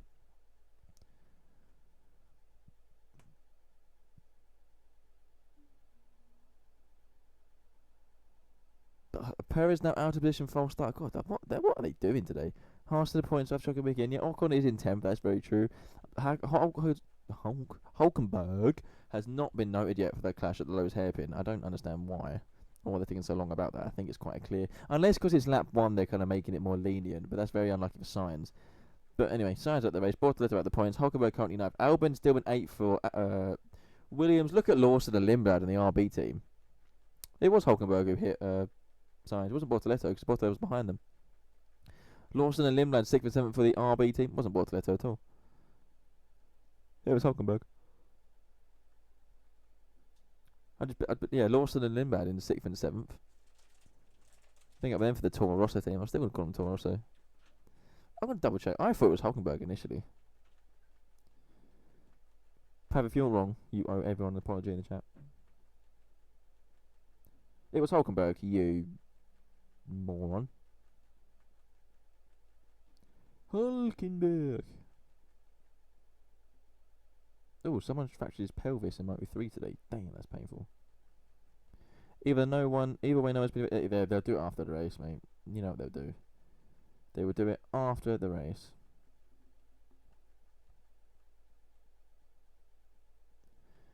Oh, Antonelli's now pulled. Look at the difference. He's pulled. I'd like to apologise for my rash judgment not happening again. It's fine. It's accepted. Antonelli has pulled 5.4 seconds to Lewis Hamilton, and that lap was 1.6 seconds quicker than Hamilton.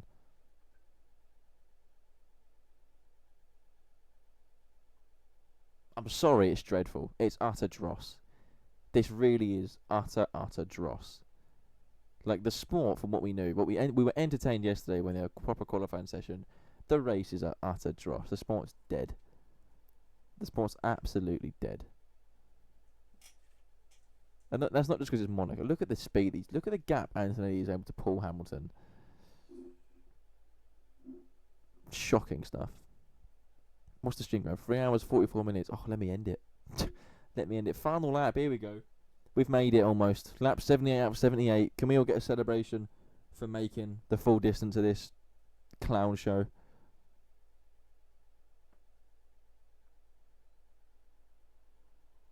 Guys, there's a shame for Gasly. He's going to finish Fernando. Why would Lewis push though? He's in second. Middle to pass Kimi anyway. Yeah, but even if he did push, I guarantee you now, Kimi's not pushing.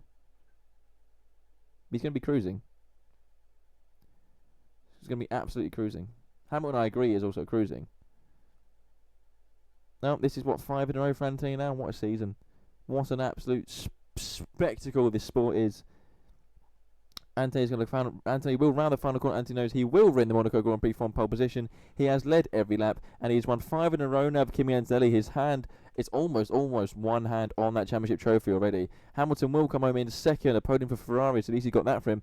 Gasly is going to cross the line in third on the road, but won't keep the podium because of penalties. So it's probably going to promote it to Hadjar. However, Hadjar, they might lose it with a red flag infringement. So maybe Piastri's going to somehow be on the podium. So maybe, yeah. So Hadjar, Gasly does drop down to 5th. So, I mean, you think about it, down to 6th now, because Lawson's actually going to pit 5th. Lindblad's 6th. Gasly down to 7th. He's going to keep dropping, I think. Gasly in a minute is going to finish 7th officially. Lawson 5th and 6th for the RB team. Lawson 5th, Lindblad 6th. Hell of a result for them.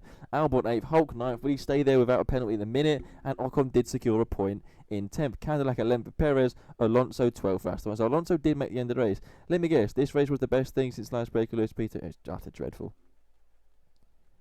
Utter dreadful. Utterly dreadful, that.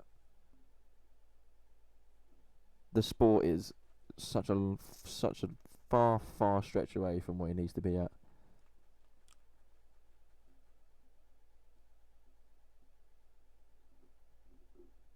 More than F1 great stuff. Yeah, solid. They're going to give the podium to Hadjar, but then watch Hadjar get penalised for red flag things. So it wouldn't surprise me if it was Piastri. However, I didn't enjoy a single moment of those 78 laps. Not a single moment. I think it was embarrassing for Formula 1. I really do think it was.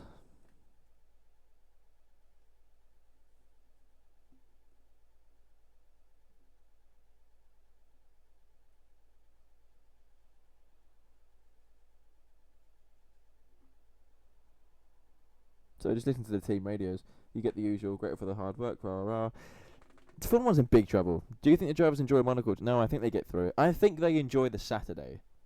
I think they all enjoyed yesterday. 10-second penalty for Nico Hulk. 10 seconds!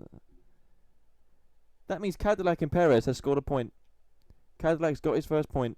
Sergio Perez has grabbed the point for Cadillac. Perez has a point. Yeah, I think the drivers enjoyed Saturday immensely, because it's the first time this season they can push on the brakes and not lift off, and they showed they could what the cars could do. I think they hate the Sunday. I really do, because it's not a challenge anymore, is it? The cars are very easy to drive compared to the old days. Piastri, I think, will be P3 because of Hadjar's penalty. Hadjar will get.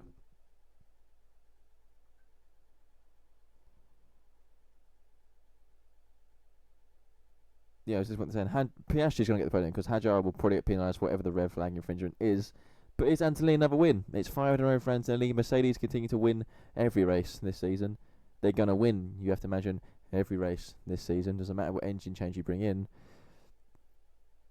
They're part of the reason why the engines were changed, and they knew they'd be good at it, so that's why. Same with Audi.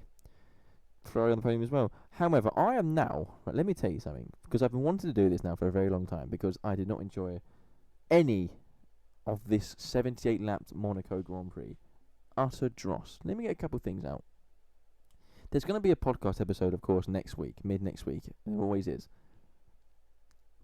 Get ready for the rant for that one. 5 in a row for Kimi. Yes, it is 5 in a row for Kimi. Entertaining, isn't it? There's going to be a podcast episode coming out midweek, which is going to be praising Márquez and Pedro Acosta. And it's going to be slating Formula 1 more than I've slated F1 this weekend, or this season so far, because it's utterly just dreadful. Make sure you follow Apex Wapers Podcast on Spotify to get involved in it, and the YouTube channel, Apex Wapers Podcast on YouTube. These streams are yesterday's and today's. Hashtag I can't say it funny. Well done, Scott. See, you reminded me that I stuttered. What was I saying?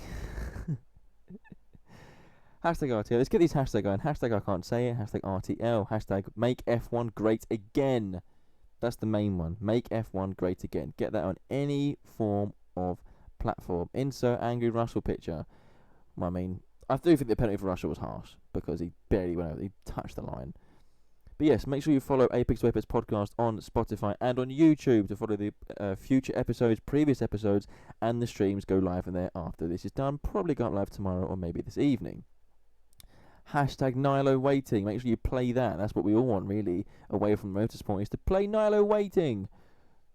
Do it on whatever he said because he gets more money per stream. Was it SoundCloud? Do it on SoundCloud. What was the other one? Oh yeah, you've been watching on Twitch. Follow and subscribe the Twitch channel, Apex Wapers Pod on Twitch. This is where we go live on the weekends and hopefully midweek if I can do it when I find time to do it midweek. That's what we're going to do midweek. Going to be debates with everyone and the weekend racing. Next weekend we will be live again for the Dross Formula 1 Grand Prix at the Spanish Grand Prix. Hashtag watch MotoGP. Can't pronounce that one better. Can't shout that one louder. Hashtag watch MotoGP. Follow the Instagram page, Apex to Apex Podcast. Follow that on Spotify as well. The same handle, Apex to Apex Podcast. And on YouTube. Follow and subscribe to the Twitch account. And I'm going to finally end this one after 3 hours and 51 minutes. With what was a dreadful last 2 hours and what Formula 1 has become now a washed up sports series, which hopefully doesn't carry on this year. Anyway, thank you lads. Enjoyed that. Glad we found the trolley series. 3 hours 50 minutes of Stanley's forehead. Yeah, do you want me to end it on this one?